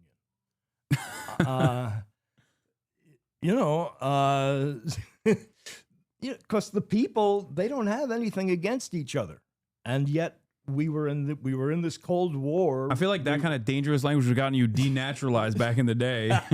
if you were a little bit younger, or now. Exactly.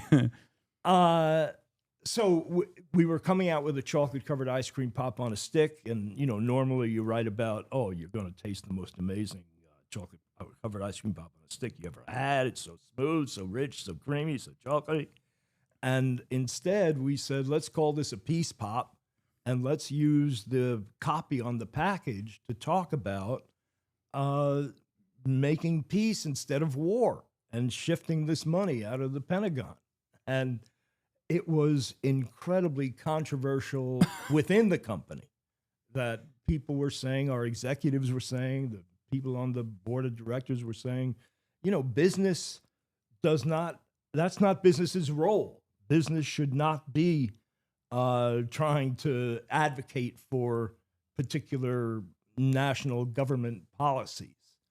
And it was quite a heated discussion. And finally, I kind of forced it through, and nothing happened. I mean, people were saying that what's going to happen is, we set up this new plant that's designed to make these chocolate-covered ice cream pops on a stick.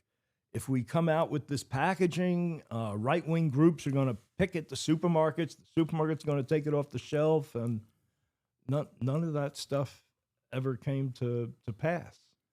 Yeah. Well, it probably helps if it's delicious. Yeah. Because if it was not good, it'd be easier to be like, oh, I don't want that.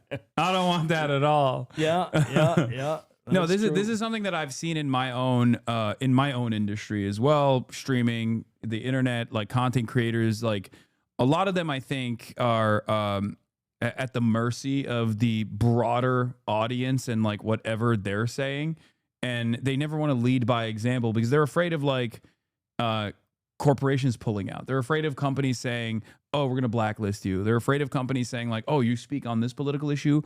I don't necessarily think that's appropriate for our brand." And for that reason, I think they choose not to make a stand. They choose not to take a reasonable moral stand like you just described.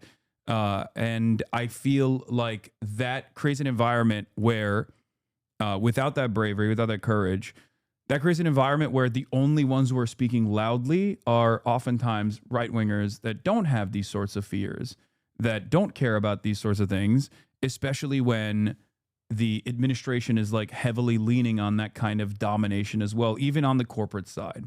One of the things that I've seen is that the Trump administration is actively bullying corporations as well into taking positions against what they've defined is woke. Now, it's largely optics. And I don't think that any of these corporations actually cared about anything beyond profits to begin with, right? So therefore, back in the day when they were actually pushing for ESG or DEI initiatives or any number of different statements that they made, they were doing so in an effort to do marketing, but it wasn't genuine. But now they're moving in the right-wing direction, and I fear that this is creating a permission structure for people to go, oh yeah, being a bad person is actually a virtue. Pushing these vices is actually a good thing.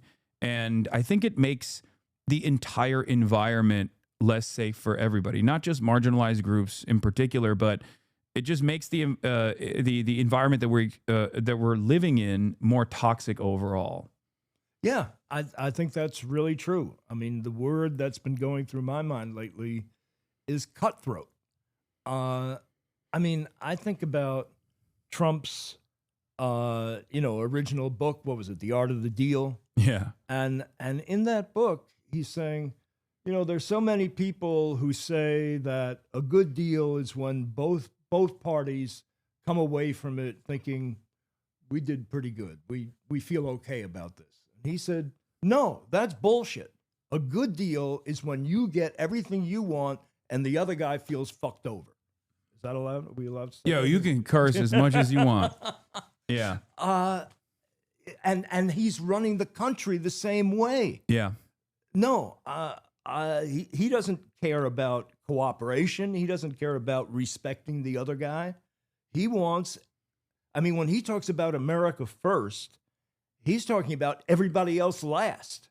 Yeah. And it's not even good for America broadly either. It's just good for him and his buddies. Him and his like most loyal servants, basically. Picking apart what remains of this country's carcass for scraps, basically. Dismantling the regulatory agencies and the like. Going back to Ben&Jerry's, one of the positions that I think, or at least was very impactful for someone like myself, was the implementation of BDS to a certain degree at Ben&Jerry's when I believe you guys pulled sales from the occupied West Bank. Do you mind talking about that a little bit? I'd love to talk about that, but I really would like to get some of that smart water. Absolutely. You want smart water? I have that as well. Oh yeah, any kind of liquid. There you go. I'm not. Well, I have sodas back there too. If you want Mountain Dew. Dew. No. I'm much better at just drinking water. Yes. All right. Thank you. Sorry. Everyone always gets on me in the chat when they're like, why don't you offer your guests anything? Now they're going to cook me. They're going to say, you didn't offer your guests anything. Well, it's because I didn't bring you any ice cream. It's tit for tat. Understand. Art of the deal. So, the Israel. Yeah. So I want to be clear that we did not, what we were doing was not BDS. What is that? Boycott, divestments, and sanctions. Boycott, Yes. divestments, and sanctions. What we were doing was our ice cream was being sold in Israel. It was being sold through a licensee that was also manufacturing the product there. And we told them that we don't want our ice cream being sold in the West Bank because we disagree with how Israel is treating people in the West Bank. And somehow or other, the ice cream showed up in the West Bank. Mm-hmm. And we went back and forth on that for a while, and eventually we said, hey, we really mean it. You need to pull the ice cream, not sell the ice cream in the West Bank. And so then we refused to renew that licensee's contract on that basis. And so the ice cream was not sold in the West Bank, and Unilever, who is the parent of Ben&Jerry's, owns Ben&Jerry's at the moment, was doing a lot of other business in Israel, many other brands, many other products. And Israel kind of came to, talk to the Unilever guys, the top Unilever guys. They call the managers. Right. And they said, if you don't take care of this situation, we're going to kick you out of Israel, for all your products, all your businesses. And so what Unilever did was they sold the rights to Ben&Jerry's to an Israeli, and now Ben&Jerry's in Hebrew. They didn't sell. You can't write it in English, but is now available anywhere in Israel or the occupied territories, I guess. But it's not called Ben&Jerry's. It's in Hebrew. It's in Hebrew. It's Hebrew letters that I guess are pronounced Ben&Jerry's. But that was illegal according to the terms of the contract, the acquisition agreement that was made with Ben&Jerry's when they bought Ben&Jerry's. Ben&Jerry's has an independent board of directors who is responsible for the social mission and the essential integrity of the brand, marketing, and the product quality. And so that move by Unilever usurped the power of the board. And so the board sued Unilever, and there was an out-of-court settlement, and now the board is saying that Unilever did not live up to the out-of-court settlement, and so they're suing Unilever again. Oh wow. So Okay. That's the. I didn't know there's still ongoing. That's the current. They're like, no, the status. West Bank has to get Ben and Jerry's. They were like, they're adamant. I mean, this is a part of, I think, a much broader, much more complex influence peddling operation that has taken place in America to basically get as many people on board or to completely diminish like some of the most violent aspects of Israel's occupation over the course of the past 80 years. Do you want to talk a little bit more about that specifically, considering that you were also protesting against the Trump administration as well on this issue? Because I don't know, were you there with the Code Pink people, or were you there separately? When I was in D.C. Yeah, when you're in D.C.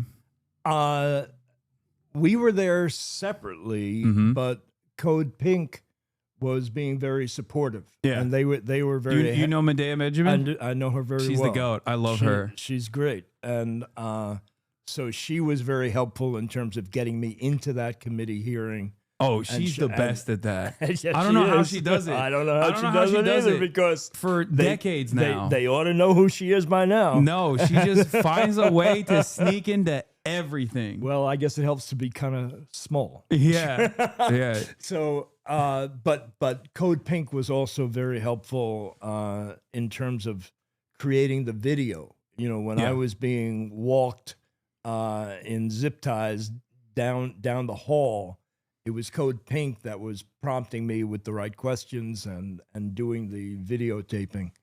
Yeah. I guess it's not taping anymore. Video filming, video clipping. They're good with clipping. That's what the Zoomers say now. They say clips. Clips? All right. Yeah. Video. They were clipping. They were clipping. Yeah, you had here another thing that a Zoomer would say. I'm 34, but like a younger generation would say you had aura. That's the new term. What if you're old? No. 34? When you're doing something cool, you have aura. Aura. You had a lot of aura. All right. That's what they say. All right. That sounds good. Yeah, you got the clip. Well, you got aura too, man. Oh, I think we got aura together. We're blending our auras. You got the OG aura. You got the young G aura. I'm not. My audience says I'm unk. So they say I'm what, old. You're like really old? Yeah, they say well, I'm what old. the hell am I? You're at that point. You're ancient. That's why you're OG. You're OG. OG. There's unk and then there's OG, and your OG status. So do you want to talk about your experience in general? You're Jewish, and you grew up in Brooklyn and then in Vermont as well. And I was wondering like how your opinion on Israel evolved throughout time, if you don't mind me asking. No, be my pleasure. After I slurp. Yeah, go ahead. Kaya, place. So I went to when I was in like elementary school. I went a couple of afternoons a week to a thing called Center Island Jewish School. And it was mostly teaching you about Jewish culture, and teaching about how Jews had been discriminated against, and teaching you the Jewish songs and the dances and the holidays. And they also taught us about Israel. And what we were taught was that, after World War II, the Jews needed a homeland, a place they could feel safe. And it was Israel. Israel was created for that purpose. And it was this really shitty land in the desert that nobody wanted and nobody lived on. And that's what they got. And a land without people for a people without land. And then the Jews, with the help, the Jews who moved to Israel with the help of, the international Jewish community, ended up creating this very vibrant, highly developed society and culture. And what we were told was that the Arab countries, the Arabs who lived around them, were kind of were kind of jealous of you know, that culture, that development, that quality of life, and so they made war on them. Yeah. And so that's the way I thought it was for a long time. And you know, I understand that, you know, on both sides there's people that have screwed the other side, and you know, I don't know, one guy starts making a war and then the other guy starts making a war. I mean, I'm sure sometimes Arabs were responsible for some of the horrible things. Sometimes Jews were responsible. But that's as I understand it. So what was a formative part of your development that made you feel like the way that this was presented to you initially might not have been entirely correct? You know, I think it was only maybe 20 years ago that I started understanding that, whoa, there were people who lived there. Mm-hmm. And there were people that were pushed out.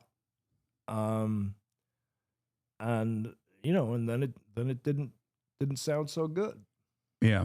And you know, I mean, I think that both the Jews and the Arabs have claims to that land. You know, some biblically and some legally and whatever, but it seems that they need to find a way to get along. And you know, I mean, what I believe strongly is that the mothers of people of kids on one side don't want their kids to die, and they don't want their kids killing the other guy's kids. And you know, I mean, I'm aware of you know, all these efforts at peace, and that almost created peace, and then, you know, some extremist on one side or the other screws it up.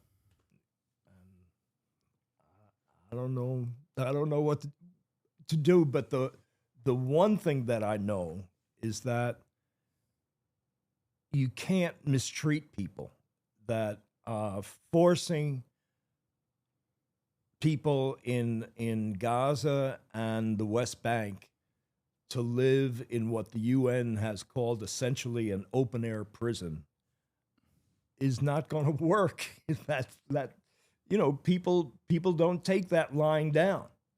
And you know, what would happen if you know, if people in the US were forced by some occupying power to live in that situation? Yeah.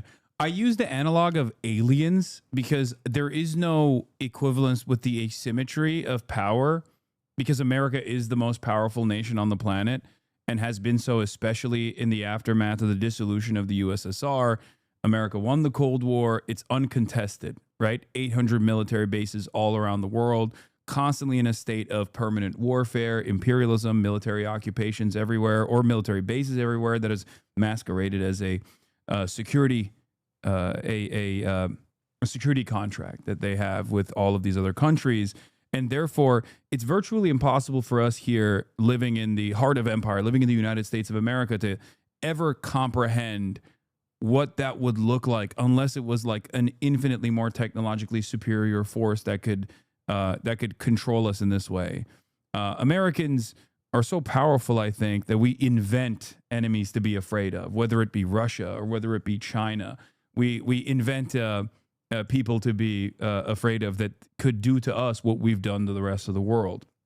But you're absolutely correct. If there was some kind of superior force that came in and displaced a lot of Americans in the same, ironically, the same way that we did to the indigenous population on this land originally, and then partitioned off different segments of American soil and created a stateless stateless system that had no contiguity for Palestinians or for the Americans in this equation, of course people would fight back. It's the perfectly understandable position, one that is actually reflected by even former Israeli heads of state and even current contemporary Israeli heads of state, whether it be like the heads of Shin Bet and numerous other people that have openly recognized, if I was born on the other side of that boundary, I'd be fighting too. I'd be a terrorist. I'd be exactly the guy that they call it, that I call a terrorist right now.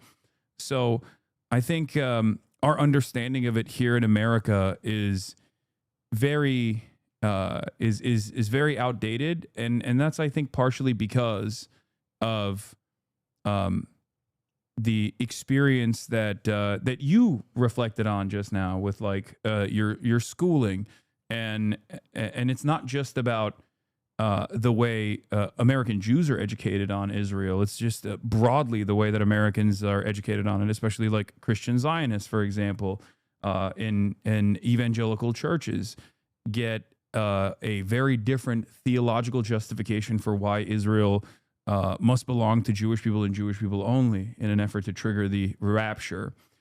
So there's different facets of American society that have a lot of political power that have been taught that this is a moral battle, good versus evil, and you have to support the good guys in this process.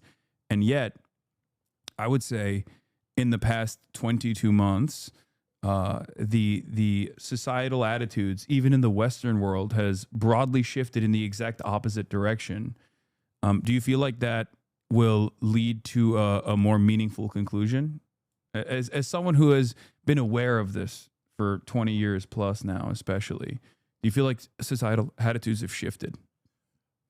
Well, it seems like just in the last month, more and more people around the world and in the United States are understanding that what Israel is doing, aided and abetted by the United States, is mass murder. Call it slaughter, call it genocide. I don't think it matters much which term you use, but it's intentionally, massively slaughtering people.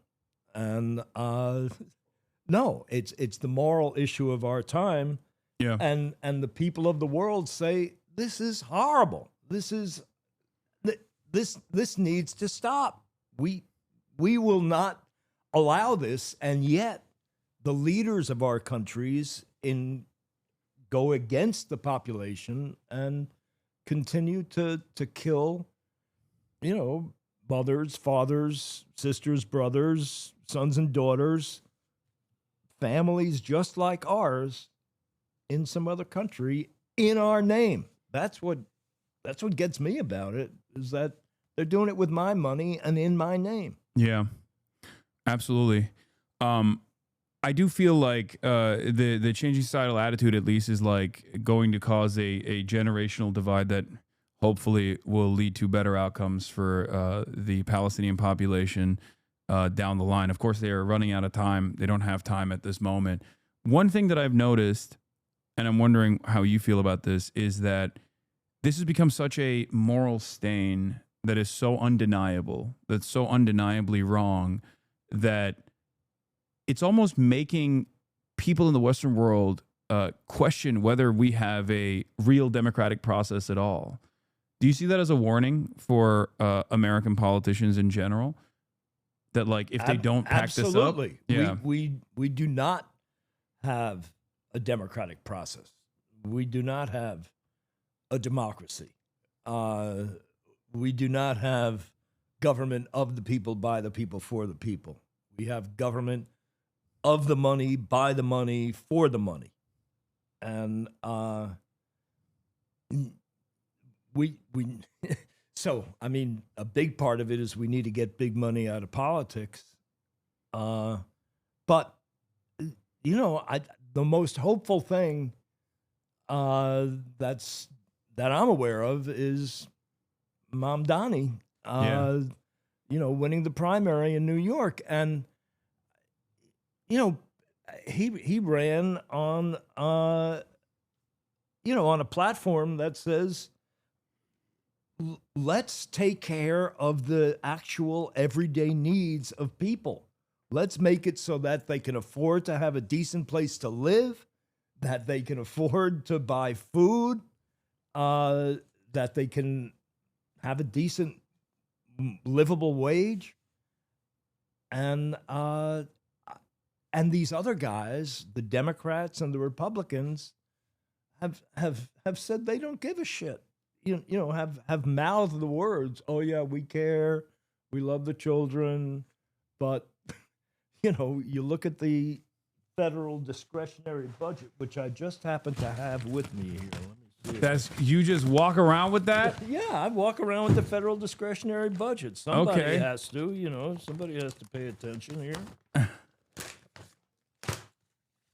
What? Wait a minute. Here. This is the 800 military bases. Oh yeah, you got it right there. Here, hold that. Put it up there. You know where to put it. That's amazing. And this is the discretionary budget. So all that big red stuff, that's what's going into the Pentagon. And then you got veterans, which is essentially retired soldiers and injured soldiers, and those little slivers. That's the stuff that we really want. That's the stuff that we really need. That's healthcare, childcare, housing, education. It's absurd. So let's talk about Up in Arms. You got the hat on. I got the hat. Yeah, I got the hat. And you got some pamphlets with you. I got this shirt because I was just with those guys, but I was going to wear this shirt, but I'm giving it to you. Oh, wow. Thank you so much. Congratulations. They gave me a shirt. I give you a shirt. It's kind of like passing it along. Hell yeah. Thank you. Yeah. So what's Up in Arms' mission about? So Up in Arms is a campaign to get the issue of federal budget priorities, of taking care of the American people, of reinvigorating the American dream, making it possible to achieve the American dream by shifting money out of the Pentagon into those things that we care about. So the idea is to get that to be an issue in the upcoming presidential elections in 28. Yeah, that sounds like scary talk. Someone's got to keep funding Raytheon. Why don't you think about the what would you say to people who say, why don't you think about the poor shareholders that need a permanent state of warfare to ensure that their shareholder value keeps going up year over year? I'm telling you, those stock prices are rising humongously as we conduct these wars and as we continue to give weapons to all these different countries. They just love war. The small war business is good business. Yeah, small business of Raytheon, Lockheed Martin, Boeing, Northrop Grumman, and many others. Now also we have the tech bros that are moving in this direction as well, because they realize that's like the last part of the imperial coffers that they could raid, with very limited repercussions, if any at all. And you can have these expansive budgets and constantly drive up costs. But of course, So I think of it as these pigs feeding at the trough. So right now you've got the legacy defense or weapons manufacturers, Lockheed, Raytheon, the ones you talked about, and they're all taking up the whole length of the trough. And now you got Palantir and all these silicon, Anduril, right, trying to shove them out, trying to nuzzle their way in because they want to be sucking up all those bucks. Yeah, no, absolutely. So do you feel like the Democrats are actually going to push back against this? Or do you feel like where does the lack of interest from the Democratic Party overall come from in terms of saying the things that you're saying? Because I would say that you are by no means a radical. I would say that I definitely have a lot more radical, probably a lot more radical opinions that some Americans might not even initially get on board with it. But this is not radical at all. This is very reasonable, right? This is an incredibly reasonable proposition to do right by others. I believe I think it might have been Eisenhower who said, every dollar being spent on a bomb could be spent on books or could be spent on bricks to make houses here. And yet we spend it over there. We spend it on weapons of war instead. How do we get back to that mentality? Every gun, every rocket launched, every missile fired signals in the final sense a theft from those who are hungry and not clothed, those who are something or other. That was Eisenhower's thing. Yeah. So how do we get back to that? I think we get back to it by electing politicians that are not mainstream Democrats or mainstream Republicans. I mean, everybody realizes that the Democratic Republican parties are broken, that they're corrupt, that they're about self-preservation, that they're not about what's good for the country. They're about what's good for the particular politician to get elected next year. And so, Bernie was running, and he, the DNC, kind of tilted the table against him. But if the DNC had not done that, he would have got the nomination, and I believe he would have got the presidency. I mean, because, Trump got it because what people wanted was none of the above. They wanted, no, I don't want a mainstream Democrat. I don't want a mainstream Republican. I don't want more of this shit, because year after year, they keep on saying, oh, yeah, we care about you. We care about you. We care about you. But year after year, things get harder and harder and harder. In the richest country in the history of the world. I mean, we have enough money. You can't believe, we can't conceive of the riches that this country has. I mean, we have $1 trillion a year that's now going into the Pentagon. That is a little under $3 billion a day.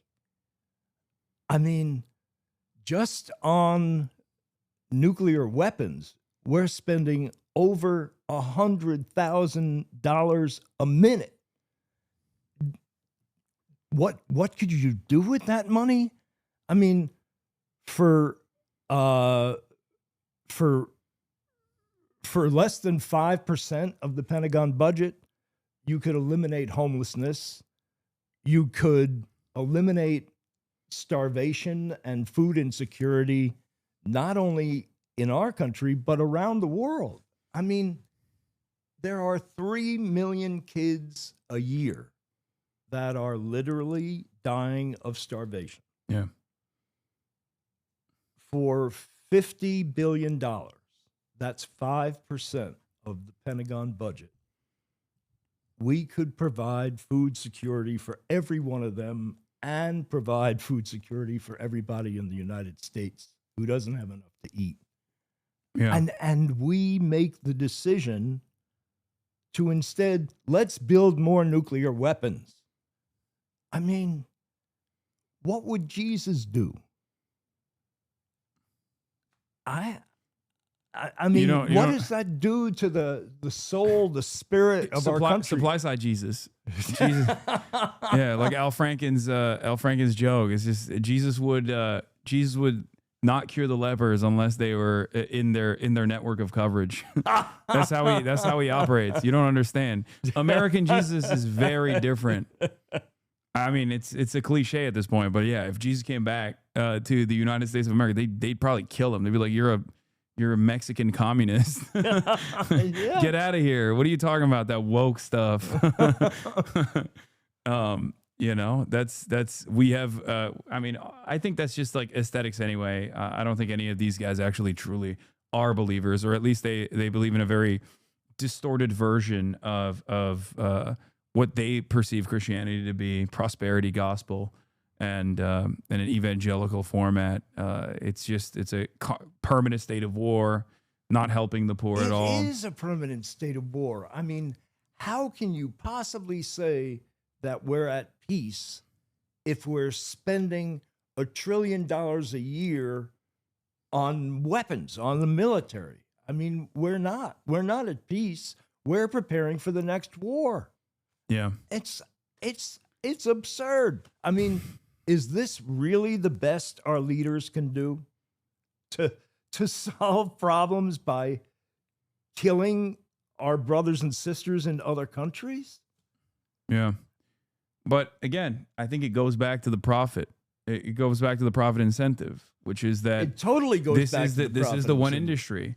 I mean, there are other countries out there who spend far less in their military development that end up doing far more in terms of developing their countries. There's many reasons to criticize China, certainly in their own internal affairs. They've done a litany of things that I personally find unfavorable. Having said that, they also engaged in tremendous development internally over the course of even the war on terror sliver of American history. They didn't do much of that, and instead they just kept building high-speed rail and rapid urbanization and tremendous infrastructure. And I always point to that to not say like, oh, we should be more like China, even though America does actually seemingly take on more of the social repressive aspects of Chinese governance in an exaggerated manner, as a matter of fact, and apply it here. But I wish we would also focus on internal development, rebuilding our infrastructure, and instead of relying on the initial gains made by the New Deal that we've been eating off of that victory for a very long time, for far too long. That's why all of our infrastructure is crumbling. I mean, China reduced poverty in their country by, I don't know. I mean, 800 million people. Some huge percentage. I mean, while in our country, the spread between rich and poor gets wider and wider and wider. Yeah. So that's what I always point to. That's always present. But then people hear that and they go, "Oh, you love China. Why don't you go live there?" It's like, okay, maybe. I mean, if the government keeps doing what it's doing, who knows? I mean, there's problems in our country. There's a lot of screwed up things that our country does. I'm sure there's a lot of screwed up things that China does. Yeah. But what the big thing that the U.S. does is it says that we must have full spectrum dominance militarily. That any country that starts to develop economically or starts to develop militarily is automatically considered to be an enemy. It's the official policy of the United States to not let any country become developed militarily or economically. And as soon as one does, like China, that for that reason only, China becomes an enemy. Yeah. And why? I mean, yeah, they produce 30% of everything that we consume. So it's additionally crazy. And you see that with what Donald Trump has been doing now with this like universal tariffs regime. I mean, you're a business guy. I was wondering what your take has been on the way this like almost Nixonian madman theory posturing that Donald Trump has implemented in terms of global trade, even though we designed it in a way that benefits us, benefits the American consumers, where we just basically hand off IOUs to the rest of the global South, and then we extract their natural resources and also their incredibly cheap, incredibly affordable labor that we've kept to a reduced level in perpetuity. Now Donald Trump is saying, for no real discernible reason, we need to restructure global trade, and we don't have the manufacturing base, I don't think, to protect some kind of domestic manufacturing. So I'm all out of ideas as far as like trying to figure out what Donald Trump is doing, but I wanted to hear your perspective on it. What's he doing with global trade? You want me to try to figure out what Trump is doing? Yeah, I'm not a business guy. I'm a Twitch streamer. So well, the way I see it is that you know, when Donald and I were growing up, we're kind of contemporaries. Manufacturing, having a job in a manufacturing business, in a manufacturing operation, was a secure job, was a good job. You had good pay, you had good benefits, you had a good pension. There were unions, and so people were making more money. They had a better quality of life, and he thinks that by bringing manufacturing back to the U.S., that'll come to be again. The problem is that manufacturing has now become so automated that you go to these manufacturing plants and there's hardly anybody in them. Yeah. It's all robotics. Yeah. So, and not only that, but also my advocacy always been, I've been to Japan a bunch of times at this point, and when I go there, one of the things that strikes me is that there's a lot of the population is very old, and there are a lot of old people that still work in jobs that don't necessarily require a person to work at all. The example that always comes to mind is like the guy that sits right outside of like a you know, some kind of like utility truck that is working on the side of the road and just like waves people away with a wand. That job could be delegated to a cone with a light on it. But there's a reason why that person is doing that job. It's almost like the Walmart greeter job, right? Where they do that not because that's a redundancy that needs to be eliminated. They do that deliberately so that like that person has a job. And the example I always think of is automation is not necessarily a bad thing. It's not supposed to be a way to displace the existing labor force. It's supposed to eliminate the burdens of the labor force so that instead of working, 8-hour shifts, you work 4-hour shifts. But I think our mindset on this is, or has been, because we're constantly invested in improving profit margins, even though profit rates have a tendency to shrink, is to displace the most malleable aspect of commodity production, which happens to be labor, constantly depressing wages, looking for secondary markets where we can move manufacturing to. That's what global trade has created for the American labor force. And ultimately, my suggestion always is automation isn't necessarily bad. Domestic manufacturing isn't necessarily bad. It's just that we have to ensure that there are still people that are working, even if they're not really doing anything. There's just a person that's just sitting there just to collect a check for sanity, for social cohesion, so that the system doesn't collapse. well, there's definitely stuff that needs to be done. There's more than enough jobs that need to be done. You think about the infrastructure. There's a lot that needs to be done there. We need more teachers. We need more childcare workers. But I understand what you're saying, that automation is reducing the number of people that's required to make stuff.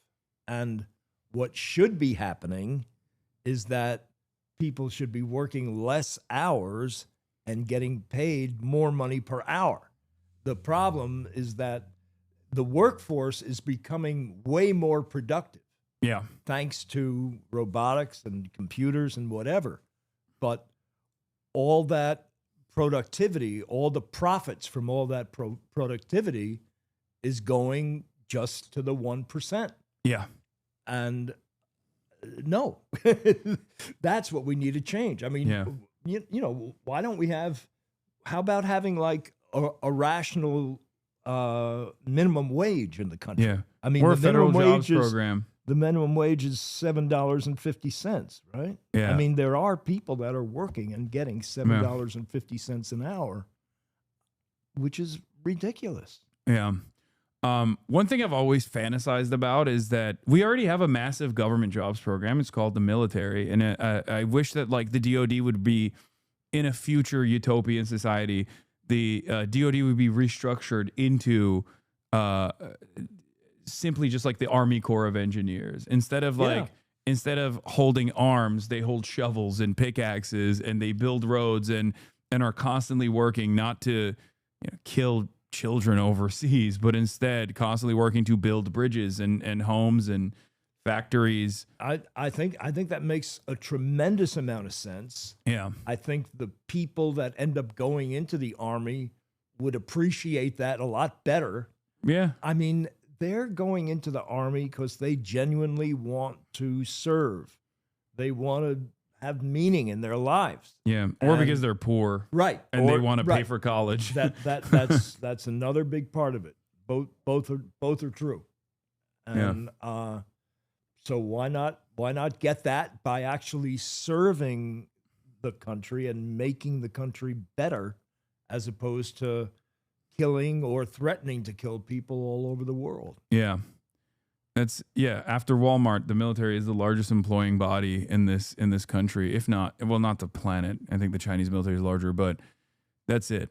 And I don't know what it will take to have this kind of like dramatic restructuring, this redesign, because I feel like what I see from American politics has been this endless sea of cruelty and lack of interest in moving this country in a positive direction.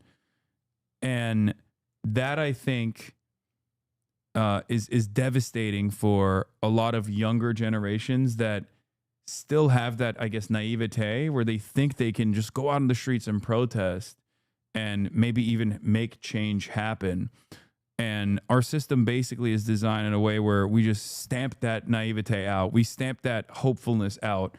And then we make people feel like change is never going to happen in the positive direction. And it pushes people in the direction of nihilism. Well, I think you're right. Yeah. I think that, like I say, Bernie was a force against that nihilism. And I think that Mandami is, and then there's another guy who, in the Midwest. Omar Fateh. Right.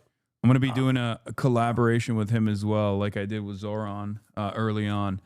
I'm going to be flying out there. Oh, great. Yeah. That's beautiful. But and so I think, what Up in Arms is about getting the issues that we're talking about into the presidential debate. And and the big hope is that we're going to establish a constituency of voters that are going to say, hey, I'm going to vote for a candidate who's talking about making America a more compassionate place and meeting the actual everyday needs of our people instead of shoving it all into preparing to kill people all over the world. If we can get a constituency of people like that, someone's running for president, he wants votes, and he or she, and that's a way to shove them in the direction that we want them to go in. But I mean, when you talk about nihilism, I mean, what? You can either fight it or you give up. Yeah. Or you say, you either fight it or you say, okay, I'm in a country that's going to screw a whole bunch of people, and I'm going to keep paying my taxes, and there's nothing I can do about it. That's the case. Well, and I'll tell you, you mentioned young people. There's this group called Dissenters. The website is wearedissenters.com. And they are amazing. They're organizing on college campuses. They're multiracial, they're multigender, they're working on exactly this same issue. And that's what we need to do. Yeah, we need to rise up and continue pushing back, no matter what the letter is next to the congressperson, because I feel like a lot of people find themselves falling into the team sports mentality, and they think like, oh, well, the Democrat is they're good by design. Definitionally, they're like morally better. And while there is truth to that, if you compare all of the policy outlines of the Republican Party versus the Democratic Party. Certainly, there are plenty of instances where the Democrats are not as bad as the Republicans, and yet they still actively, in my opinion, especially we saw this with the Kamala Harris campaign, they run in the direction of the Republicans, and then they end up reiterating Republican policy from 4 years prior that they had run against. Kamala Harris did this with immigration, for example, and so did Joe Biden. Joe Biden ran on a promise of, in the first 100 days, that he was going to push for amnesty for all of the non-citizens that have been living on U.S. soil. Conditional amnesty has always been more popular than mass deportation, and yet that never happened. They completely dropped that. And of course, the Republicans never stopped pushing lies that immigrants were not simply people trying to make an honest living in this country, that play an incredibly important role in the American economy and in the social fabric that binds us, that keeps us together, are active members of our communities and a part of American culture, but instead violent parasitic forces that must be removed using Nazi style rhetoric. And then the Democrats looked at that. They looked at the polls and they saw that the societal attitudes were shifting in the direction of white nativist anti-immigrant sentiment. And they said, oh yeah, well, they're right. Immigrants do constitute a national security threat.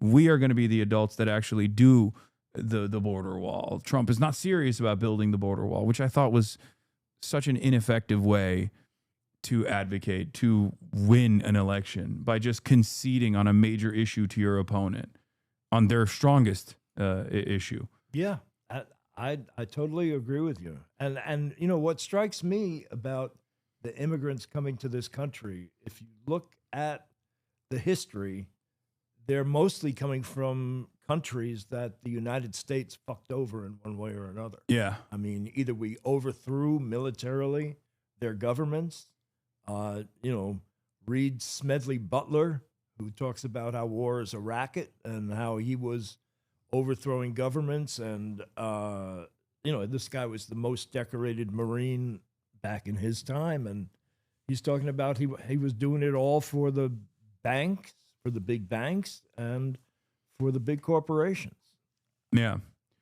And that's the other thing, of course, is that there's no problem with immigrants coming here, but if you even wanted to, in a positive manner, make sure that the host nations were or the nations where people are coming from were livable and habitable, then you would stop interfering in their affairs and instead only positively intervening. And by that, I mean actually help rebuild their infrastructure and allow these countries to thrive. Exactly. I mean, I came here. I'm very privileged. I am an American citizen. I was born on U.S. soil, and I am what is known as a anchor baby, and something that Donald Trump is trying to take away from the next generation, even though it's unconstitutional.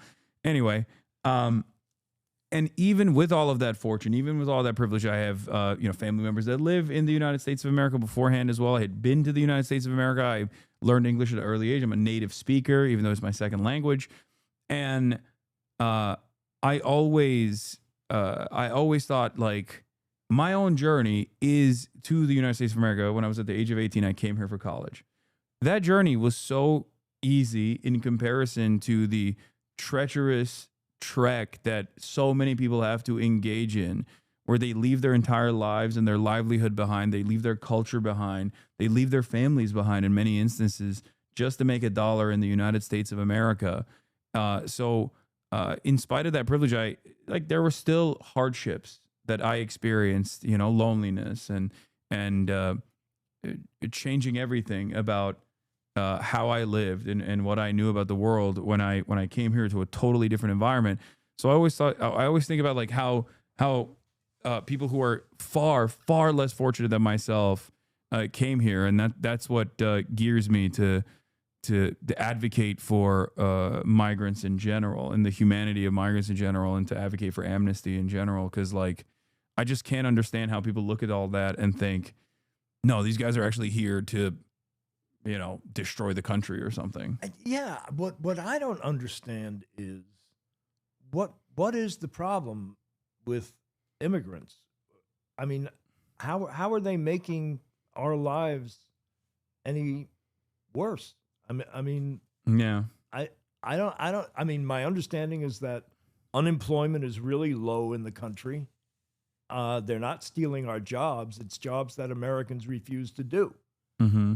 And they pay taxes.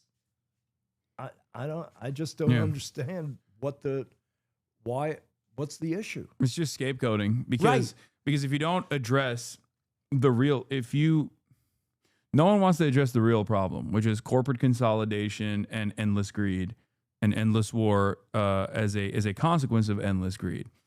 And therefore, they have to look for new villains. I mean, we already know historic examples, like in Nazi Germany, where they presented the villains of society rather than addressing the root causes. They turned around and scapegoated Jewish people and political dissidents like socialists, trade unionists, communists.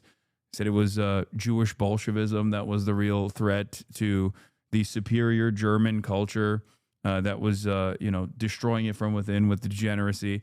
A lot of these points of propaganda are damn near identical and have never really changed all that much for Republicans since the aftermath of World War II, I would say. We very quickly engaged in the Cold War. And in that process, I think we just never really gave up our fascist tendencies. And here we are. I think it's like unfolding. The logical conclusion of all of that enmity is the Trump administration. Yeah, I think that's exactly right. And I think what's missing, and I think what is, I don't know, an intrinsic part of the American people is compassion and spirit and a soul of and empathy. I mean, they're starting to say that, empathy is a really bad thing. You should. Yeah. I can't believe that. They're just being whole ass villains. That blows my mind. People, because I call empathy gets in the way of, yeah, give it all to me and fuck everybody else. Yeah.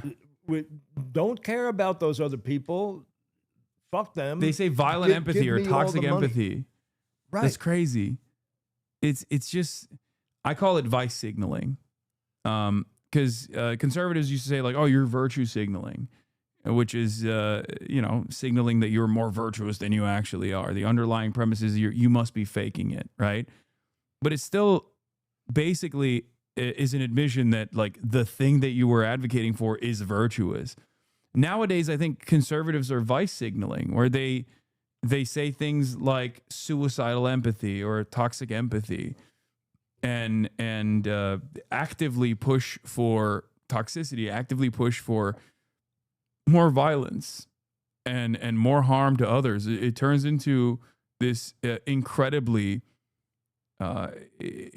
weird, immoral proposition that they're running off of, which is like being a bad person is actually a virtuous thing. It's a good thing. Right. And I don't understand how people don't see it. That's the horrible part. I mean, I think that most people believe that there is some kind of spiritual aspect to our lives. As you give, you receive. As you help others, you're helped in return. And it's the same for countries. As you give, you receive. As you help others, you're helped in return. I mean, the major way that the U.S. interacts with the world, especially now that, Trump has cut off, the measly aid that we used to give out. Yeah. The major way we interact with the world is at the point of a gun.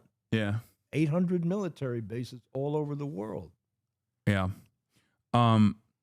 Absolutely. Okay. I'm gonna switch because you've been here for a while now. I want to take up more of your time, and thank you so much for coming on. My pleasure. This has been a wonderful conversation. We got to switch gears and talk about ice cream. Oh, all right. That sounds like fun. I'm a huge ice cream fan. Thank you. Thank you for consuming. Oh, sorry about that. Don't worry about it. It's all good. Watering your floor. Yeah.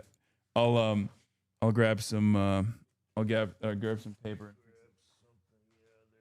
Yeah, make sure none of your stuff gets wet. So, I'm a major ice cream fan. I love ice cream sandwiches. What do you think about? Because I know Ben&Jerry's did like low calorie ice cream for a little bit. I don't know if you guys still do it. Yeah, I think that was a passing fancy. Yeah, it was so it's forced not, on us by our corporate okay, so parents. you're not on board with that. What do you think No. about all of the protein infusion with like there's this like new wave of all forms of like treats being all forms of treats I don't having like believe a lot in of it. protein. You I don't don't believe in it? it. Oh no. I believe a treat should be a treat. I Okay. believe ice cream should be rich, creamy. I think it should be, that there should be calories to it. There should be butterfat in it. You're just not supposed to make it your meal for 3 meals a day.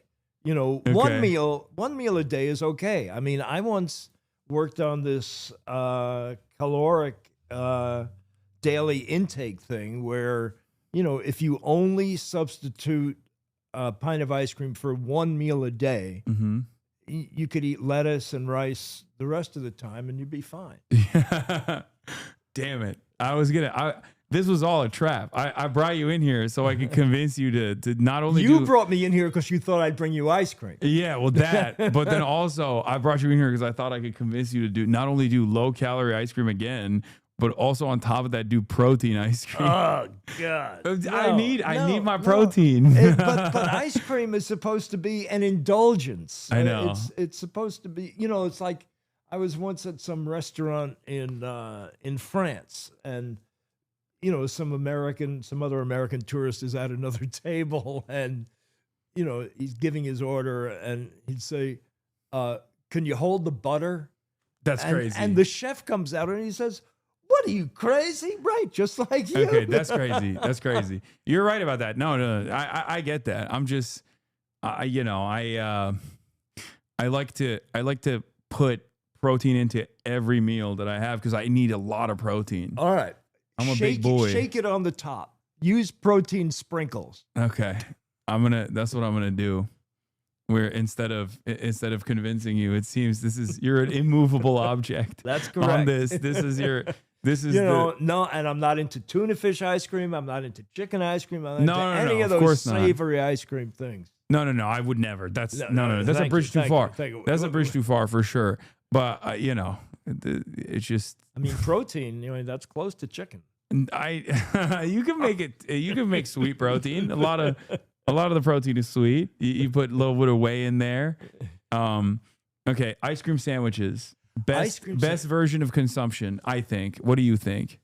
Well, I'll tell you my secret pleasure at night. Okay. It's mostly good after between 10 p.m. and 1 a.m. Vanilla ice cream on wheat thins. Oh wow! Open faced. It is sweet, salty, crunchy, creamy. Whoa! It's everything you've ever wanted in an ice cream. That's brilliant. Yeah, I never thanks. thought about that. Thanks. That's amazing. Yeah. Okay. Yeah. Hell yeah. Really That's good. a game changer. People are gonna try that. People are gonna try that after this and be like, damn. And wheat thin sales are going to shoot through the roof. They know. You got a lot of listeners. That's why man. you're OG. Okay. Is it? I don't know if this is like asking you to pick through who's your favorite children, but like, do you have a favorite flavor of Ben&Jerry's? I move around, but I stay with Chubby Hubby, New York Super Fudge. Let me look this up. Cherry Garcia. Yeah, people were saying Cherry Garcia. They like that. There's also this thick mint that has this really large, thick chocolate disc on the top of what they call chocolate ganache, I believe. I think that's really good. Oh yeah. Oh, they're saying fish food. Fish food is the last flavor that I was personally involved in. Okay. I will say, I think chocolate chip cookie dough on top forever. Yeah. I'm a huge, I am a loyalist of chocolate chip cookie dough. It's because when I was younger, I think my parent, like I loved eating chocolate chip cookie dough, and my parents told me, I don't know if it's a lie or not, but like they were like, oh, you'll get worms or something if you eat the cookie dough, and I still ate it. I would still go in the fridge and I just eat the chocolate chip cookie dough. I even prefer it almost to like a cookie. I love a chewy cookie, but chewy chocolate chip cookie, but cookie dough is my thing. And you guys even have like, I think a cookie dough that you would Pellets. just sell. Yeah, you could just get a bag of chocolate chip cookie dough. Oh, so good. You know, Ben&Jerry's invented chocolate chip cookie dough ice cream. No. Yep. Yeah. What? Yeah, amazing. I mean, no. It's amazing. I mean, there was somebody who invented vanilla ice cream, somebody who invented chocolate ice cream. Ben&Jerry's invented chocolate chip cookie dough ice cream, and now it's become like a standard for every brand. That's amazing. I'm sitting across from the inventor of the greatest ice cream flavor of all time. I have to say, it wasn't me personally. Well, you played a role in it. I mean, there was a guy who was there in the shop making ice cream in a 5-gallon rock salt and ice freezer. That's how we were making ice cream back in those days. And there was another person who was baking chocolate chip cookies. And you just fall, the tripped and guy fell. said, hey, throw some of that stuff in.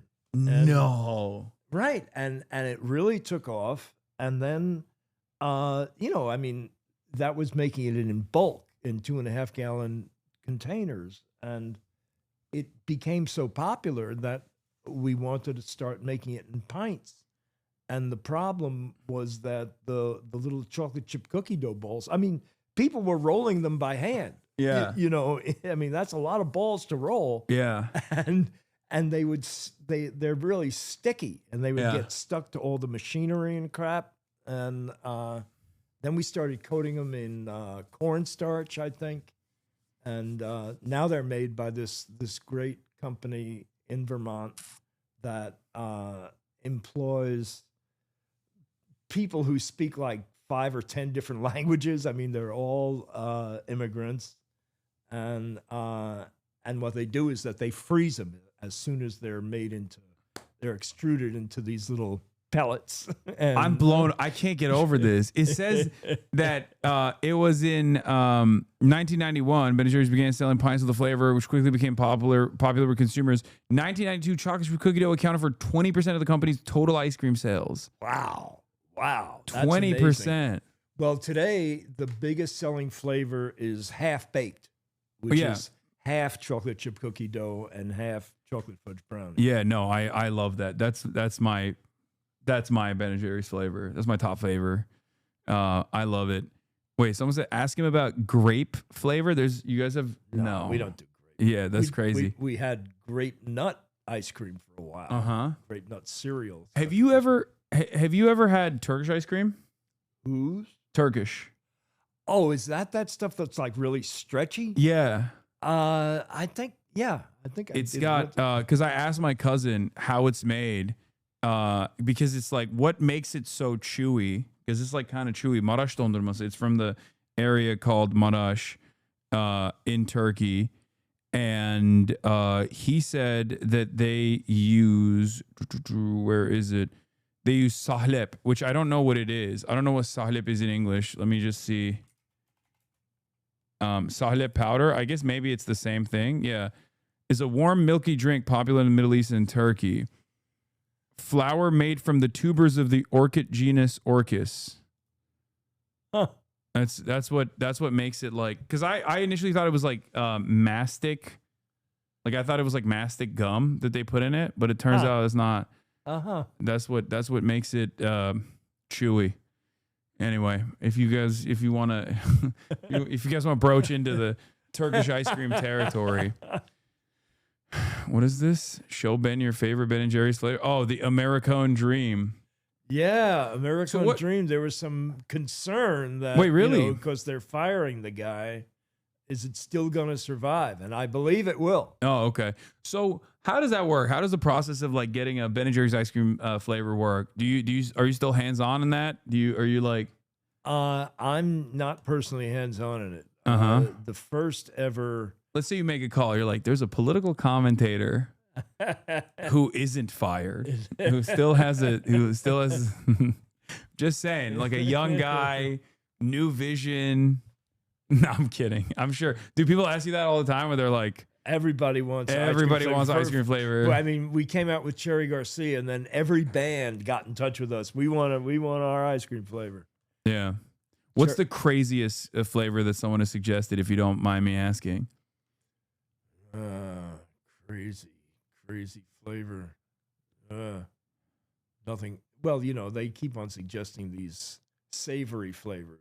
Oh, that's the new thing that they want? Why would anybody want savory? I don't get it.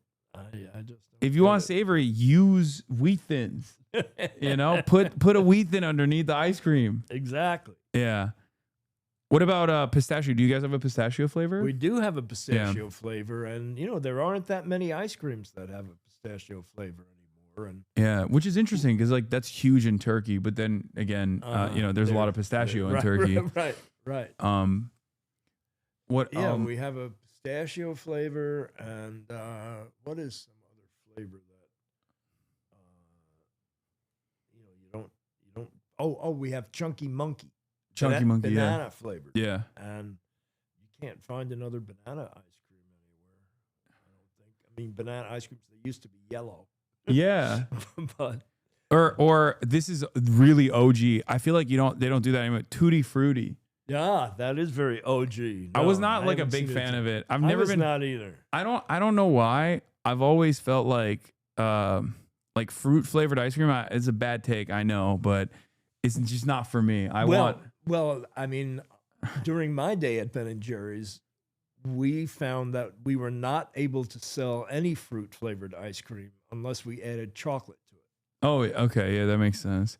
Well, I mean, I guess like strawberry cheesecake is the only one that I make an exception for because it's a cheesecake. Right. Right. Well, someone said rum and raisin. I don't like rum and raisin. But again, that's just me. That's my own personal preference. It's an old-time flavor. Yeah. We had rum raisin for a while. Yeah. That's interesting, though. Like, I guess the palates change over time. Yeah. Chubby Hubby was kind of one of the first sweet and salty things. And then there's been there was a real sweet and salty craze. Yeah. I mean, there's a company called Salt and Straw. Yeah, I know that them. does specifically that, where it's like everything that they do is like very salty, very rich. Huh. That's probably why a lot of people are asking you to do more savory stuff. Honestly, yeah, they got like some of them are just straight up salty. Like they have like a goat cheese one where it's like just salty. It's not for everybody. Okay, out there idea. I'm gonna throw some ice cream flavor ideas at you. Yeah. And see if you already have it, because Ben&Jerry's has a lot of flavors. I don't know all the flavors. Okay. Cinnamon Toast Crunch. Cinnamon Toast Crunch. It's almost like a cookies and cream, but instead of the Oreo cookie base, the base is Cinnamon Toast Crunch cereal bits. I think it could work. That's free ball for you. I'm giving that to you for free. It's all good. You can take that home with you. It's fine. Okay. Baklava. Baklava, the company has tried. And there were two flavors that we came out with at the same time. It was baklava and cannoli. And I was saying that baklava was going to sell better than cannoli, but I was wrong. Yeah. Well, baklava seems too oriental for Americans, I think. Still, it might have a resurgence now that like Dubai chocolate. I don't know if you know what that is, but Heard of it. Dubai chocolate is like popping off right now. It's a TikTok trend, but it's basically. Do you know what kunefe is? It's a Turkish. It's like a Middle Eastern dessert. It's like phyllo dough pieces. I think it's almost like it looks like thick pieces of hair, strands of hair. Hairy. Yeah. And they douse that with like some kind of pistachio chocolate, and then they put that inside of a chocolate, and that's how they make Dubai chocolate. Sounds pretty good. Yeah, it's not like coconut, chat. It's not. It doesn't have the same mouth feels like coconut at all. It feels like it's closer to like a noodle, like a crispy pastry than coconut. There's a lot of, I don't like this personally, but have you guys ever tried a rose flavoring? Yes, we have tried rose. I don't really like it, but I kind of liked it. It was kind of subtle, and I think we added some pistachios to it. Yeah. And I'm usually not kind of a subtle guy, but yeah, worked for me. Okay. What is your favorite flavor that went away?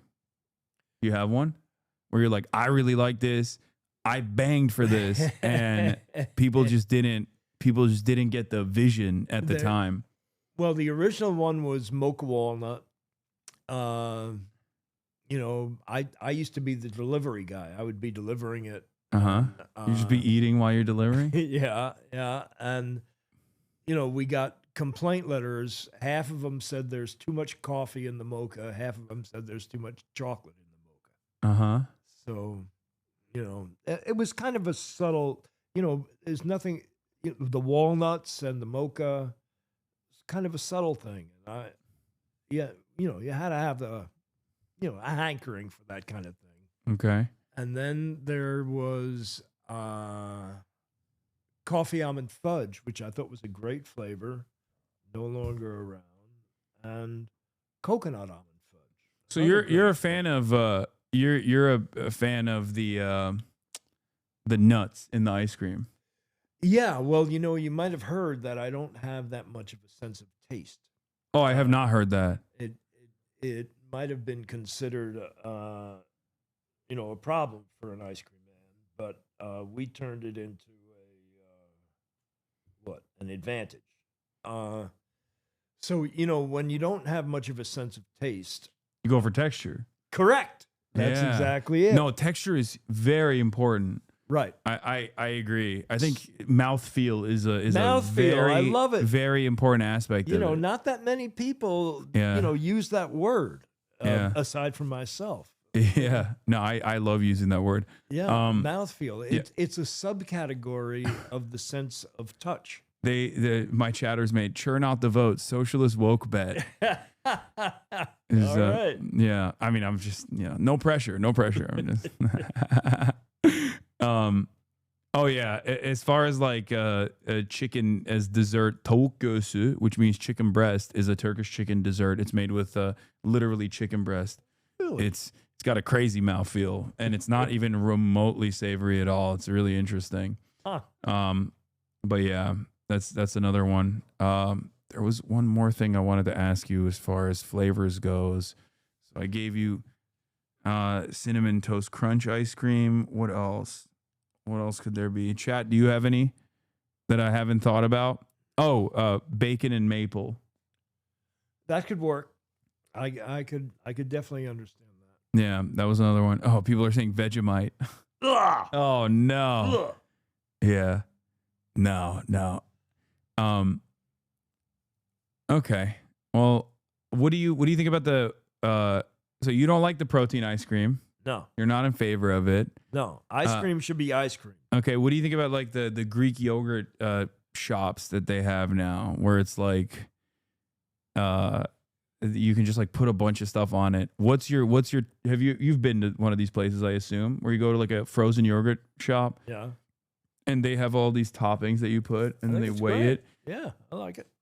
The problem is no-no? that the cups are too damn big, and when Yeah. you go to check out, it's like $20. Yeah. No, that's how they get you. Yeah. So what's a no-no for you in terms of toppings? Let's say you're Gummy bears. I think this gummy shit is really ridiculous. Yes. That's why I asked you, because someone was suggesting gummy bears. No. Gummy bears, I love gummy bears. Not on ice cream.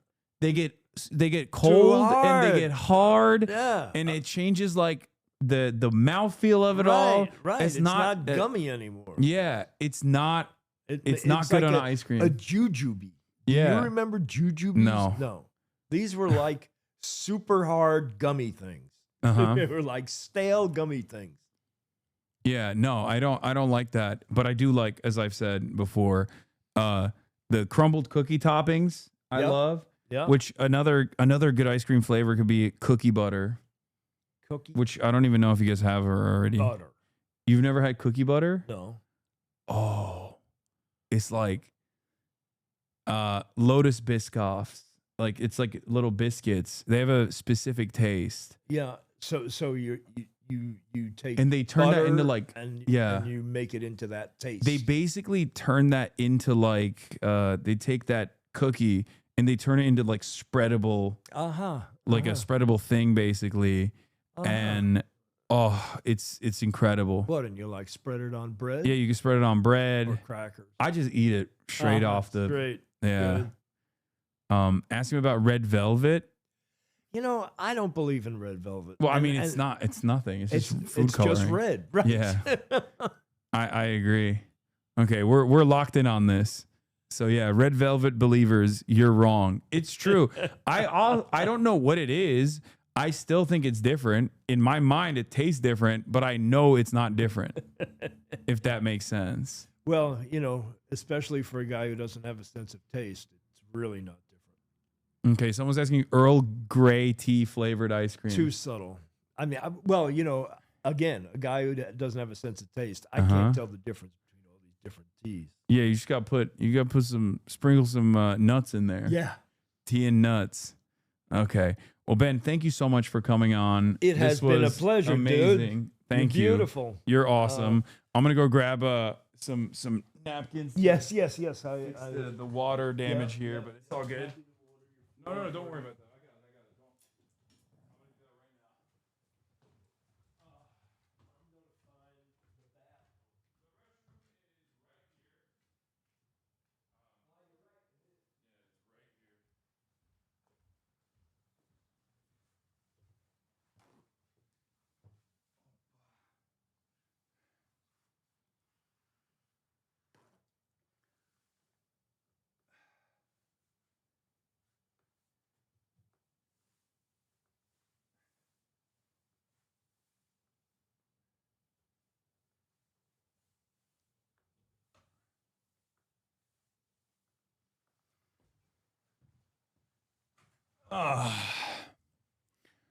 All right, that was Ben Cohen of Ben&Jerry'S, ladies and gentlemen. Incredible guest. I hope you guys enjoyed that. I certainly did. Great honor to have him over.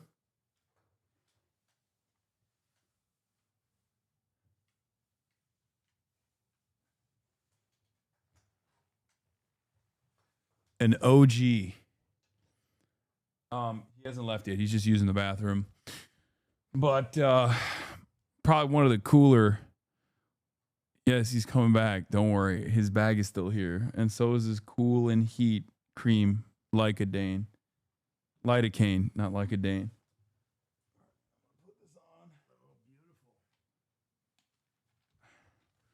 Do you want your Pentagon budget paperwork back so you can? If you'd like to keep it around and use it, you can do that. Oh no, I mean you're using that to preach the gospel to people. Wait, so you say you were born in 1950? How old are you now? Oh, thank you. How old are you now? Oh, really, really old. 74. You're 74 years young. Yeah. And also you're very active. Yeah, I can get down on the floor. Yeah. I want to leave you with a couple of these pens. Not your run-of-the-mill pen. They're banner pens. Is a move our money, pull here. And then you pulled Pull here. You got it. global military spending in billions per year and federal sending selected programs, Pentagon versus K through 12 education. I love this. Wow. This is incredible. Thank you so much. You're very welcome. You know, if you have some kind of relationship with your viewers or listeners, Mm-hmm. I can supply you with large quantities of those and you can give them to them. Ben is saying that if you guys want some, he can supply us with very large quantities of these pens. If anyone's invested in it.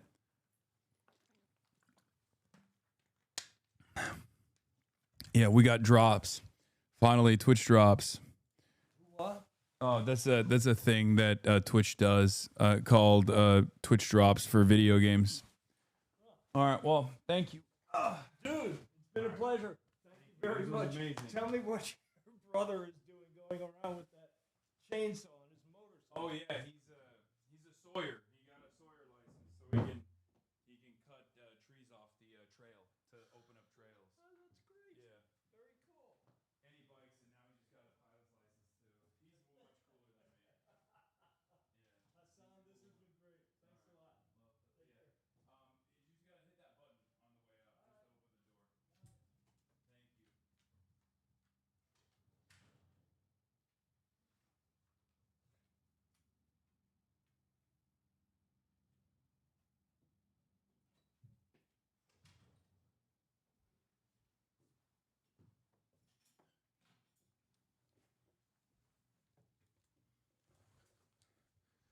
How cool was that, huh?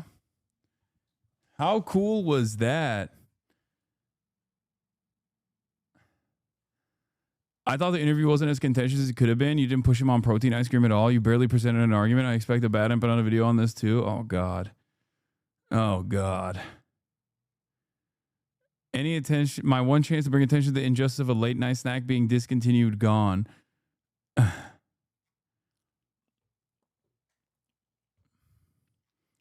That was amazing. I went to my local B&J store with the coupon from earlier. They said they don't do coupons.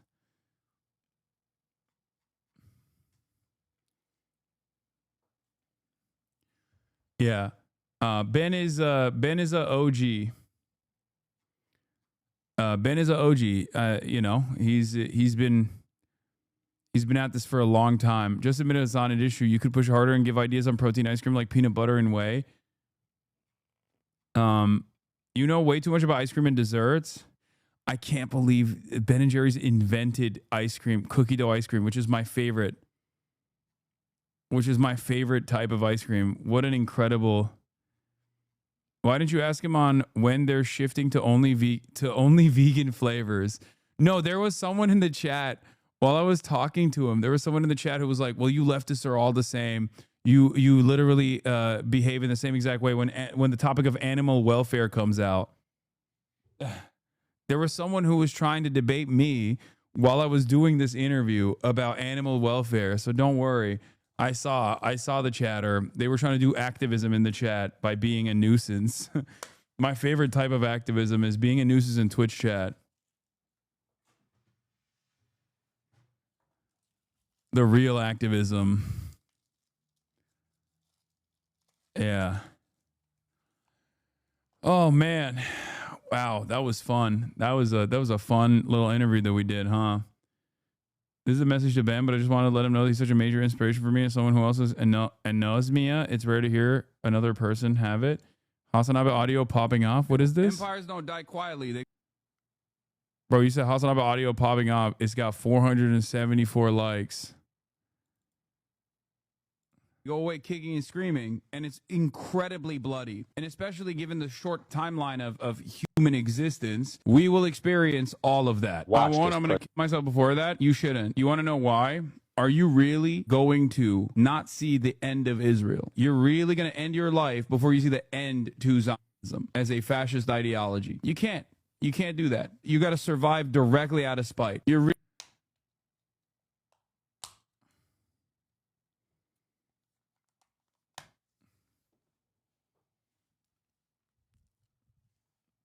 That felt like the MasterChef arc, honestly. It made me extremely hungry and annoyed by the vegans. 4% ass chirpers.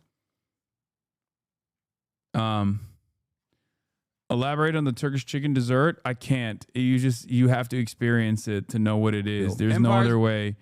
There's no other way that I can do it justice. Don't die quietly. Okay. All right, I'll repost that. I was literally lifting when you gave that lecture. Pay me on the back.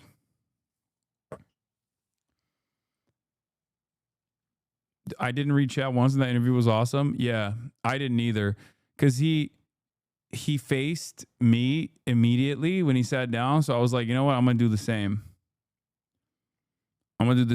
And I think that led to a spectacular interview. We're going to obviously get back to the untold fresh new hell that is opening up on a daily basis. But wonderful interview overall. I enjoyed it quite a bit. I hope you guys did too. Yeah.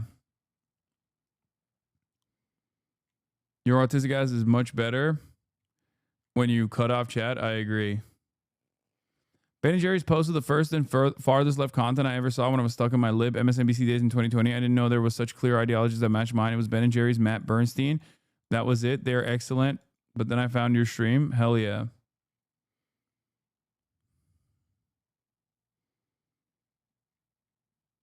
Breaking news on the Israeli pedophile that got arrested. What? Scoop. I've obtained documents pertaining to the arrest of the Israeli government official Tom Alexandrovich caught up in a recent Las Vegas undercover child sex ring. Key findings. Alexandrovich allegedly solicited what he believed to be a 15-year-old girl for sex. He told the police he met with the FBI in Vegas, had a future meeting with the NSA, and immediately identified himself as an employee of the Israeli government.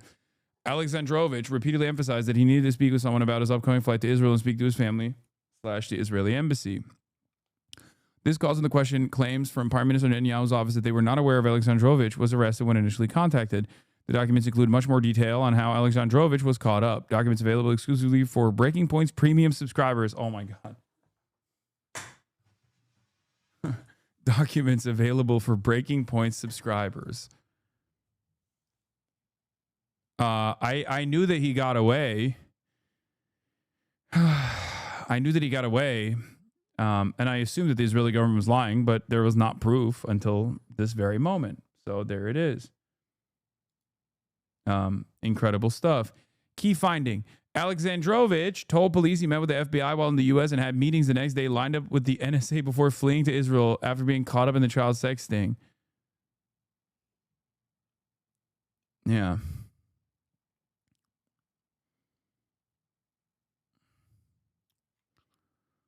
Typically, the left's so-called premier journalists refuse to ask the hard-hitting questions like whether or not he condemns Hamas. As a so-called devout Israel supporter, I expected better of you shaking my damn head. Yeah.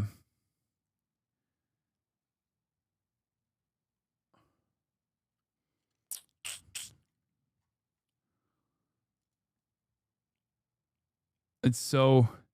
This is the least surprising turn of events for the saga of Israel, for the record. Okay? Anyway, let's get back to Hot Mike catching Trump saying he thinks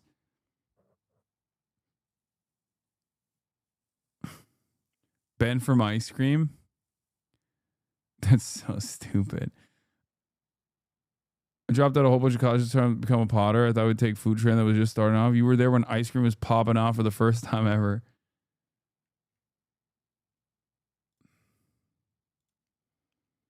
Did Hasan ask him what his favorite flavor of Houthis was?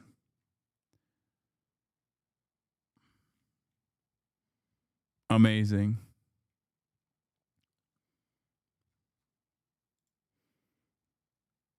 Dude, you can't live a happy life like this. I swear to God. It's so sad. Anyway, let's get back to the news. Mike, because he just says it on a mic that he doesn't care if it's hot or not. I mean, he actually said it just earlier. But yeah, but for me versus for Biden.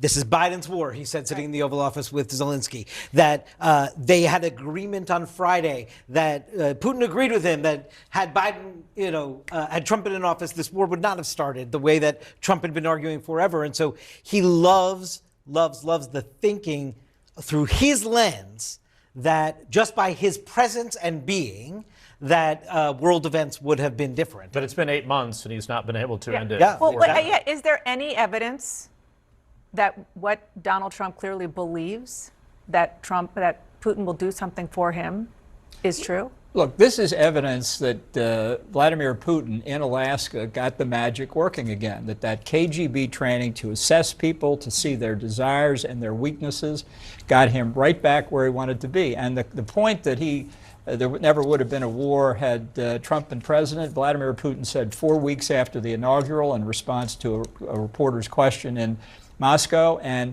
I'm sure it lit Trump up at that point. So Putin will get another chance tonight after the Europeans work Trump over to work him right back. It's just like a vaccine. Knowing that's a whole different conversation. Knowing President Trump the way that you do, what is that conversation, phone call that he's going to make? I know I'm jumping ahead right now, but I'm just curious what you think after this meeting is done. What's that phone call going to be? And how important is it that it's Putin who's going to get the last word at the end of the day with that call? Well, I think the unspoken issue here really is land. And if published reports in this country are true, that Putin basically said, if I don't get Donetsk, there isn't going to be anything, and you have to go to Zelensky and say, if you give Russia Donetsk, the rest of the province, the 30% Russia doesn't control, then a lot of these other things are possible. And if that is rejected by this group, Trump is going to report that to Putin, and Putin's going to say, I told you Zelensky was the obstacle to peace. And that's the next part of the manipulation. I'm doing this for you, Donald. We're on this together. Zelensky is the problem. And again, that's why all the European leaders said in the public part of that ceremony, all of us here want peace, meaning including Zelensky. I think that's the first place Putin will go at. Whether he gets a chance to go after the security guarantees may not even be necessary. Yeah. The backdrop to all this, of course, is the continued fighting, the assault in Ukraine, where the country's military says Russia launched 4 missiles and 140 drones overnight alone.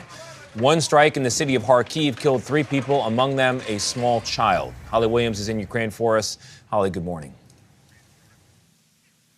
Good morning. For more than 3 years now, Ukrainians have been fighting to defend every square foot of their nation. They've been applauded for their courage, but make no mistake, they are exhausted by this war. Nearly 70% of Ukrainians now support a negotiated peace deal, according to a recent poll, and that's up from just over 20% at the beginning of the invasion. Yet the devil is in the details. President Volodymyr Zelensky has said it would be unconstitutional to permanently cede to Russia the parts of his country that are currently under occupation. That's around 1/5 of Ukrainian territory.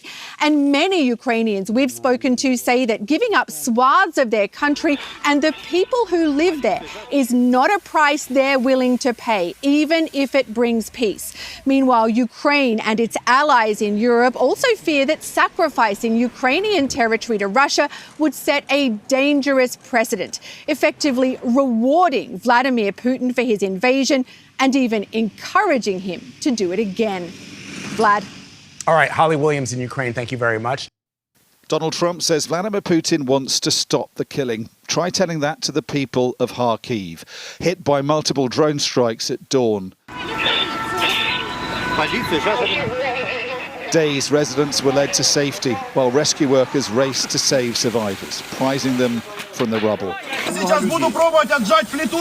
Among the civilians killed, an 18-month-old baby girl, a 16-year-old boy. More than 20 were injured. There was no reason for Putin's military to target this place. I want to say that this is not a military house. Families live here. Children, youth, old people. There is no military object here. But still, every drone hit it. You can all ask, why is this happening? There were similar scenes further south in Zaporizhia, more attacks on residential areas. Russians are combining drones with ballistic missiles from multiple directions now and increasing the frequency of their attacks. On his way to Washington, Ukraine's President Zelensky wrote, "The Russian war machine continues to destroy lives despite everything.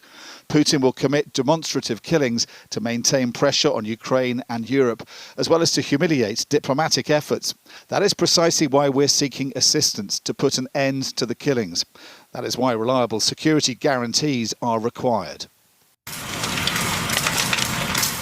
In Sumy, it was a college the Russians chose to target overnight, with yet more civilians wounded.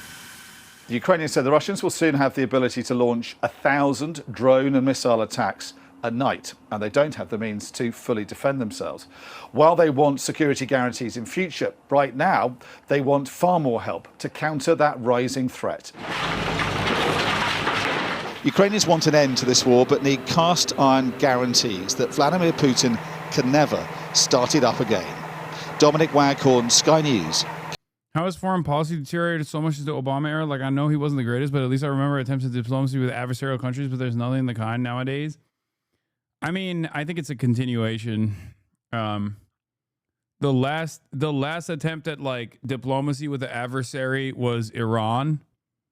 And look where that went after, you know, look where the fuck that went when Donald Trump became president the first time. It's not even a thing. It's not even, and even with Obama, there was like plenty of moments where people were losing their minds. Kyiv. Let's turn. Hamas agrees to the latest Gaza ceasefire proposal, source and group says. The very fact that this is being reported on the BBC is interesting, because normally I wouldn't hear from the Hamas side of things from the BBC. I would hear from Drop Site. So I wonder where this is. I wonder where this is coming from.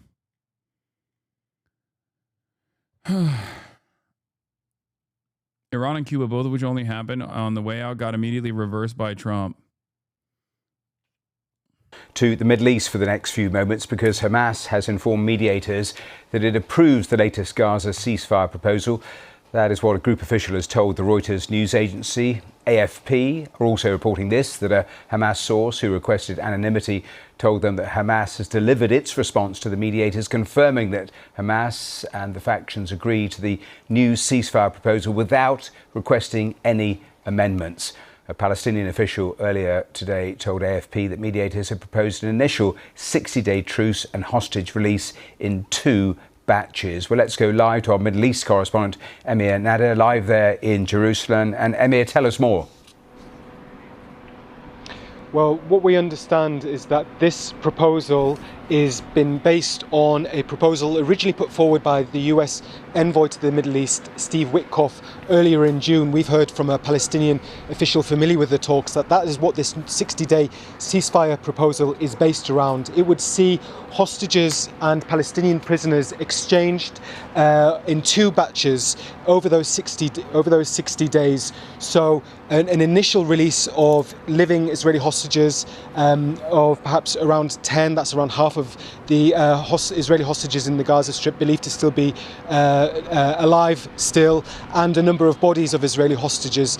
And then there would be negotiations during this period ongoing for a permanent end to the war. That was the proposal put forward by Steve Witkoff earlier this year. We understand from Palestinian officials familiar with the talks that it is the proposal that has formed the basis of what Hamas have agreed to today. It was put forward to them in Egypt, where there have been these very reinvigorated negotiations, discussions ongoing in an attempt to avert Israel's planned invasion of Gaza City, which could have very huge, untold consequences for the million Palestinians that are there. So it's really focused.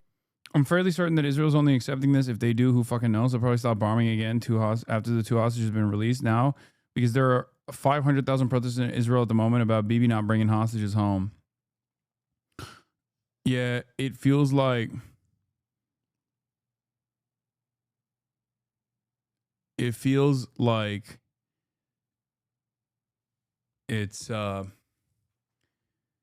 guess like the internal pressure is mounting in Israel.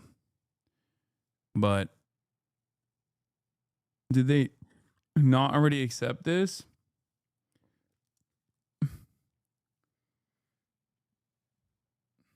Minds. What we don't know is how Israel may respond to this. I saw a photo that said 300,000. I mean, it looked like a massive protest. It certainly looked like a gigantic protest. So be seen as a partial deal, i.e. a staged release of hostages. And just last week we heard from Prime Minister Netanyahu that the door has closed to partial deals and that he wants to pursue only a comprehensive deal that would see the release of all Israeli hostages. However, he will be expected to respond to this, and there are many details that we aren't aware of, many details that involves, for instance, the day after, many details that will need to be worked out.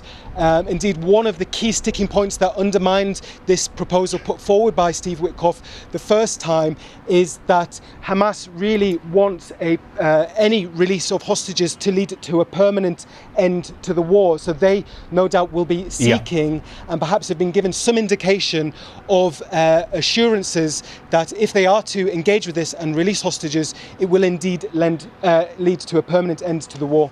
Erin Nada there in Jerusalem. Thanks very much. Over to the Middle East now, where Israel's plan to take over much of Gaza was met with protests by hundreds of thousands of Israelis yesterday. They held demonstrations across the country demanding a ceasefire and the return of the remaining hostages held by Hamas. Lee Kanairi has more on some of Israel's largest anti-war protests. End the war. Release the hostages. Hundreds of thousands in Israel demanded during a nationwide strike, blocking major highways and lighting bonfires. Loud calls for their government to listen. Stop the war. Stop the government from sacrificing our hostages, sacrificing basically us and the Palestinian people for its own political gain. One of the largest demonstrations of dissent over Israel's campaign to defeat Hamas in Gaza. The father of American-Israeli soldier Itai Chen, whose body is believed to be held by Hamas, summed it up with a scream. Enough, he says.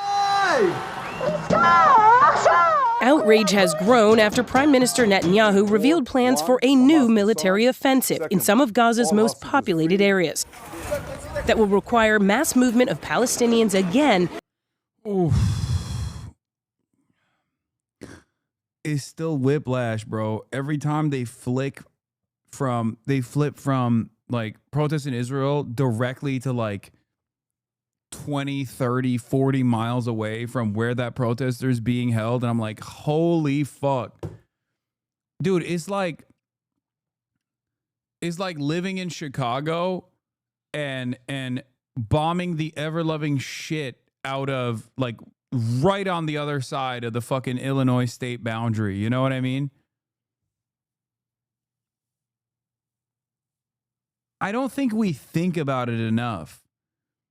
Like, this is Gary, Indiana versus Chicago, Illinois. Okay? Like, imagine if the people of Chicago were just like absolutely destroying, just like bombing the fuck out of Indiana. And before you joke and say, oh, Indiana deserves to be fucking bombed or whatever, like, it's just so insane. Oh, my God.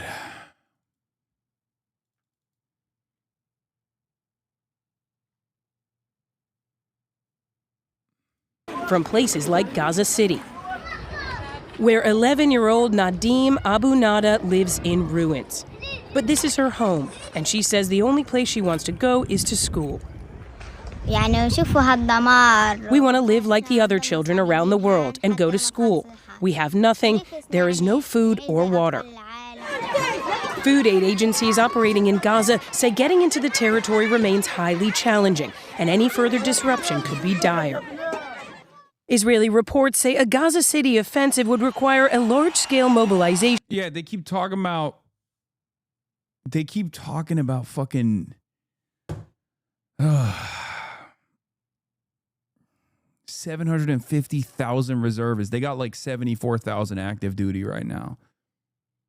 They are not getting 750,000 reservists to actually go and permanently militarily occupy Gaza.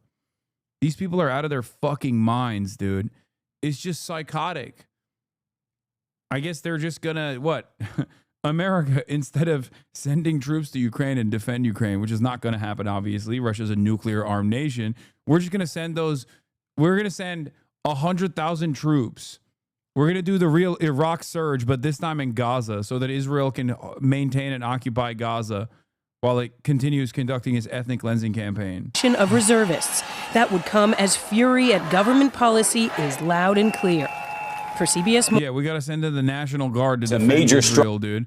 ADL CEO Jonathan Greenblatt on rising protests. The one-sidedness of this is just astonishing.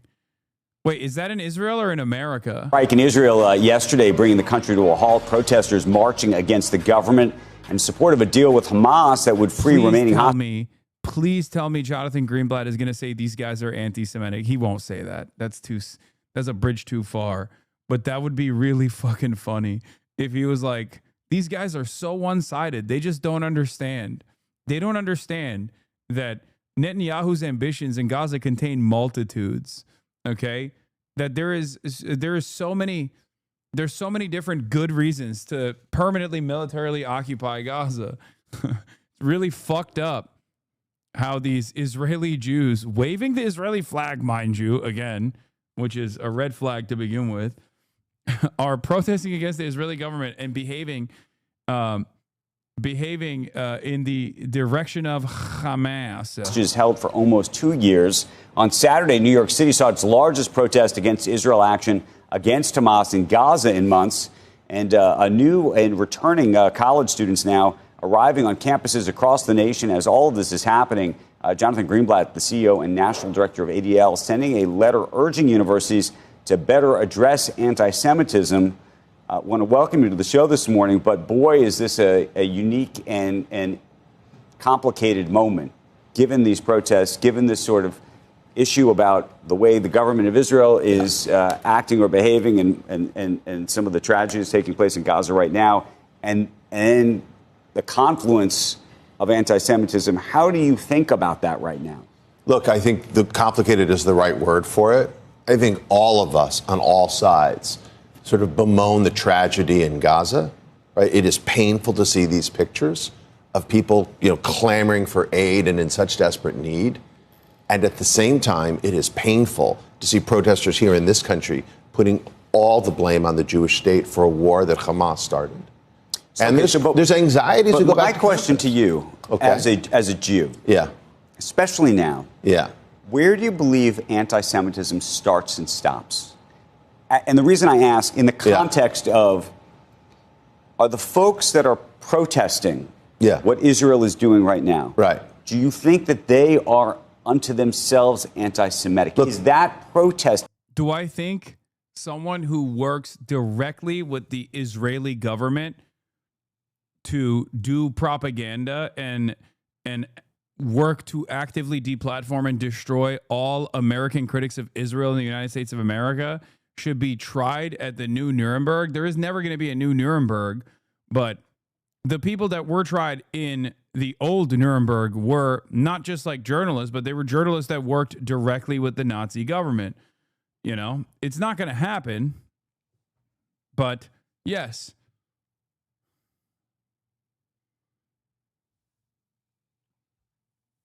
I love the news asking Greenblatt for some objective line where you cross it, and that is anti-Semitism. Lamau preposterous on his face. Yeah, it's crazy because it's a layup every time. It's a layup every time, and he still fucks it up every single time. I don't even know how. They'll be like these guys agree with Jonathan Greenblatt. He went on the New York Times interview and they were like, what's the line between anti-Semitism and anti-Zionism? And he was like, it's all anti-Semitism. And even the fucking New York Times was like, that sounds a little crazy. You know what I mean? Your job is to just be the number one communicator that all critics of Israel are anti-Semites. You should be able to figure out a better way to do this. Honestly, it is shocking how bad he is at this job. Anti-Semitic. Look, I've got to say, it's a fair question and kind of an amazing. It's a fair question, but it's all anti-Semitic. Sorry, Mr. Squawk of Squawk's Box. MSM still acts like ADL is the king of the Jews. I mean, it's just the Pope, as Sam Cedar would say. The Jewish Pope. Here he is to ordain all critics of Israel as anti-Semites 22 months into a genocide that Israel has been engaging with.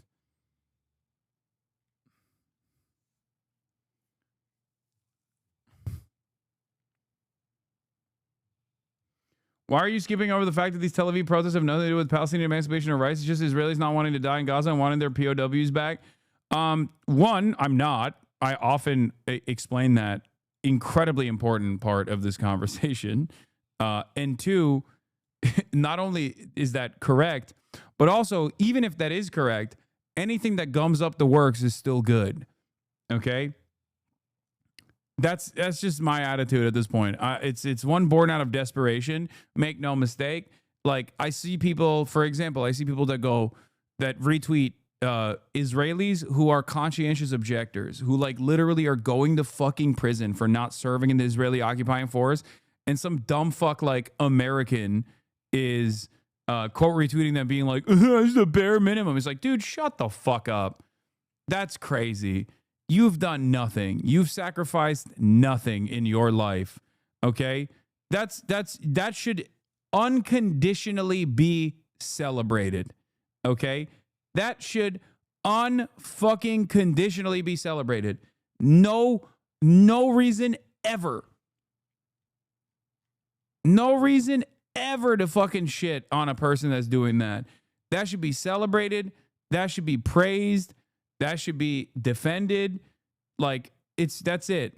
That's it. You got to do positive reinforcement. These people are fucking doing, these people are doing, like, their sacrifices are obviously nothing in comparison to the average Palestinian, but you're not an average Palestinian. You're not. You're not a Palestinian child born in Gaza. Okay, you're not, half the time you're not even a Palestinian diaspora.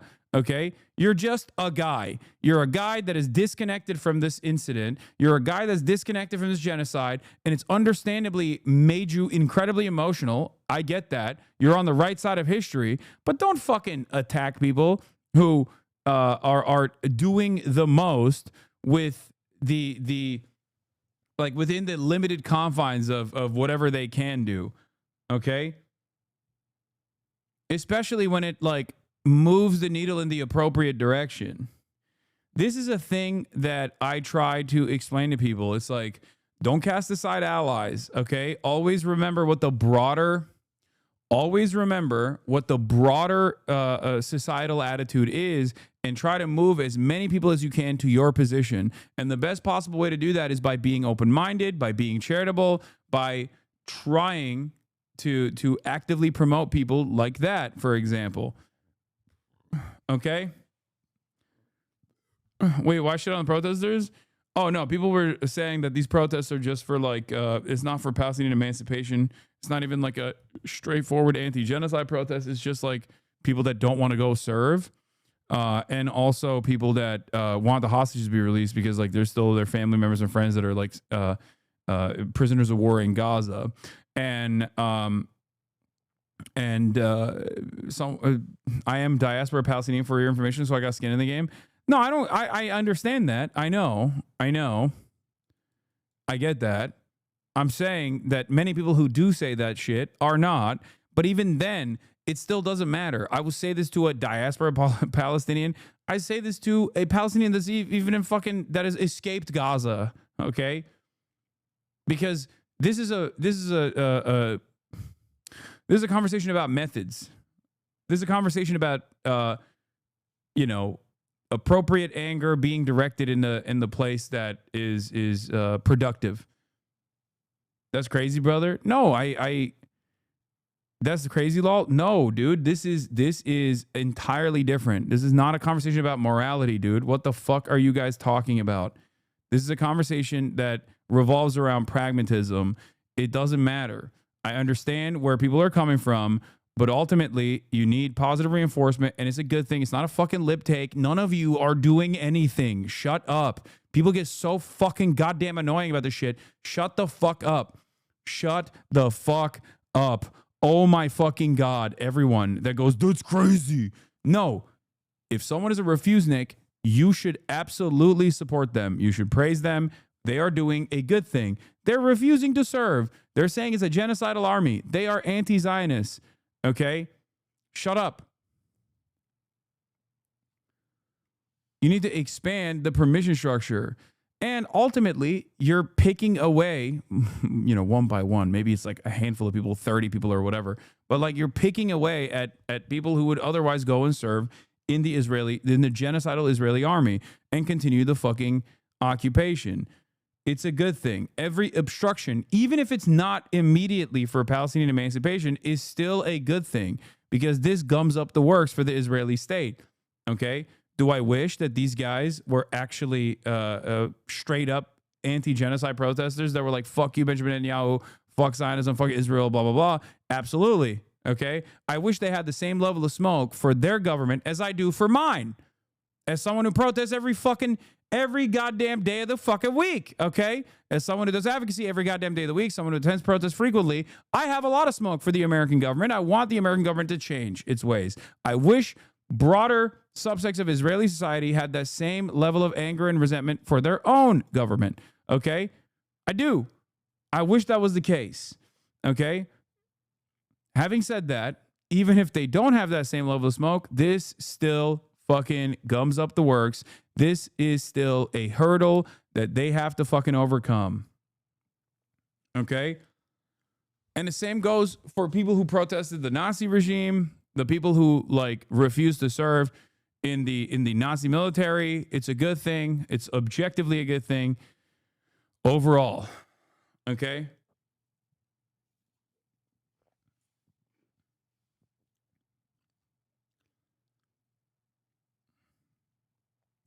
You feel me? Amazing one, because I know I've said, and many people have said over and over and over again, protesting Israel isn't anti-Semitic. The hundreds of... shut the fuck up. Yes, you do. You do say that. You can't say that right now because the videos on the fucking screen are Jews in Israel protesting against the Israeli state. So it comes across as like a fucking moronic statement. Bad take. No one ever explains why it's a bad take. This person will just double down and say, it's actually fucking libbed up. I am getting sicker and sicker and more tired of some of the most snarky, annoying fucking assholes in this goddamn community. It's really shitty, especially because like it's rendered my position impossible because of my own personal radical framework, that it has made it already impossible for like the average lib to even fucking entertain what I'm saying with like an ounce of fucking charity. But in the same time frame, a lot of these fucking assholes are desperate for even more purges. Anyone that's already in here who actually doesn't have, who is almost identical to your worldview, might have a different method of advocacy, and you just take that fucking marginal difference and you turn it into the most consequential aspect of your politics, your reflection of politics. It is inherently reactionary. It's so fucking annoying. You guys need to shut the fuck up, okay? Please, for the love of Christ. Holy fuck. Yeah, nobody wants to fucking tackle mountains. They just want to die on molehills. Okay? God damn. Thousands of people in Tel Aviv and Haifa and Jerusalem, they're not anti-Semitic. But if the only country... Yeah, he's saying, yeah, you're only not anti-Semitic protesting the state of Israel if you're Jewish and in Israel. Thanks, Jonathan. Great point. No one else gets to protest Israel. Only Jews in Israel. Not even the Palestinian citizens of Israel. Only the Jews, okay? Also, they need to cut it out with this interfaith marriage nonsense. I am a civil rights advocacy organizing... I'm the leader of a civil rights advocacy organization. Hello, I'm Jonathan Greenblatt. I am anti-miscegenation. That you think has any responsibility for the situation is Israel? If you parade signs around that claim Israel is a Nazi state, if you make wild claims that, like Bella Hadid's father, Mohammed Hadid, did over the weekend, that he wants to destroy the state of Israel, that crosses a line. I mean, literally, I just can't understand, Andrew. Yeah. This motherfucker always has some celebrity's name that he can drop. I care about children in Gaza, too. It's got to be such a... You know you don't. Yeah, you care about killing them. But why was there not a single sign yesterday or over the weekend saying they care about Israeli children? Why isn't there a single person at these protests saying, Qatar, lean on Hamas? What do you mean Israeli children, bro? What do you mean? What are you talking about? Like, is there an imminent threat to the Israeli children beyond the Israeli state itself? Like, what are we talking about? How do people not realize he's just all lives mattering a fucking genocide?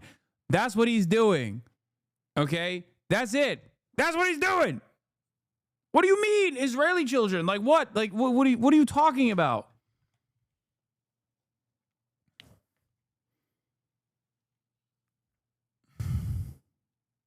The one-sidedness of this is just astonishing, and it makes people like me, people who care deeply about all human beings, wonder, is there something else going on when you only blame one side? Here's the thing that I worry about. Yeah.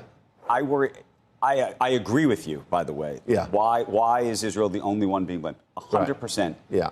Unfortunately, it seems to be the reality of the way the world seems to look at this. And maybe that unto itself is anti-Semitic. I don't know. But my question to you is how you feel about some of the actions of Israel right now, and whether you think that whatever is happening here, from just a very practical perspective, is almost creating a new sense of anti-Semitism that is and almost growing that feeling among others.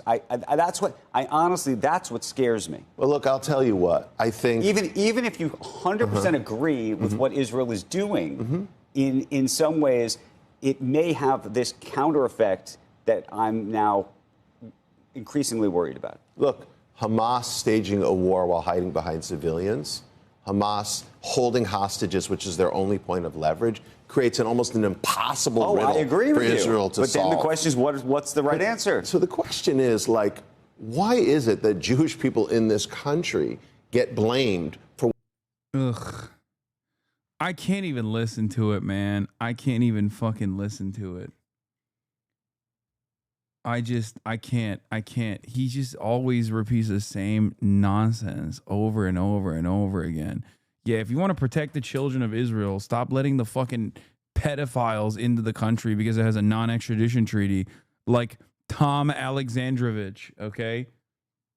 Jesus Christ. These are the people we want to give grace to? Wait, what? This is why leftists don't give Israelis any grace?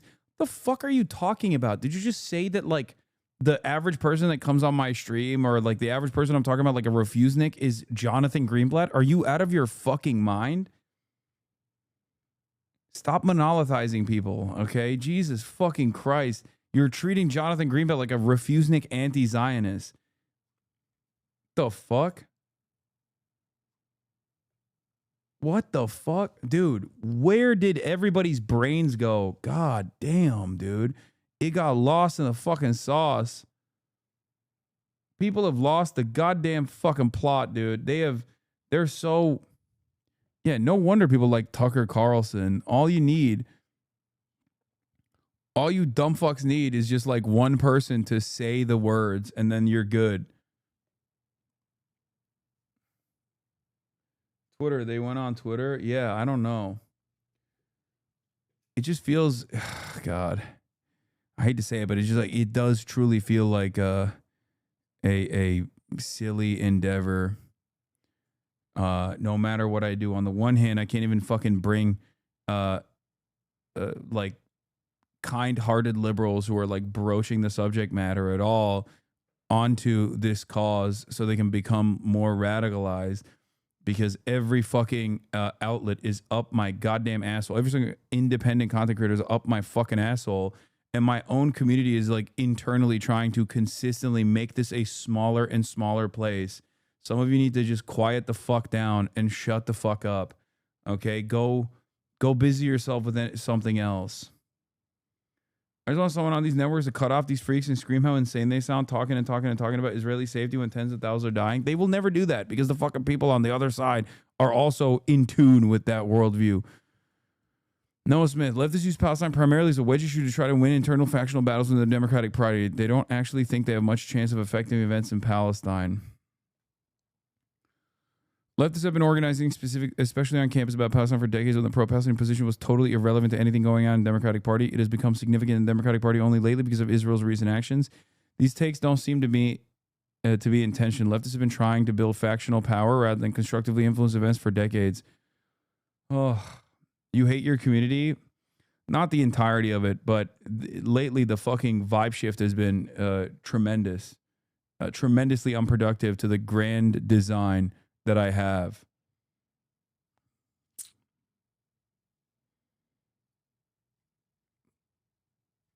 Of course, I don't hate the entire community. It's the one thing that it's that and spite keeps me going.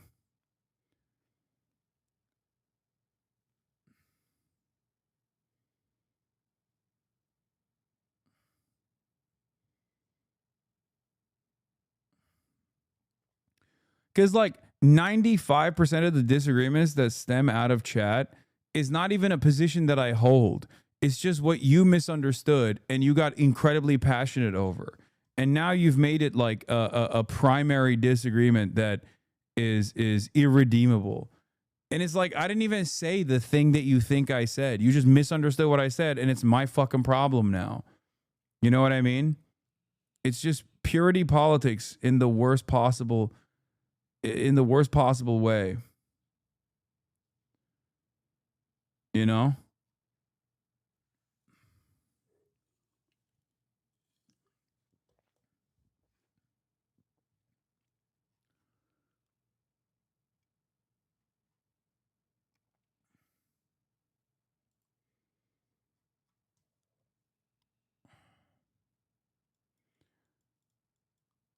Yeah, it is. It's also the external forces, obviously, mostly. The fucking elevated death threats,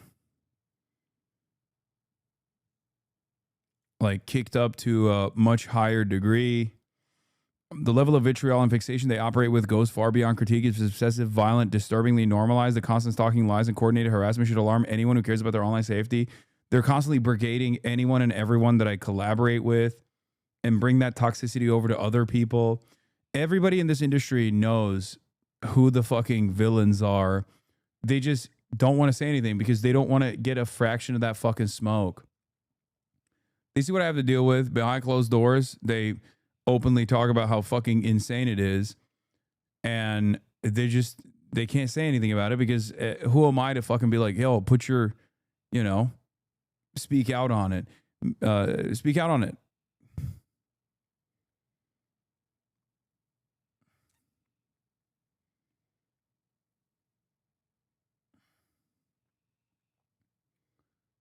Why not fight fire with fire? What do you want me to do?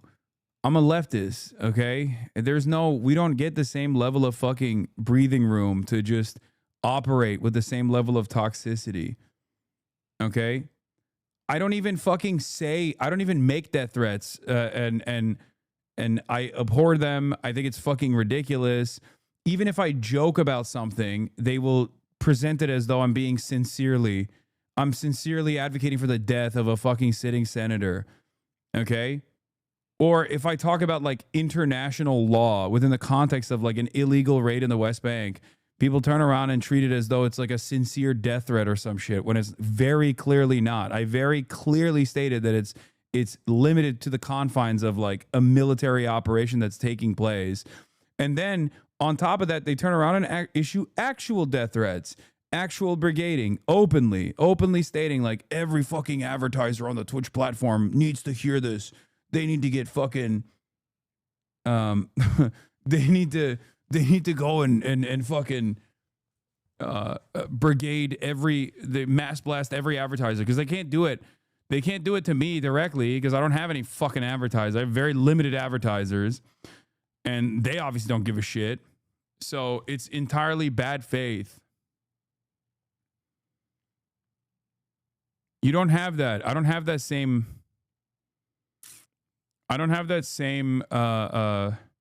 capacity to do so, especially because it gets in the way. Like even this meta commentary about like being visibly left, being visibly progressive on the internet, and how much that opens you up to the floodgates of hatred is unironically deviating the attention away from the shit that I want to talk about.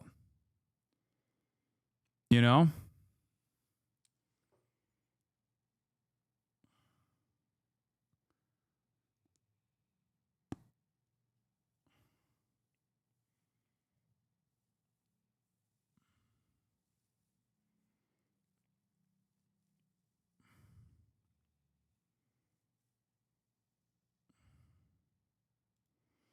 The villains are not in your chat who doesn't agree with every single thing you say. So where are your mods heading the bans? It's because you're fucking annoying.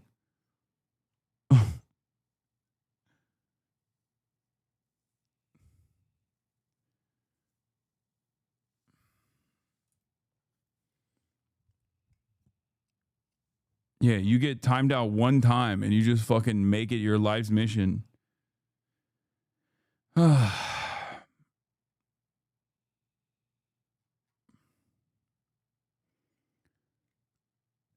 I don't know where the Ukraine stuff is going to go, and it doesn't seem like it's going to go anywhere productive, but what do I know? I'm confused by the overall positive vibes that came from the Ukrainian side and the European side as well. But I don't know.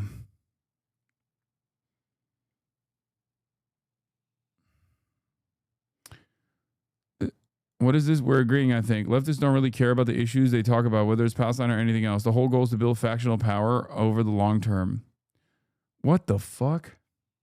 Yeah, dude, leftists don't care about the issue of Palestine. They're just using the issue of Palestine to build power within one of the two parties so they can put an end to Israel's violence, which is somehow not caring about the issue of Palestine. This is a psychology thing. He needs to justify the fact he doesn't care about the genocide, so he has to say to himself, well, nobody actually cares anyway. Yeah, I can see that.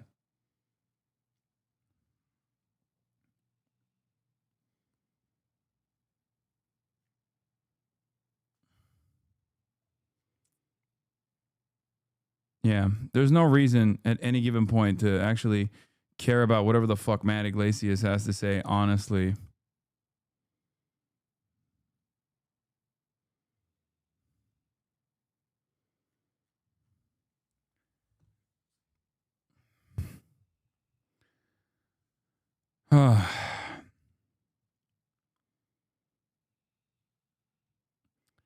Yeah, also, Catherine Clark, the second most powerful Democrat in the House of Representatives behind Hakeem Jeffries, just admitted that Israel is committing a genocide in Gaza. New, days after saying we have to take action to stop the starvation and genocide and destruction of Gaza, top Democrat Catherine Clark backtracks, says she wants to be clear, I'm not accusing Israel of genocide. Yeah, she should have followed that up with saying, I'm not accusing Israel of genocide. I'm saying Israel's doing a genocide. And everyone can see it. It's not an accusation.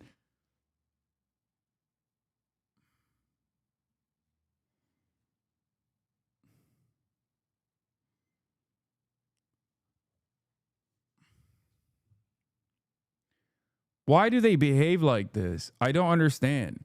Where is the pressure coming from? Like, it doesn't make sense. Just say the fucking truth.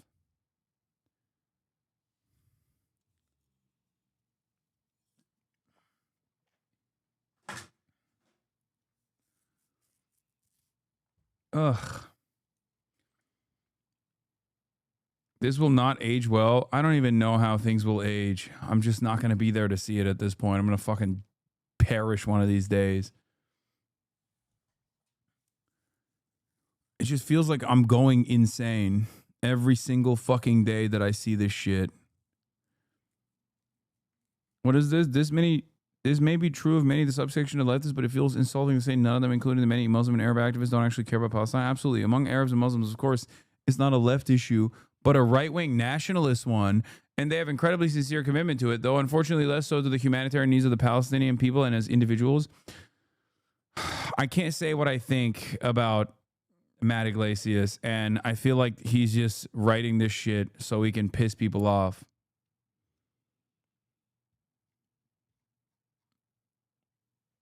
I'm just not even going to say nothing. I'm not going to say anything. All right, I'm done. I'm done. It's too much. I'm fucking annoyed. All right, I'm done for the day. All right, everybody. Fuck Noah Smith. Fuck Matty Iglesias. Charlatans that are professionally wrong all the fucking time. You don't have to listen to them. You can just keep pushing, you know? Anyway, love you guys, and I will see you tomorrow. Peace. Sunny Los Angeles, California, says Hasan. The starlock to the starlock to the topic just begun. There he is again, Hasan is streaming. Hasan is streaming. There he is again. Hasan is streaming. Hasan is streaming. Reviewing the P.O. box, Uncle Uyghur's face. Sudden discord agitprop, great names take embrace. Tiny Bernie Sanders, LGBTQ Air Force. The whole left at your fingertips, Ane at your door. H3 crowded debate, the Young Turks online show. 3 full fucking years of this, plenty more to go. 90-day fiance talks of champagne bourgeoisie. A Trump rally live reaction, a mass riot at DC. There he is again, Hasan is streaming. Hasan is streaming. There he is again, Hasan is streaming. Hasan is streaming. Reading live stream fair comments, Austin show chat advice. And all the ways the right-wing pipeline can suck you in online. JCS react, Lord frame gets broken, cover blown. A full-blown mass pandemic, monster streaming at your home. Total radicalization coming out to find. The system you were taught to trust in was broken the whole time.